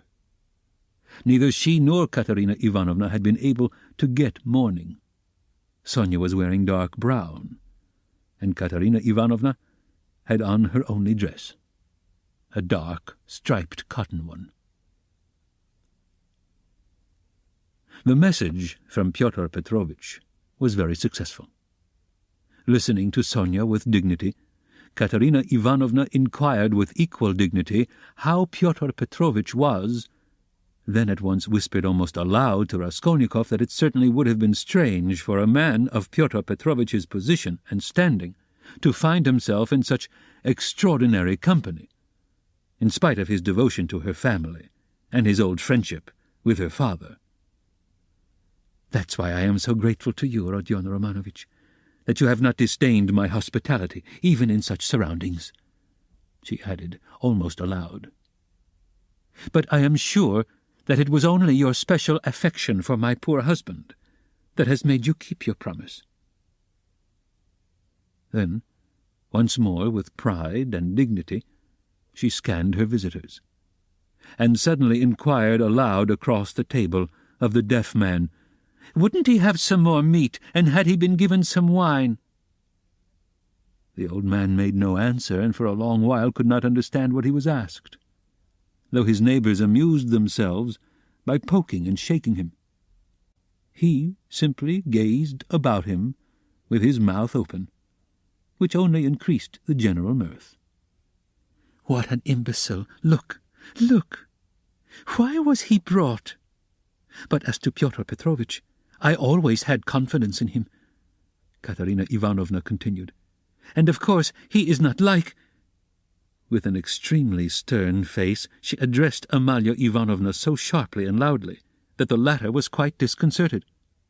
"Not like your dressed-up draggle-tails, whom my father would not have taken as cooks into his kitchen, and my late husband would have done them honour if he had invited them in the goodness of his heart."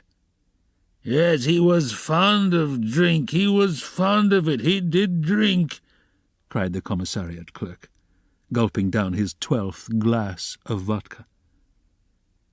"My late husband certainly had that weakness, and everyone knows it." Katerina Ivanovna attacked him at once. "But he was a kind and honourable man who loved and respected his family. The worst of it was his good nature made him trust all sorts of disreputable people, and he drank with fellows who were not worth the sole of his shoe. Would you believe it, Rodion Romanovich? They found a gingerbread rooster in his pocket. He was dead drunk, but he did not forget the children." "A rooster? Did you say a rooster?" shouted the commissariat clerk. Katerina Ivanovna did not vouchsafe a reply. She sighed, lost in thought. "No doubt you think, like everyone, that I was too severe with him," she went on, addressing Raskolnikov. "But that's not so. He respected me. He respected me very much. He was a kind-hearted man. And how sorry I was for him sometimes. He would sit in a corner and look at me. I used to feel so sorry for him. I used to want to be kind to him, and then would think to myself, be kind to him, and he will drink again. It was only by severity that you could keep him within bounds." "Yes, he used to get his hair pulled pretty often," roared the commissariat clerk again, swallowing another glass of vodka. "Some fools would be the better for a good drubbing, as well as having their hair pulled. I am not talking of my late husband now." Katerina Ivanovna snapped at him. The flush on her cheeks grew more and more marked. Her chest heaved. In another minute she would have been ready to make a scene. Many of the visitors were sniggering, evidently delighted. They began poking the commissariat clerk and whispering something to him. They were evidently trying to egg him on. "Allow me to ask, what are you alluding to?" began the clerk.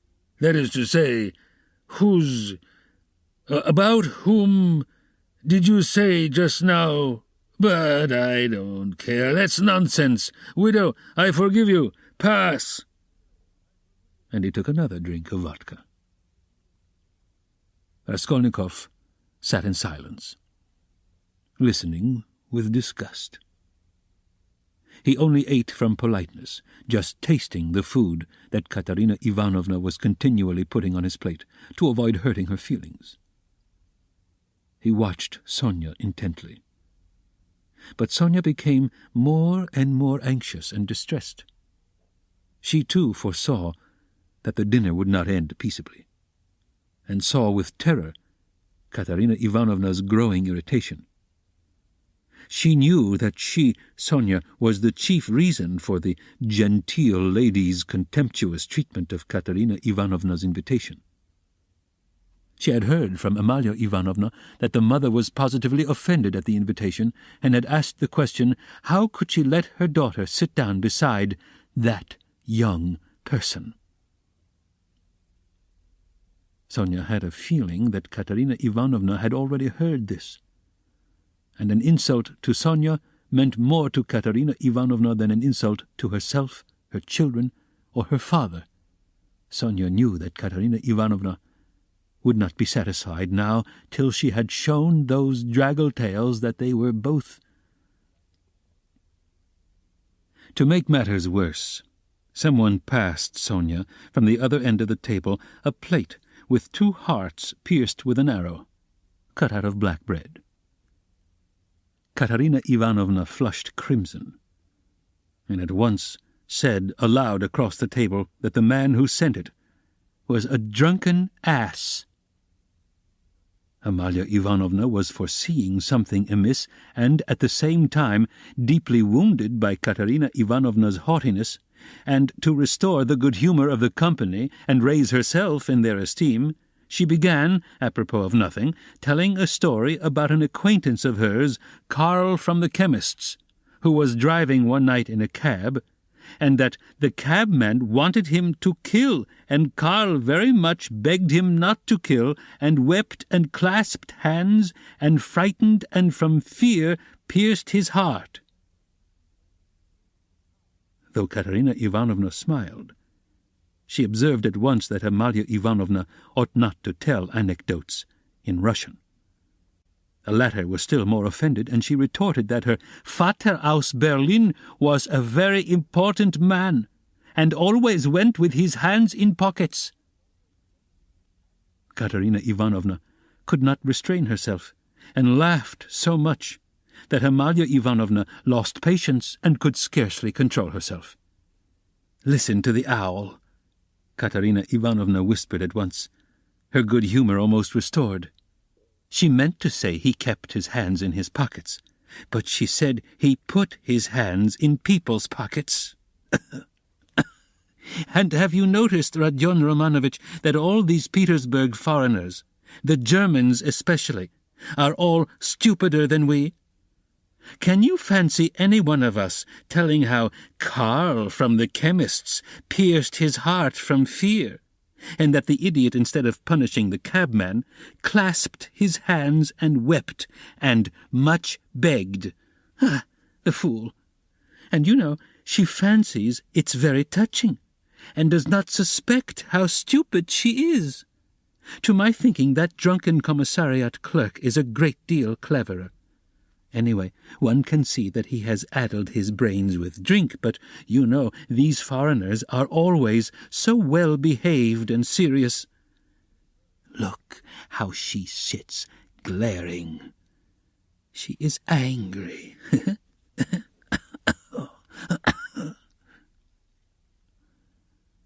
Regaining her good humour, Katerina Ivanovna began at once telling Raskolnikov that when she had obtained her pension, she intended to open a school for the daughters of gentlemen in her native town, T. This was the first time she had spoken to him of the project, and she launched out into the most alluring details. It suddenly appeared that Katerina Ivanovna had in her hands the very certificate of honour of which Marmeladov had spoken to Raskolnikov in the tavern, when he told him that Katerina Ivanovna, his wife, had danced the shawl dance before the governor and other great personages on leaving school. This certificate of honor was obviously intended now to prove Katerina Ivanovna's right to open a boarding school.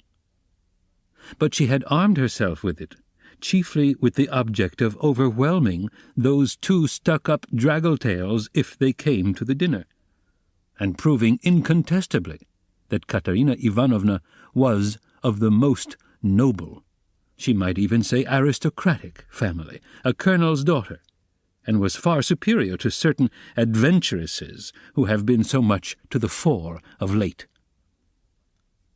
The certificate of honor immediately passed into the hands of the drunken guests, and Katerina Ivanovna did not try to retain it, for it actually contained the statement en toutes lettres that her father was of the rank of a major, and also a companion of an order, so that she really was almost the daughter of a colonel. Warming up, Katerina Ivanovna proceeded to enlarge on the peaceful and happy life they would lead in tea, on the gymnasium teachers whom she would engage to give lessons in her boarding school, one a most respectable old Frenchman, one Mongo, who had taught Katerina Ivanovna herself in old days, and was still living in tea, and would no doubt teach in her school on moderate terms. Next she spoke of Sonia, who would go with her to tea and help her in all her plans. At this, someone at the further end of the table gave a sudden guffaw.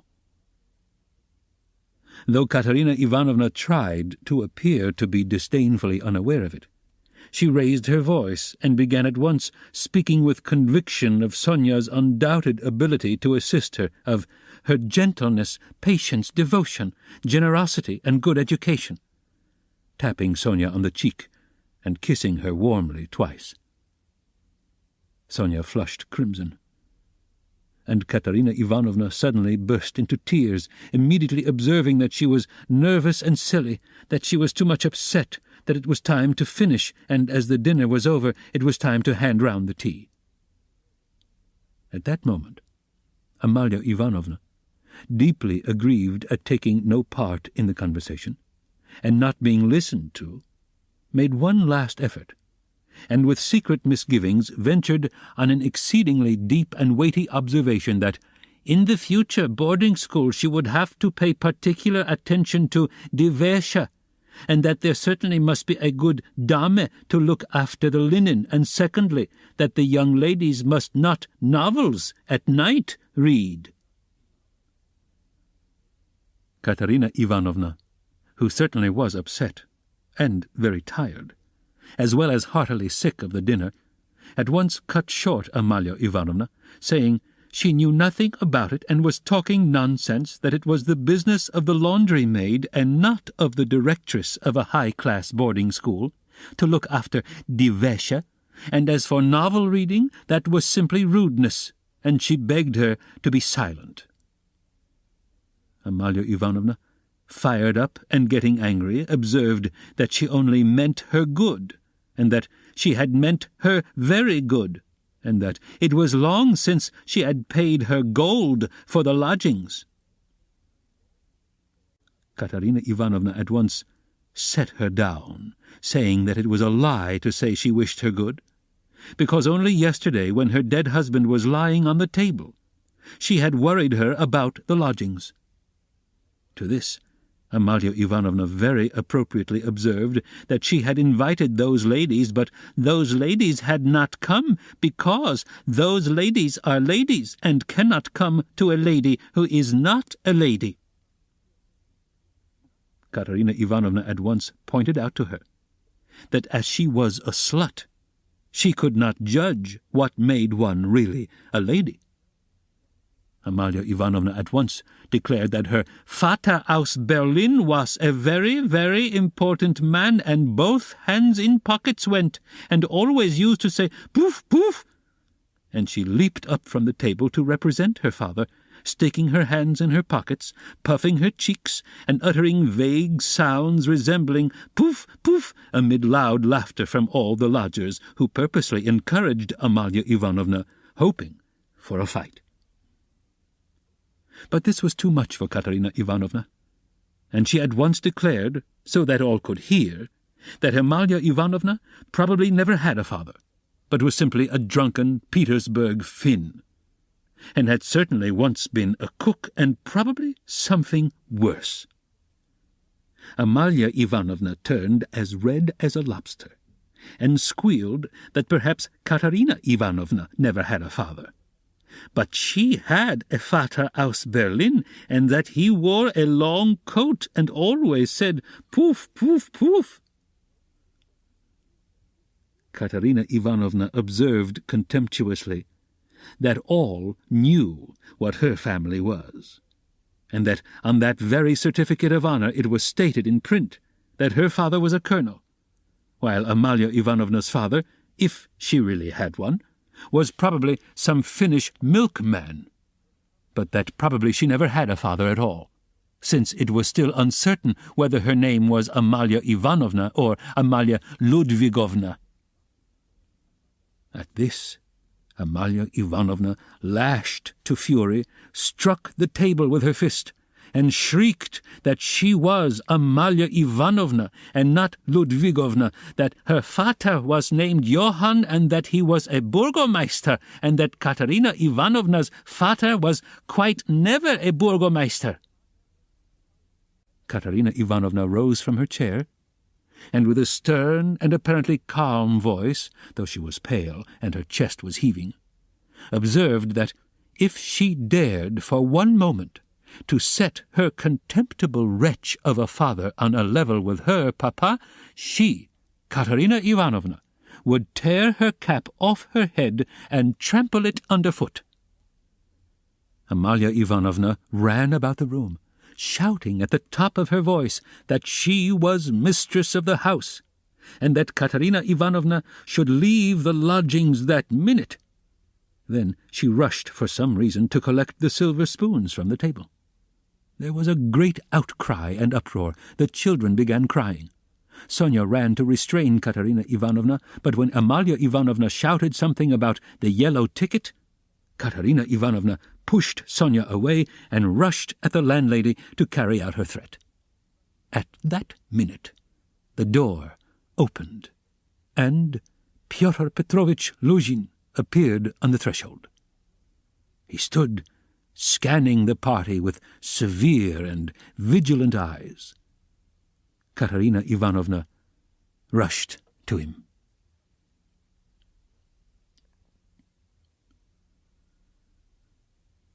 Chapter 3. "Pyotr Petrovitch," she cried, "protect me. You at least. Make this foolish woman understand that she can't behave like this to a lady in misfortune. That there is a law for such things. I'll go to the Governor-General himself. She shall answer for it. Remembering my father's hospitality, protect these orphans." "Allow me, madame. Allow me." Pyotr Petrovitch waved her off. "Your papa, as you are well aware, I had not the honor of knowing." Someone laughed aloud. "And I do not intend to take part in your everlasting squabbles with Amalia Ivanovna. I have come here to speak of my own affairs. And I want to have a word with your stepdaughter, Sofia Ivanovna, I think it is. Allow me to pass." Pyotr Petrovitch, edging by her, went to the opposite corner where Sonia was. Katerina Ivanovna remained standing where she was, as though thunderstruck. She couldn't understand how Pyotr Petrovitch could deny having enjoyed her father's hospitality. Though she had invented it herself, she believed in it firmly by this time. She was struck, too, by the businesslike, dry, and even contemptuously menacing tone of Pyotr Petrovitch. All the clamour gradually died away at his entrance.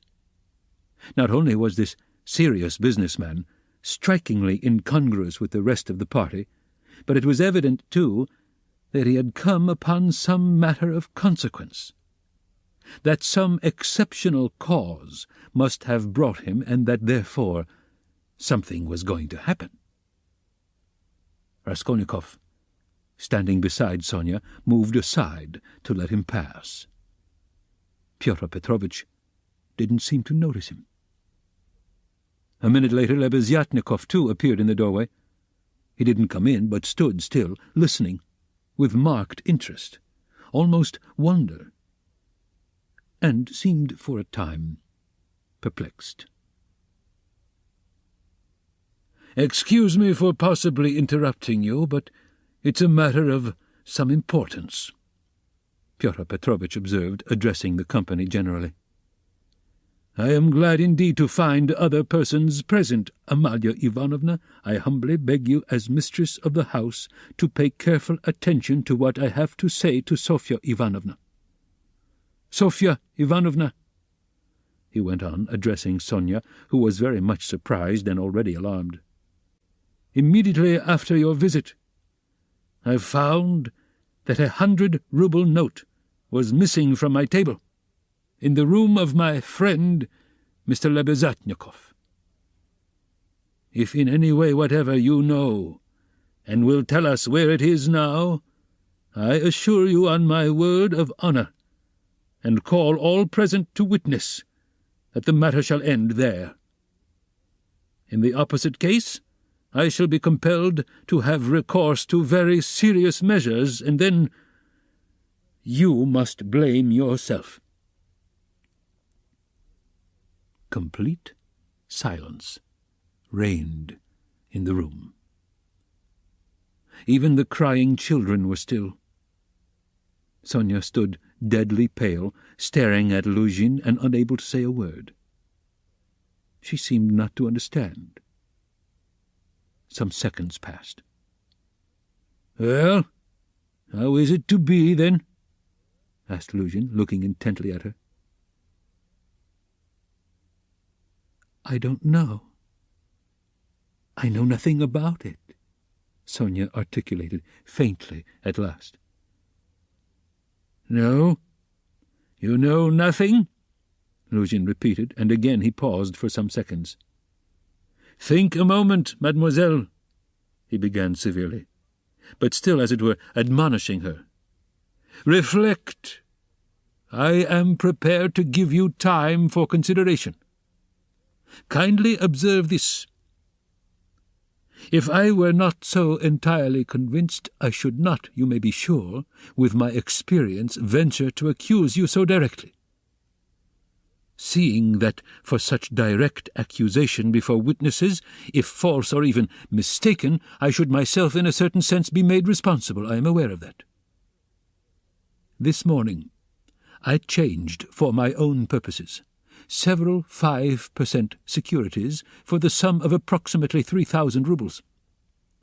The account is noted down in my pocketbook.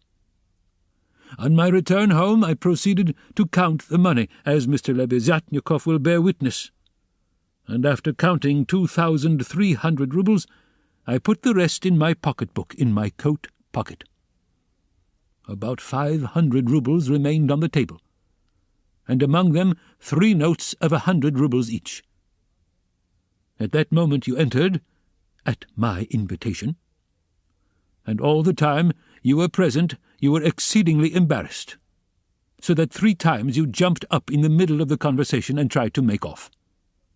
Mr. Lebeziatnikov can bear witness to this. You yourself, mademoiselle, probably will not refuse to confirm my statement that I invited you through Mr. Lebeziatnikov solely in order to discuss with you the hopeless and destitute position of your relative, Katerina Ivanovna, whose dinner I was unable to attend, and the advisability of getting up something of the nature of a subscription, lottery or the like, for her benefit. You thanked me, and even shed tears. I describe all this as it took place, primarily to recall it to your mind, and secondly to show you that not the slightest detail has escaped my recollection.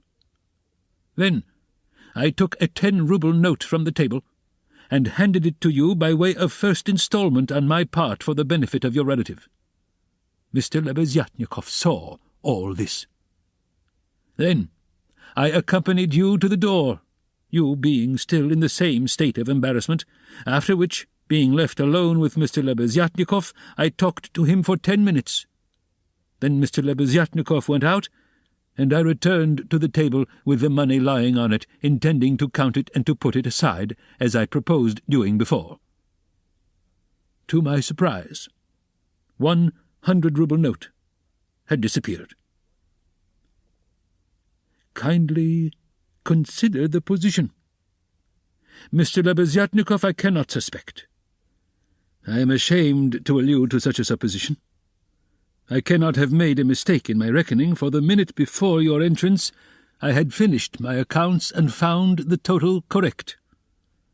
You will admit that, recollecting your embarrassment, your eagerness to get away, and the fact that you kept your hands for some time on the table, and taking into consideration your social position and the habits associated with it, I was, so to say, with horror and positively against my will, compelled to entertain a suspicion, a cruel but justifiable suspicion.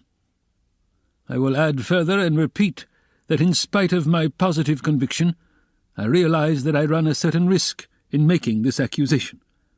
But as you see, I could not let it pass. I have taken action, and I will tell you why. Solely, madam, solely owing to your black ingratitude. Why, I invite you for the benefit of your destitute relative. I present you with my donation of 10 rubles, and you on the spot repay me for all that with such an action. It is too bad. You need a lesson. Reflect. Moreover, like a true friend, I beg you, and you could have no better friend at this moment, think what you are doing. Otherwise I shall be immovable. Well, what do you say? I have taken nothing, Sonia whispered in terror. You gave me 10 rubles. Here it is, take it. Sonia pulled her handkerchief out of her pocket, untied a corner of it, took out the 10-ruble note, and gave it to Luzhin. And the 100 rubles you do not confess to taking? He insisted reproachfully, not taking the note. Sonia looked about her. All were looking at her with such awful, stern, ironical, hostile eyes. She looked at Raskolnikov. He stood against the wall, with his arms crossed, looking at her with glowing eyes. "Good God!" broke from Sonia. "Amalia Ivanovna, we shall have to send word to the police, and therefore I humbly beg you meanwhile to send for the house porter," Luzhin said softly and even kindly. "Gott der Barmherzige! I knew she was the thief!" cried Amalia Ivanovna, throwing up her hands. "You knew it?" Luzhin caught her up. "Then I suppose you had some reason before this for thinking so. I beg you, worthy Amalia Ivanovna, to remember your words which have been uttered before witnesses." There was a buzz of loud conversation on all sides. All were in movement. "What?" cried Katerina Ivanovna, suddenly realizing the position, and she rushed at Luzhin. "What? You accuse her of stealing? Sonia? Ah, the wretches! The wretches!" And running to Sonia, she flung her wasted arms round her and held her as in a vice. "Sonia, how dared you take 10 rubles from him? Foolish girl! Give it to me! Give me the 10 rubles at once! Here!" And snatching the note from Sonia, Katerina Ivanovna crumpled it up and flung it straight into Luzhin's face. It hit him in the eye and fell on the ground. Amalia Ivanovna hastened to pick it up. Pyotr Petrovitch lost his temper. "Hold that mad woman!" he shouted. At that moment several other persons besides Lebeziatnikov appeared in the doorway, among them the 2 ladies. "What? Mad? Am I mad? Idiot!" shrieked Katerina Ivanovna. "You are an idiot yourself, pettifogging lawyer, base man. Sonia, take his money. Sonia, a thief. Why, she'd give away her last penny." And Katerina Ivanovna broke into hysterical laughter. "Did you ever see such an idiot?" She turned from side to side. "And you too," she suddenly saw the landlady. "And you too, sausage-eater! You declare that she is a thief, you trashy Prussian hen's leg in a crinoline. She hasn't been out of this room. She came straight from you, you wretch, and sat down beside me. Everyone saw her. She sat here by Rodion Romanovitch. Search her. Since she's not left the room, the money would have to be on her. Search her, search her. But if you don't find it, then excuse me, my dear fellow, you'll answer for it. I'll go to our sovereign, to our gracious Tsar himself, and throw myself at his feet, today, this minute. I am alone in the world. They would let me in. Do you think they wouldn't? You're wrong. I will get in. I will get in. You counted on her meekness. You relied upon that. But I am not so submissive, let me tell you. You've gone too far yourself. Search her, search her!" And Katerina Ivanovna, in a frenzy, shook Luzhin and dragged him towards Sonia. "I am ready. I'll be responsible. But calm yourself, madam, calm yourself. I see that you are not so submissive. Well, but as to that," Luzhin muttered, "that ought to be before the police. Though indeed there are witnesses enough as it is. I am ready, but in any case it's difficult for a man, on account of her sex. But with the help of Amalia Ivanovna, though of course it's not the way to do things. How is it to be done?" "As you will. Let anyone who likes search her," cried Katerina Ivanovna. "Sonia, turn out your pockets. See. Look, monster, the pocket is empty. Here was her handkerchief. Here is the other pocket. Look. Do you see? Do you see?" And Katerina Ivanovna turned, or rather snatched, both pockets, inside out. But from the right pocket, a piece of paper flew out, and describing a parabola in the air, fell at Luzhin's feet. Everyone saw it. Several cried out. Fyodor Petrovitch stooped down, picked up the paper in 2 fingers, lifted it where all could see it, and opened it. It was a 100-ruble note, folded in 8. Fyodor Petrovitch held up the note, showing it to everyone. "Thief! Out of my lodging! Police! Police!" yelled Amalia Ivanovna. "They must to Siberia be sent. Away!" Exclamations arose on all sides. Raskolnikov was silent, keeping his eyes fixed on Sonia, except for an occasional, rapid glance at Luzhin. Sonia stood still as though unconscious. She was hardly able to feel surprise. Suddenly, the colour rushed to her cheeks. She uttered a cry and hid her face in her hands. "No, it wasn't. I didn't take it. I know nothing about it," she cried with a heart-rending wail, and she ran to Katerina Ivanovna, who clasped her tightly in her arms, as though she would shelter her from all the world. "Sonia, Sonia, I don't believe it. You see, I don't believe it," she cried in the face of the obvious fact, swaying her to and fro in her arms like a baby, kissing her face continually, then snatching at her hands and kissing them too. "You took it. How stupid these people are. Oh, dear, you are fools, fools," she cried, addressing the whole room. You don't know what a heart she has, what a girl she is. She'd take it. She'd sell her last rag. She'd go barefoot to help you if you needed it. That's what she is. She has the yellow passport because my children were starving. She sold herself for us. Oh, husband, do you see what a memorial dinner for you? Merciful heavens! Defend her! Why are you all standing still? Rodion Romanovitch, why don't you stand up for her? Do you believe it too?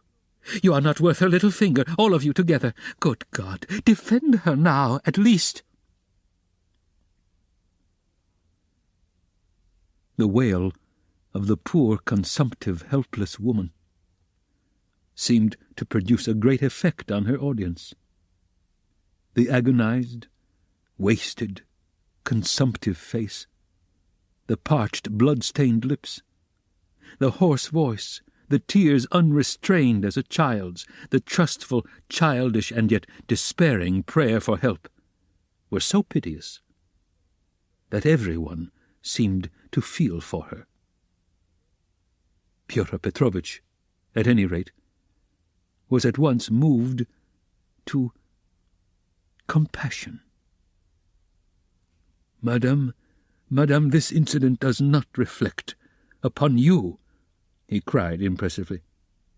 "No one would take upon himself to accuse you of being an instigator or even an accomplice in it, especially as you have proved her guilt by turning out her pockets, showing that you had no previous idea of it. I am most ready to show compassion, if poverty, so to speak, drove Sofya Semyonovna to it. But why did you refuse to confess, mademoiselle? Were you afraid of the disgrace? The first step? You lost your head, perhaps. One can quite understand it. But how could you have lowered yourself to such an action? Gentlemen," he addressed the whole company, "gentlemen, compassionate, and so to say, commiserating these people, I am ready to overlook it even now in spite of the personal insult lavished upon me. And may this disgrace be a lesson to you for the future," he said, addressing Sonia, "and I will carry the matter no further. Enough." Pyotr Petrovitch stole a glance at Raskolnikov. Their eyes met, and the fire in Raskolnikov's seemed ready to reduce him to ashes. Meanwhile, Katerina Ivanovna apparently heard nothing. She was kissing and hugging Sonia like a madwoman. The children, too, were embracing Sonia on all sides, and Polyenka, though she did not fully understand what was wrong, was drowned in tears and shaking with sobs, as she hid her pretty little face, swollen with weeping, on Sonia's shoulder. "How vile!" a loud voice cried suddenly in the doorway. Pyotr Petrovitch looked round quickly. "What vileness?" Lebeziatnikov repeated, staring him straight in the face. Pyotr Petrovitch gave a positive start. All noticed it and recalled it afterwards. Lebeziatnikov strode into the room. "And you dare to call me as witness?" he said, going up to Pyotr Petrovitch. "What do you mean? What are you talking about?" muttered Luzhin. "I mean that you are a slanderer. That's what my words mean," Lebeziatnikov said hotly, looking sternly at him with his short-sighted eyes. He was extremely angry. Raskolnikov gazed intently at him, as though seizing and weighing each word. Again there was a silence. Pyotr Petrovitch indeed seemed almost dumbfounded for the first moment. "If you mean that for me," he began, stammering. "But what's the matter with you? Are you out of your mind?" "I'm in my mind, but you are a scoundrel. Ah, how vile! I have heard everything. I kept waiting on purpose to understand it, for I must own even now it is not quite logical. What you have done it all for I can't understand." "Why, what have I done then? Give over talking in your nonsensical riddles, or maybe you are drunk." "You may be a drunkard, perhaps, vile man, but I am not. I never touch vodka, for it's against my convictions. Would you believe it? He himself, with his own hands, gave Sofya Semyonovna that 100-ruble note. I saw it. I was a witness. I'll take my oath. He did it. He," repeated Lebeziatnikov, addressing all. "Are you crazy, milksop?" squealed Luzhin. "She is herself before you. She herself here declared just now before everyone that I gave her only 10 rubles. How could I have given it to her?" "I saw it. I saw it, Lebeziatnikov repeated. And although it is against my principles, I am ready this very minute to take any oath you like before the court, for I saw how you slipped it in her pocket. Only like a fool I thought you did it out of kindness. When you were saying goodbye to her at the door, while you held her hand in one hand, with the other, the left, you slipped the note into her pocket. I saw it. I saw it. Luzhin turned pale. "What lies!" he cried impudently. "Why, how could you, standing by the window, see the note?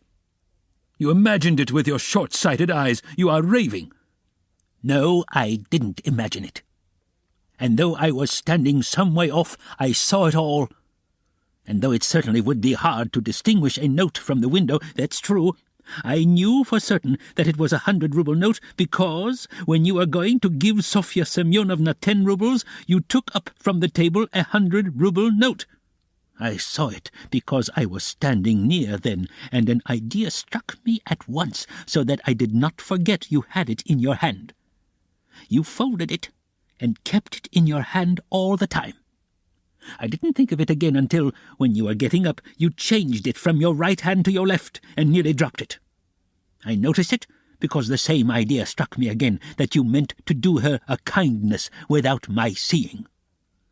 You can fancy how I watched you, and I saw how you succeeded in slipping it into her pocket. I saw it. I saw it. I'll take my oath." Lebeziatnikov was almost breathless. Exclamations arose on all hands, chiefly expressive of wonder, but some were menacing in tone. They all crowded round Pyotr Petrovitch. Katerina Ivanovna flew to Lebeziatnikov. "I was mistaken in you. Protect her. You are the only one to take her part. She is an orphan. God has sent you." Katerina Ivanovna, hardly knowing what she was doing, sank on her knees before him. "A pack of nonsense!" yelled Luzhin, roused to fury. "It's all nonsense you've been talking. An idea struck you. You didn't think. You noticed. What does it amount to? So I gave it to her on the sly on purpose? What for? With what object? What have I to do with this?" "What for? That's what I can't understand. But that what I am telling you is the fact. That's certain. So far from my being mistaken, you infamous criminal man, I remember how, on account of it, a question occurred to me at once, just when I was thanking you and pressing your hand. What made you put it secretly in her pocket? Why you did it secretly, I mean. Could it be simply to conceal it from me, knowing that my convictions are opposed to yours and that I do not approve of private benevolence, which effects no radical cure? Well, I decided that you really were ashamed of giving such a large sum before me. Perhaps, too, I thought, he wants to give her a surprise when she finds a whole 100-ruble note in her pocket. For I know some benevolent people are very fond of decking out their charitable actions in that way. Then the idea struck me, too, that you wanted to test her, to see whether, when she found it, she would come to thank you. Then, too, that you wanted to avoid thanks, and that, as the saying is, your right hand should not know, something of that sort, in fact. I thought of so many possibilities that I put off considering it, but still thought it indelicate to show you I knew your secret. But another idea struck me again, that Sofya Semyonovna might easily lose the money before she noticed it. That was why I decided to come in here to call her out of the room, and to tell her that you put 100 rubles in her pocket. But on my way, I went first to Madame Kobylatnikov's to take them the general treatise on the positive method, and especially to recommend Pidery's article, and also Wagner's. Then I come on here, and what a state of things I find. Now, could I have all these ideas and reflections if I had not seen you put the 100-ruble note in her pocket? When Lebeziatnikov finished his long-winded harangue, with the logical deduction at the end, He was quite tired, and the perspiration streamed from his face. He could not, alas, even express himself correctly in Russian, though he knew no other language, so that he was quite exhausted, almost emaciated after this heroic exploit. But his speech produced a powerful effect. He had spoken with such vehemence, with such conviction, that everyone obviously believed him. Fyodor Petrovitch felt that things were going badly with him. "What is it to do with me if silly ideas did occur to you?" he shouted. "That's no evidence. You may have dreamt it, that's all. And I tell you, you are lying, sir. You are lying and slandering from some spite against me, simply from pique, because I did not agree with your free-thinking, godless, social propositions." But this retort did not benefit Pyotr Petrovitch. Murmurs of disapproval were heard on all sides. "Ah, that's your line now, is it?" cried Lebeziatnikov. "That's nonsense. Call the police and I'll take my oath. There's only one thing I can't understand. What made him risk such a contemptible action? Oh, pitiful, despicable man!" "I can explain why he risked such an action. And if necessary, I too will swear to it," Raskolnikov said at last in a firm voice, and he stepped forward. He appeared to be firm and composed. Everyone felt clearly, from the very look of him, that he really knew about it and that the mystery would be solved. "Now I can explain it all to myself," said Raskolnikov, addressing Lebeziatnikov. "From the very beginning of the business I suspected that there was some scoundrelly intrigue at the bottom of it. I began to suspect it from some special circumstances known to me only, which I will explain at once to everyone. They account for everything. Your valuable evidence has finally made everything clear to me. I beg all to listen. This gentleman," he pointed to Luzhin, "was recently engaged to be married to a young lady, my sister, Avdotia Romanovna Raskolnikov.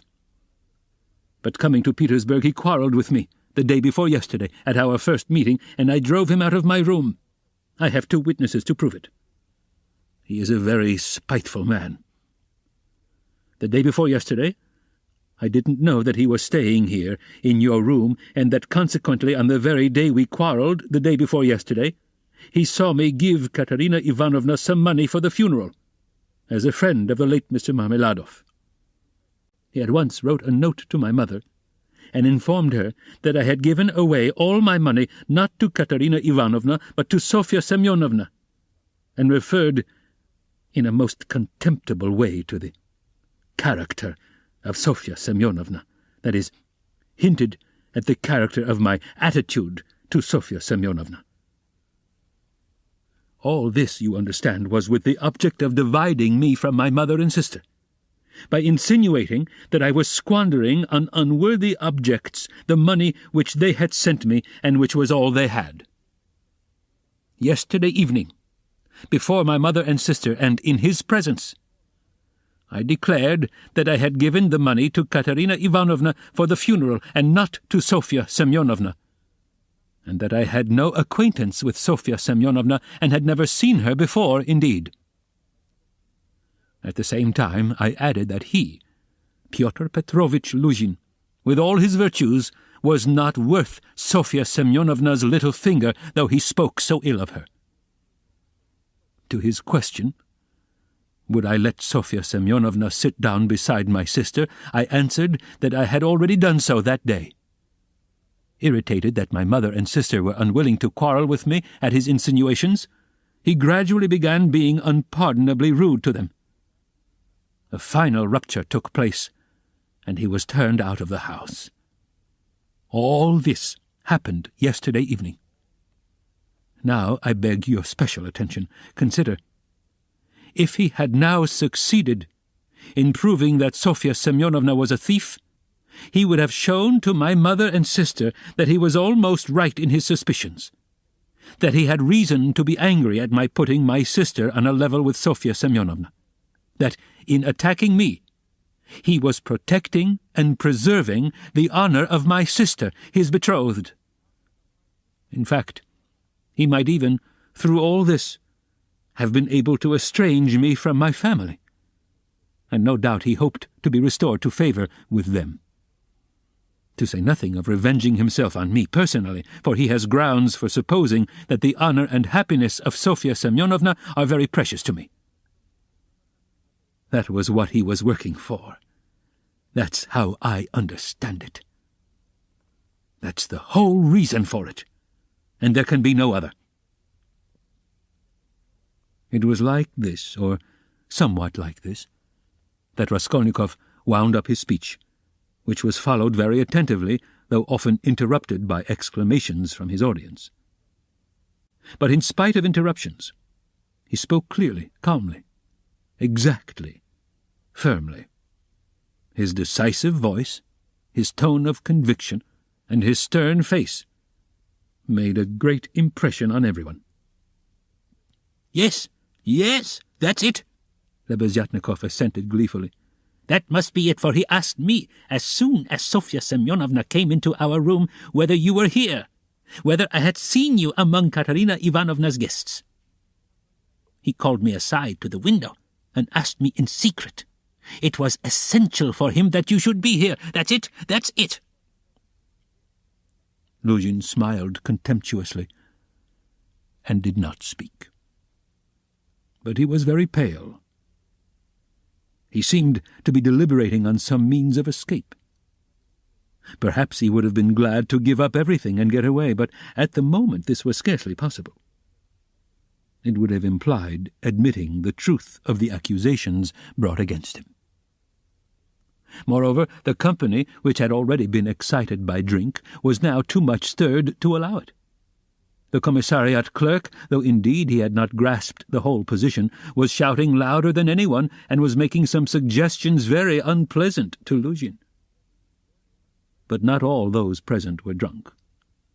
Lodgers came in from all the rooms. The three Poles were tremendously excited and were continually shouting at him, "The pan is a lajak," and muttering threats in Polish. Sonia had been listening with strained attention, though she too seemed unable to grasp it all. She seemed as though she had just returned to consciousness. She didn't take her eyes off Raskolnikov, feeling that all her safety lay in him. Katerina Ivanovna breathed hard and painfully, and seemed fearfully exhausted.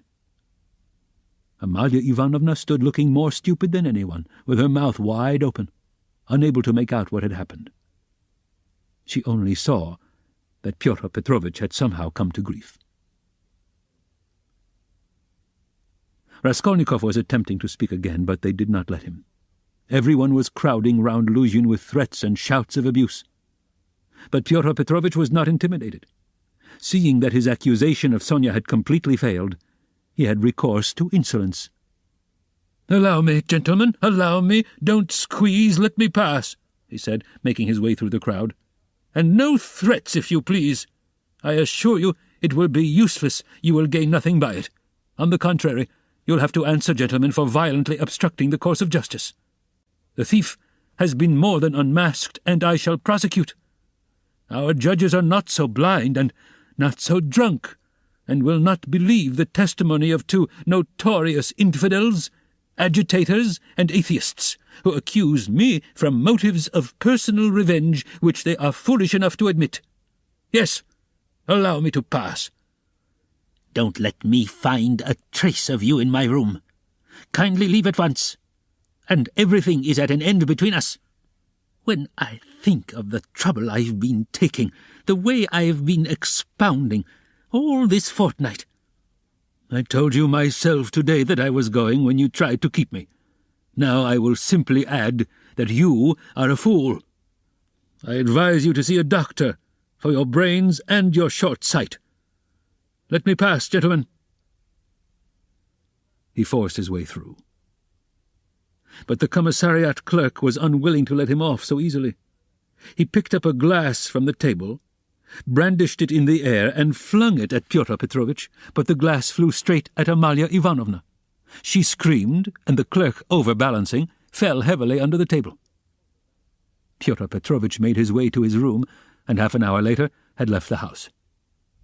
Sonia, timid by nature, had felt before that day that she could be ill-treated more easily than anyone, and that she could be wronged with impunity. Yet till that moment she had fancied that she might escape misfortune by care, gentleness, and submissiveness before everyone. Her disappointment was too great. She could, of course, bear with patience and almost without murmur anything, even this. But for the first minute she felt it too bitter. In spite of her triumph and her justification, when her first terror and stupefaction had passed and she could understand it all clearly, the feeling of her helplessness and of the wrong done to her made her heart throb with anguish, and she was overcome with hysterical weeping. At last, unable to bear any more, she rushed out of the room and ran home, almost immediately after Luzhin's departure. When amidst loud laughter the glass flew at Amalia Ivanovna, it was more than the landlady could endure. With a shriek she rushed like a fury at Katerina Ivanovna, considering her to blame for everything. "Out of my lodgings at once! Quick march!" And with these words she began snatching up everything she could lay her hands on that belonged to Katerina Ivanovna, and throwing it on the floor. Katerina Ivanovna, pale, almost fainting, and gasping for breath, jumped up from the bed where she had sunk in exhaustion and darted at Amalia Ivanovna. But the battle was too unequal. The landlady waved her away like a feather. "What? As though that godless calumny was not enough. This vile creature attacks me. What? On the day of my husband's funeral, I am turned out of my lodgings. After eating my bread and salt, she turns me into the street with my orphans. Where am I to go?" wailed the poor woman, sobbing and gasping. "Good God!" she cried with flashing eyes. "Is there no justice upon earth? Whom should you protect if not us orphans? We shall see. There is law and justice on earth. There is. I will find it. Wait a bit, godless creature. Polyenka, stay with the children. I'll come back. Wait for me, if you have to wait in the street. We will see whether there is justice on earth." And throwing over her head that green shawl which Marmeladov had mentioned to Raskolnikov, Katerina Ivanovna squeezed her way through the disorderly and drunken crowd of lodgers who still filled the room, and, wailing and tearful, she ran into the street, with a vague intention of going at once somewhere to find justice. This ends Disc 15. Crime and Punishment, Disc 16. Polyenka, with the two little ones in her arms, crouched, terrified, on the trunk in the corner of the room where she waited trembling for her mother to come back. Amalia Ivanovna raged about the room, shrieking, lamenting, and throwing everything she came across on the floor. The lodgers talked incoherently. Some commented to the best of their ability on what had happened, others quarrelled and swore at one another, while others struck up a song.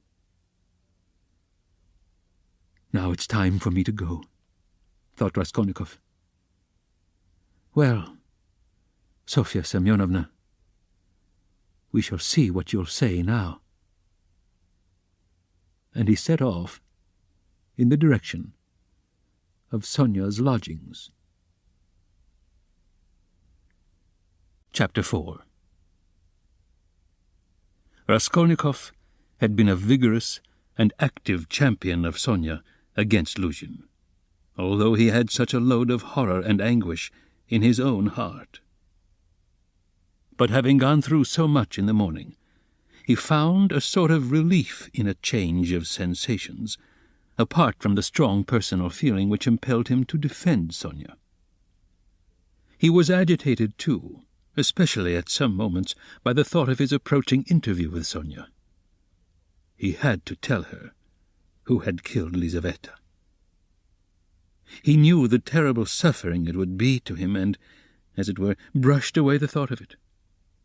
So when he cried as he left Katerina Ivanovna's, "Well, Sofya Semyonovna, we shall see what you'll say now," he was still superficially excited, still vigorous and defiant from his triumph over Luzhin. But strange to say, by the time he reached Sonia's lodging, he felt a sudden impotence and fear. He stood still in hesitation at the door, asking himself the strange question, "Must I tell her who killed Lizaveta?" It was a strange question, because he felt at the very time not only that he could not help telling her, but also that he could not put off the telling.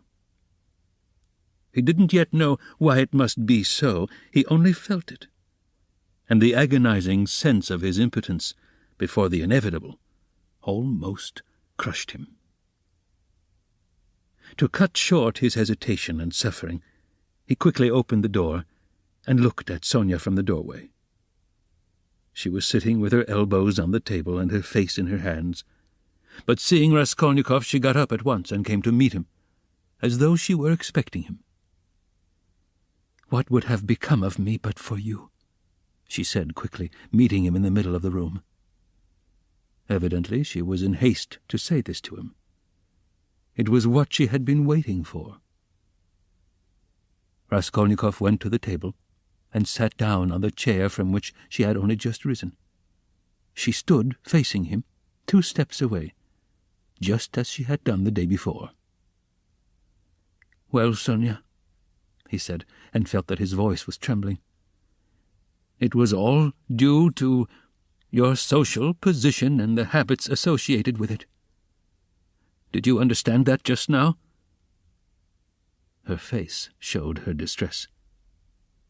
"Only don't talk to me as you did yesterday," she interrupted him. "Please don't begin it. There is misery enough without that." She made haste to smile, afraid that he might not like the reproach. "I was silly to come away from there. What is happening there now? I wanted to go back directly, but I kept thinking that you would come."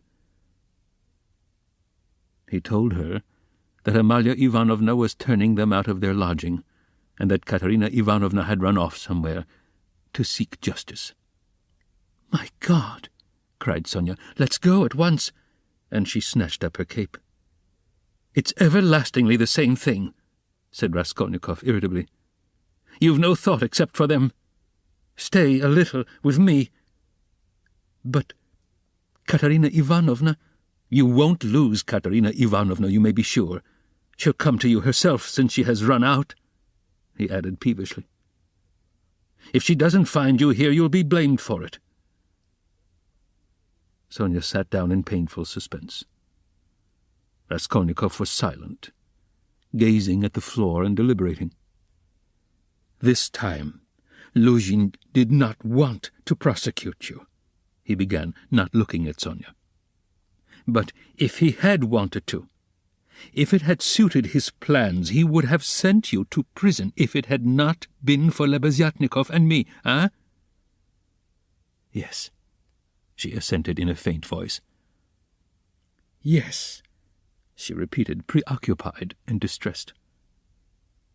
"But I might easily not have been there. And it was quite an accident, Lebeziatnikov's turning up." Sonia was silent. "And if you'd gone to prison, what then? Do you remember what I said yesterday?" Again she did not answer. He waited. "I thought you would cry out again. Don't speak of it. Leave off." Raskolnikov gave a laugh, but rather a forced one. "What, silence again?"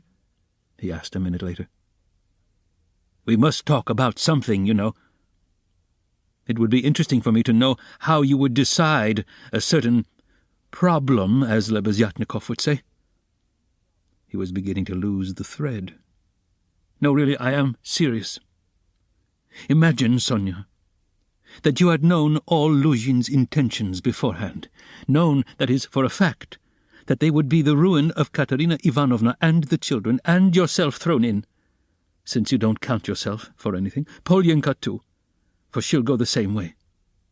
Well, if suddenly it all depended on your decision whether he or they should go on living, That is, whether Luzhin should go on living and doing wicked things, or Katerina Ivanovna should die. How would you decide which of them was to die, I ask you? Sonia looked uneasily at him. There was something peculiar in this hesitating question, which seemed approaching something in a roundabout way. "I felt that you were going to ask some question like that," she said, looking inquisitively at him. "I dare say you did. But how is it to be answered?" "Why do you ask about what could not happen?" said Sonia reluctantly. "Then it would be better for Luzhin to go on living and doing wicked things? You haven't dared to decide even that." "But I can't know the divine providence. And why do you ask what can't be answered? What's the use of such foolish questions? How could it happen that it should depend on my decision? Who has made me a judge to decide who is to live and who is not to live?" "Oh, if the divine providence is to be mixed up in it, there's no doing anything," Raskolnikov grumbled morosely. "You'd better say straight out what you want," Sonia cried in distress. "You're leading up to something again. Can you have come simply to torture me?" She couldn't control herself and began crying bitterly. He looked at her in gloomy misery. 5 minutes passed. "Of course you're right, Sonia," he said softly at last. He was suddenly changed. His tone of assumed arrogance and helpless defiance was gone. Even his voice was suddenly weak. "I told you yesterday that I was not coming to ask forgiveness, and almost the first thing I've said is to ask forgiveness. I said that about Luzhin and Providence for my own sake. I was asking forgiveness, Sonia." He tried to smile, but there was something helpless and incomplete in his pale smile. He bowed his head and hid his face in his hands. And suddenly, a strange, surprising sensation of a sort of bitter hatred for Sonia passed through his heart. As if he were surprised and frightened by this sensation, he raised his head and looked intently at her. But he met her uneasy and painfully anxious eyes fixed on him. There was love in them. His hatred vanished like a phantom. It was not the real feeling. He had taken the one feeling for the other. It only meant that the time had come. He hid his face in his hands again and bowed his head. Suddenly he turned pale, got up from his chair, looked at Sonia, and without uttering a word, sat down mechanically on her bed. His sensations that moment were terribly like the moment when he had stood over the old woman with the axe in his hand and felt that he must not lose another minute. "What's the matter?" asked Sonia, dreadfully frightened. He couldn't utter a word. This was not at all the way he had intended to tell, and he didn't understand what was happening to him now. She went up to him softly, sat down on the bed beside him, and waited, not taking her eyes off him. Her heart throbbed and sank. It was unendurable. He turned his deadly pale face to her. His lips worked, helplessly struggling to utter something. A pang of terror passed through Sonia's heart. "What's the matter?" she repeated, drawing a little away from him.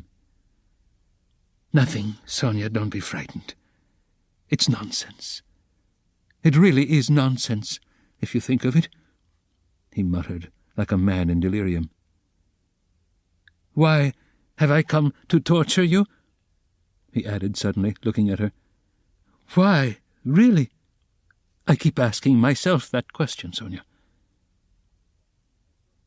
He had perhaps been asking himself that question a quarter of an hour before, but now he spoke helplessly, hardly knowing what he said, and feeling a continual tremor all over. "Oh, how you are suffering," she muttered in distress, looking intently at him. "It's all nonsense. Listen, Sonia." He suddenly smiled, a pale, helpless smile for 2 seconds. "You remember what I meant to tell you yesterday?" Sonia waited uneasily. "I said as I went away that perhaps I was saying goodbye forever, but that if I came today I would tell you who killed Lizaveta." She began trembling all over. "Well, here I've come to tell you." "Then you really meant it yesterday?" she whispered with difficulty. "How do you know?" she asked quickly, as though suddenly regaining her reason. Sonia's face grew paler and paler, and she breathed painfully. "I know." She paused a minute. "Have they found him?" she asked timidly. "No." "Then how do you know about it?" she asked again, hardly audibly, and again after a minute's pause. He turned to her and looked very intently at her. "Guess," he said, with the same distorted, helpless smile. A shudder passed over her. "But why do you frighten me like this?" she said, smiling like a child.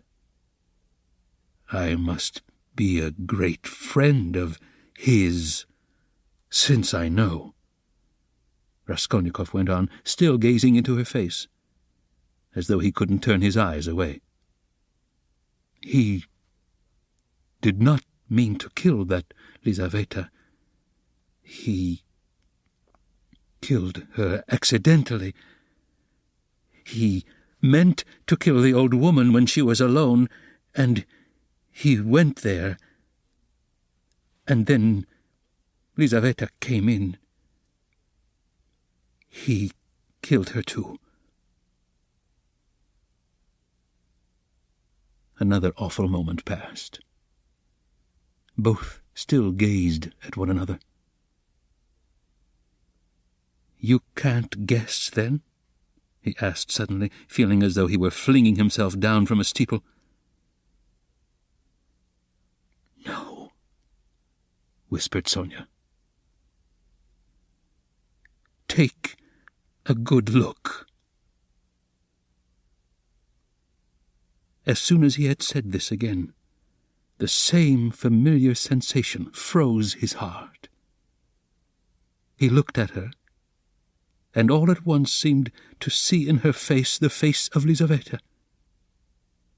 He remembered clearly the expression in Lizaveta's face when he approached her with the axe, and she stepped back to the wall, putting out her hand with childish terror in her face, looking as little children do when they begin to be frightened of something, looking intently and uneasily at what frightens them, shrinking back and holding out their little hands on the point of crying. Almost the same thing happened now to Sonia. With the same helplessness and the same terror, she looked at him for a while, and, suddenly putting out her left hand, pressed her fingers faintly against his breast, and slowly began to get up from the bed, moving further from him, and keeping her eyes fixed even more immovably on him. Her terror infected him. The same fear showed itself on his face. In the same way he stared at her, and almost with the same childish, smile. "Have you guessed?" he whispered at last. "Good God!" broke in an awful wail from her bosom. She sank helplessly on the bed with her face in the pillows. But a moment later she got up, moved quickly to him, seized both his hands, and, gripping them tight in her thin fingers, began looking into his face again with the same intent stare. In this last desperate look, she tried to look into him and catch some last hope. But there was no hope. There was no doubt remaining. It was all true. Later on, indeed, when she recalled that moment, she thought it strange and wondered why she had seen at once that there was no doubt. She couldn't have said, for instance, that she had foreseen something of the sort. And yet now, as soon as he told her, she suddenly fancied that she had really foreseen this very thing. "Stop, Sonia, enough, don't torture me," he begged her miserably. It was not at all like this, he had thought of telling her. But this is how it happened. She jumped up, seeming not to know what she was doing, and, wringing her hands, walked into the middle of the room, but quickly went back and sat down again beside him, her shoulder almost touching his. All of a sudden, she started as though she had been stabbed, uttered a cry, and fell on her knees before him, she didn't know why. "What have you done? What have you done to yourself?" she said in despair, and jumping up, she flung herself on his neck, threw her arms round him, and held him tight. Raskolnikov drew back and looked at her with a mournful smile. "You are a strange girl, Sonia. You kiss me and hug me when I tell you about that. You don't think what you are doing. There is no one in the whole world now so unhappy as you," she cried, in a frenzy, not hearing what he said, and she suddenly broke into violent, hysterical weeping. A feeling long unfamiliar to him flooded his heart and softened it at once. He didn't struggle against it. 2 tears started into his eyes and hung on his eyelashes. "Then you won't leave me, Sonia?" he said, looking at her almost with hope. No, never, nowhere," cried Sonia. I will follow you everywhere. Oh, my God, oh, how miserable I am. Why didn't I know you before? Why didn't you come before? Oh, dear." "Here I have come." "Yes, now. What's to be done now?" Together, she repeated, as it were, unconsciously, and she hugged him again. "I'll follow you to Siberia." He recoiled at this, and the same hostile, almost haughty smile came to his lips. "Perhaps I don't want to go to Siberia yet, Sonia," he said. Sonia looked at him quickly.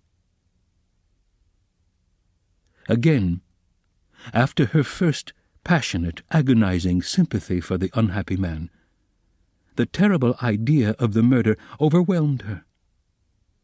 In his changed tone, she seemed to hear the murderer speaking. She looked at him bewildered. She knew nothing as yet, why, how, with what object it had been. Now all these questions rushed at once into her mind, and again she could not believe it. He is a murderer, could it be true? "What's the meaning of it? Where am I?" she said in complete bewilderment, as though still unable to recover herself. "How could you, a man like you, how could you bring yourself to it? What does it mean?" "Oh, well, to plunder." "Let me be, Sonia," he answered wearily, almost with vexation. Sonia stood as though struck dumb, but suddenly she cried, "You were hungry. It was to help your mother, yes?" "No, Sonia, no," he muttered, turning away and hanging his head. "I was not so hungry.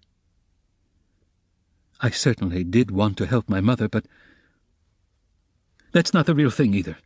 Don't torture me, Sonia." Sonia clasped her hands. Could it all be true? Good God, what a truth! Who could believe it? And how could you give away your last farthing and yet rob and murder? Ah, she cried suddenly, that money you gave Katerina Ivanovna.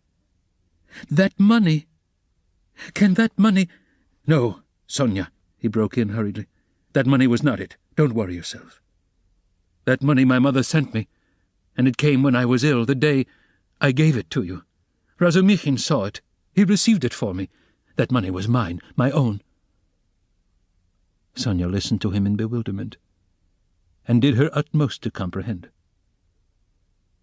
"And that money— I don't even know, really, whether there was any money," he added softly, as though reflecting.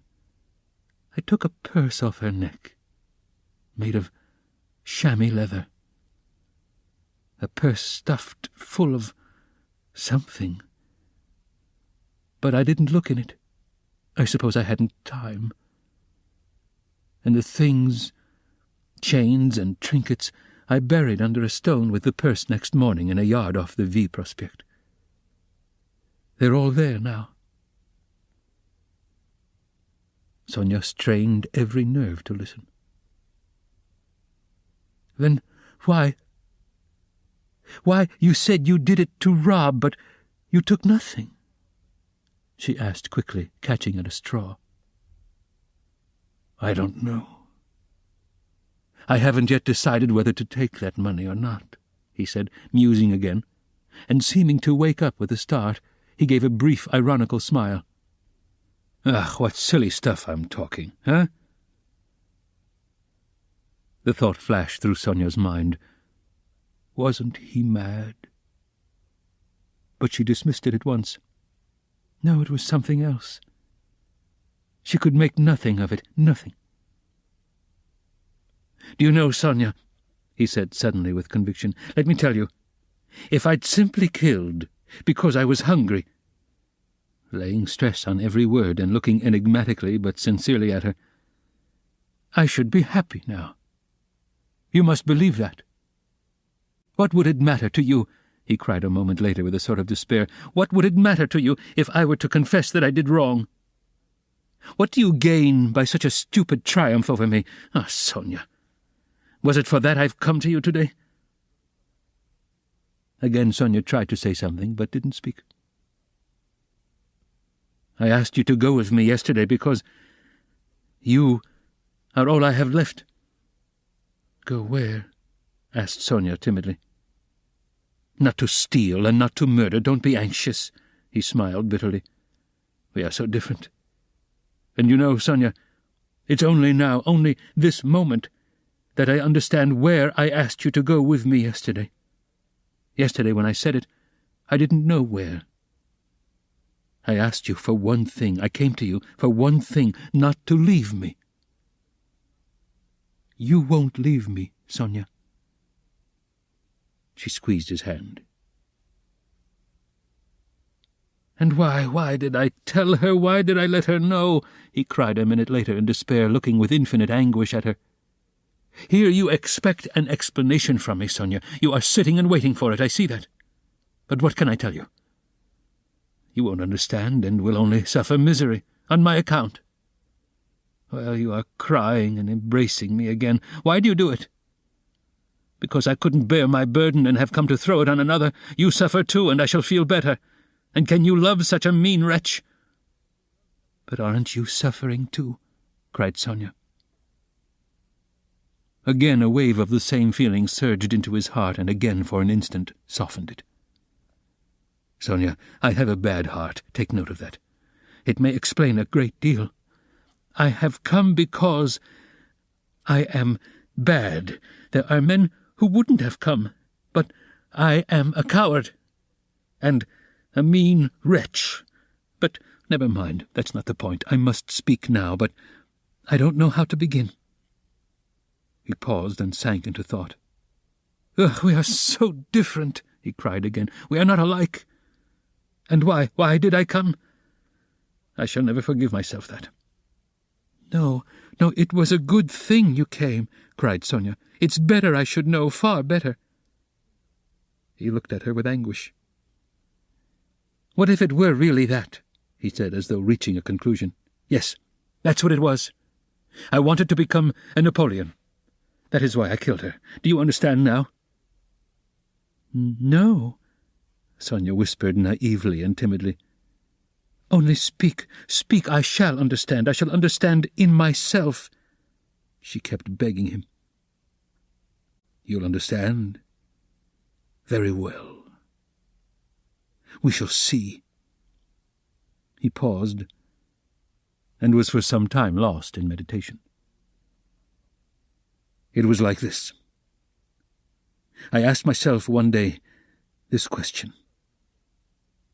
What if Napoleon, for instance, had happened to be in my place, and if he had not had Toulon, nor Egypt, nor the passage of Mont Blanc to begin his career with, but instead of all those picturesque and monumental things, there had simply been some ridiculous old hag, a pawnbroker, who had to be murdered, too, to get money from her trunk, for his career, you understand. Well, would he have brought himself to that, if there had been no other means? Wouldn't he have felt a pang at its being so far from monumental and sinful too? Well, I must tell you that I worried myself fearfully over that question, so that I was awfully ashamed when I guessed at last, all of a sudden somehow, that it would not have given him the least pang, that it would not even have struck him that it was not monumental, that he would not have seen that there was anything in it to pause over, and that, if he had had no other way, he would have strangled her in a minute without thinking about it. Well, I, too, left off thinking about it. Murdered her, following his example. And that's exactly how it was. Do you think it's funny? Yes, Sonia, the funniest thing of all is that perhaps that's just how it was. Sonia didn't think it at all funny. You had better tell me straight out, without examples, she begged, still more timidly and scarcely audibly. He turned to her, looked sadly at her, and took her hands. You are right again, Sonia. Of course that's all nonsense. It's almost all talk. You see, you know, of course, that my mother has scarcely anything. My sister happened to have a good education, and was condemned to drudge as a governess. All their hopes were centered on me. I was a student, but I couldn't keep myself at the university, and was forced for a time to leave it. Even if I had lingered on like that, in 10 or 12 years I might, with luck, hope to be some sort of teacher or clerk with a salary of 1,000 rubles. He repeated it as though it were a lesson. And by that time my mother would be worn out with grief and anxiety, and I could not succeed in keeping her in comfort, while my sister... Well, my sister might well have fared worse. And it's a hard thing to pass everything by all one's life, to turn one's back upon everything, to forget one's mother and decorously accept the insults inflicted on one's sister. Why should one? When one has buried them to burden oneself with others, wife and children, and to leave them again without a farthing. So I resolved to gain possession of the old woman's money, and to use it for my first years without worrying my mother, to keep myself at the university, and for a little while after leaving it, and to do this all on a broad, thorough scale so as to build up a completely new career and enter upon a new life of independence. Well, that's all. Well, of course, in killing the old woman I did wrong. Well, that's enough. He struggled to the end of his speech in exhaustion and let his head sink. "Oh, that's not it! That's not it!" Sonia cried in distress. "How could one? No, that's not right, not right." "You see yourself that it's not right. But I've spoken truly. It's the truth." "As though that could be the truth. Good God!" "I've only killed a louse, Sonia. A useless, loathsome, harmful creature." "A human being? A louse?" "I too know it wasn't a louse," he answered, looking strangely at her. "But I am talking nonsense, Sonia," he added. "I've been talking nonsense a long time. That's not it, you are right there. There were quite other causes for it. I haven't talked to anyone for so long, Sonia. My head aches dreadfully now." His eyes shone with feverish brilliance. He was almost delirious. An uneasy smile strayed on his lips. His terrible exhaustion could be seen through his excitement. Sonia saw how he was suffering. She too was growing dizzy. And he talked so strangely. It seemed somehow comprehensible, but yet... But how? Good God! And she wrung her hands in despair. "No, Sonia, that's not it," he began again suddenly, raising his head as though a new and sudden train of thought had struck, and as it were roused him. "That's not it. Better.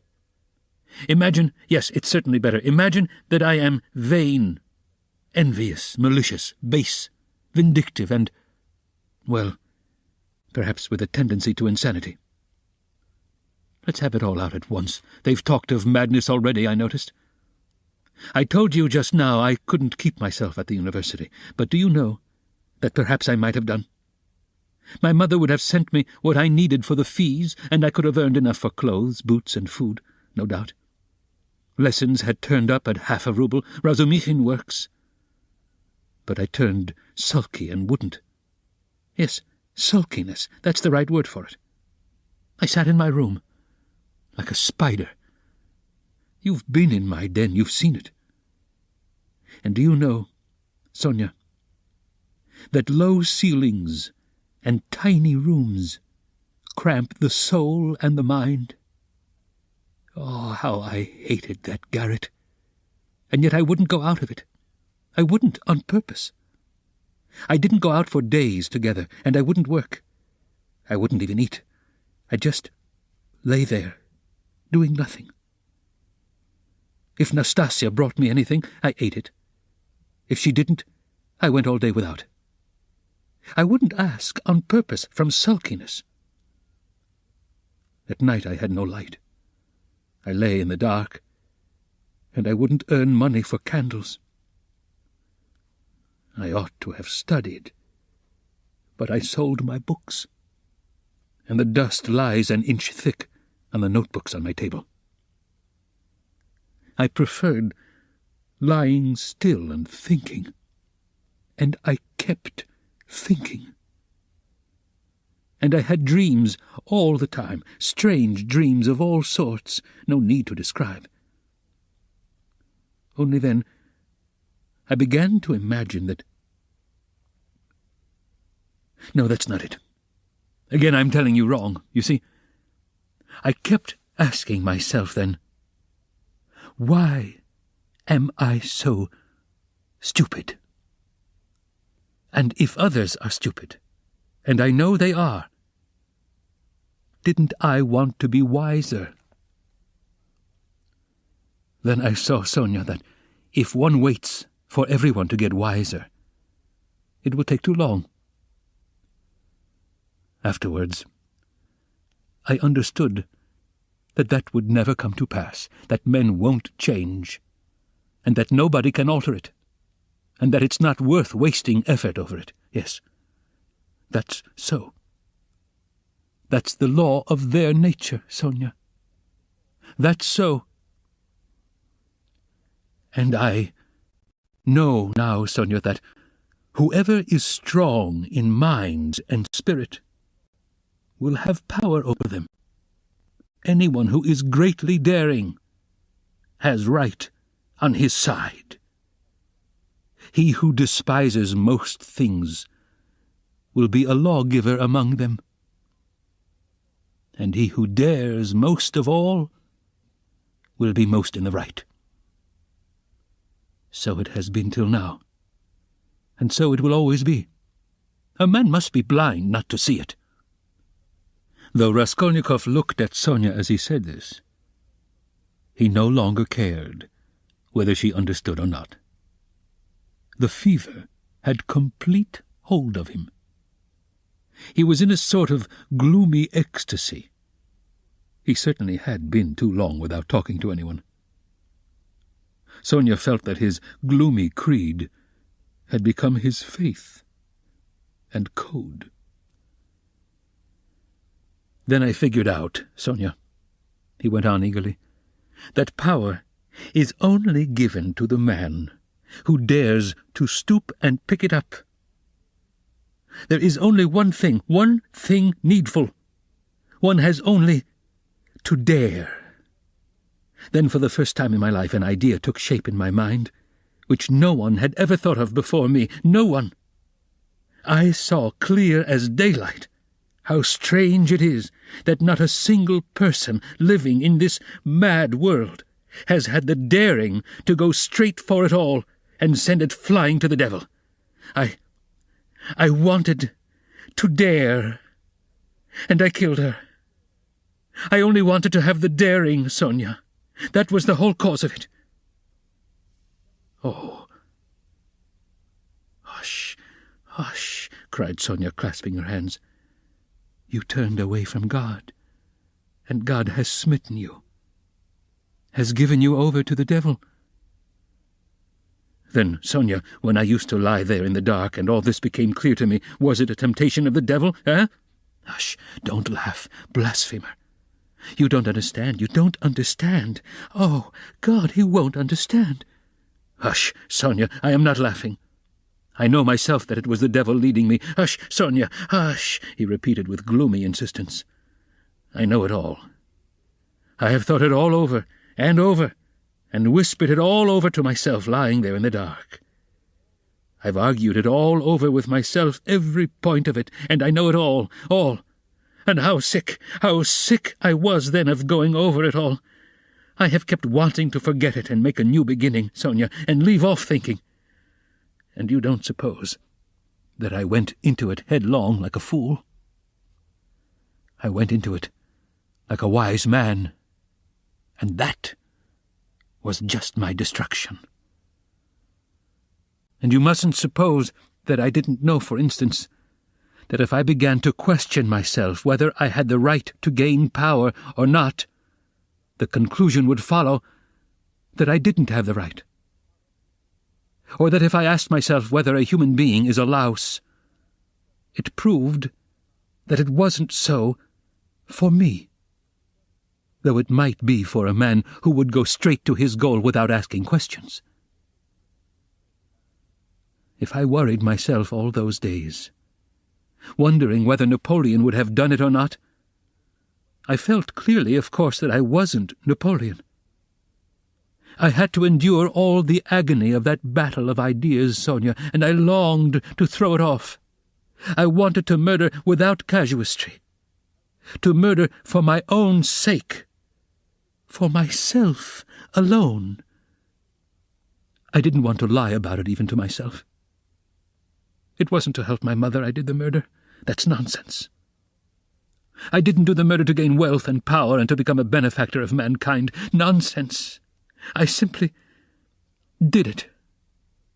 I did the murder for myself alone. And whether I became a benefactor to others or spent my life like a spider catching men in my web and sucking the life out of men, I couldn't have cared at that moment. And it was not the money I wanted, Sonia, when I did it. It was not so much the money I wanted, but something else. I know it all now. Understand me.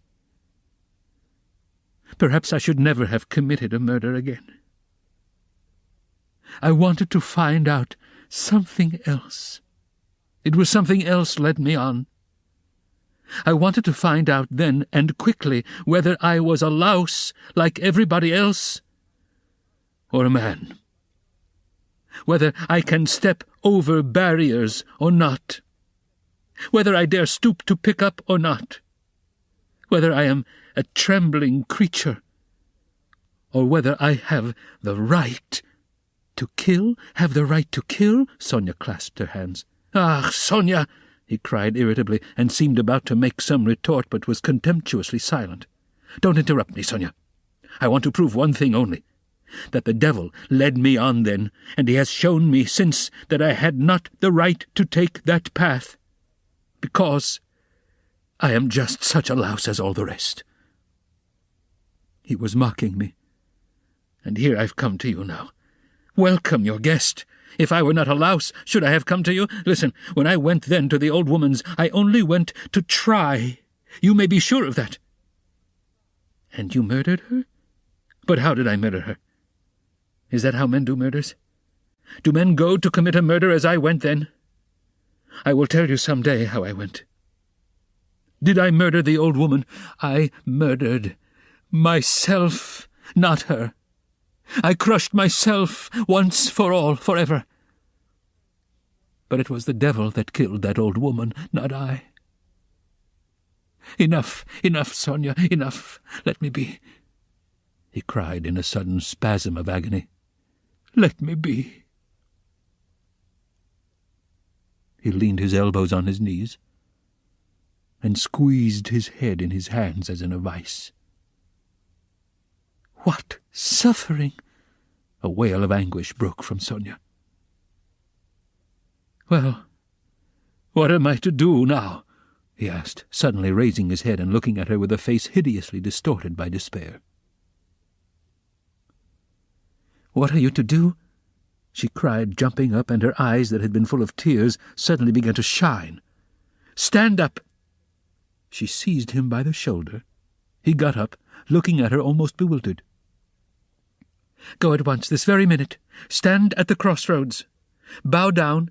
First kiss the earth which you have defiled, and then bow down to all the world and say to all men aloud, I am a murderer. Then God will send you life again. Will you go? Will you go? She asked him, trembling all over, snatching his two hands, squeezing them tight in hers and gazing at him with eyes full of fire.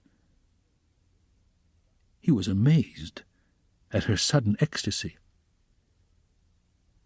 You mean Siberia, Sonia? I must give myself up?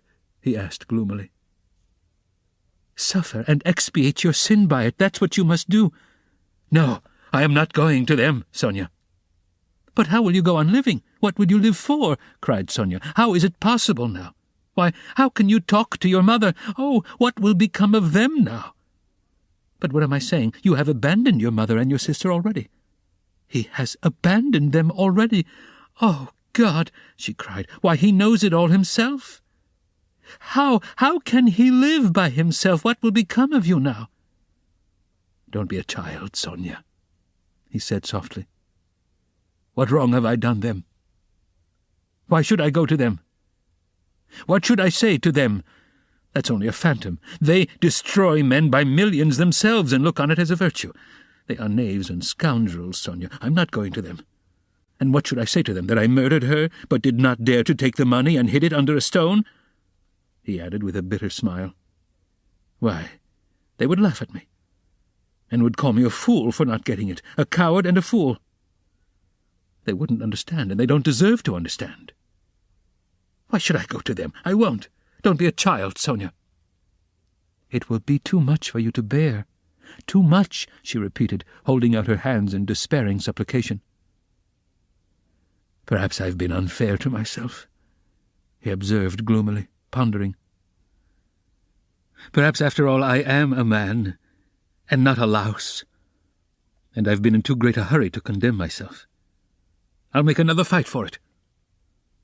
A haughty smile appeared on his lips. "What a burden to bear. And your whole life. "I shall get used to it," he said grimly and thoughtfully. "Listen," he began a minute later. "Stop crying. It's time to talk of the facts. I've come to tell you that the police are after me, on my track." "Ah!" Sonia cried in terror. "Well, why do you cry out? You want me to go to Siberia, and now you're frightened? But let me tell you, I shall not give myself up. I shall make a struggle for it, and they won't do anything to me. They've no real evidence. Yesterday I was in great danger and believed I was lost, but today things are going better. All the facts they know can be explained 2 ways. That's to say, I can turn their accusations to my credit, do you understand? And I shall, for I've learnt my lesson. But they will certainly arrest me. If it had not been for something that happened, they would have done so today, for certain. Perhaps even now they will arrest me today. But that's no matter, Sonia. They'll let me out again, for there isn't any real proof against me, and there won't be. I give you my word for it. And they can't convict a man on what they have against me. Enough. I only tell you that you may know. I will try to manage somehow to put it to my mother and sister so that they won't be frightened. My sister's future is secure, however, now, I believe. And my mother's must be too. Well, that's all. Be careful, though. Will you come and see me in prison when I am there?" "Oh, I will. I will." They sat side by side, both mournful and dejected, as though they had been cast up by the tempest alone on some deserted shore. He looked at Sonia, and felt how great was her love for him.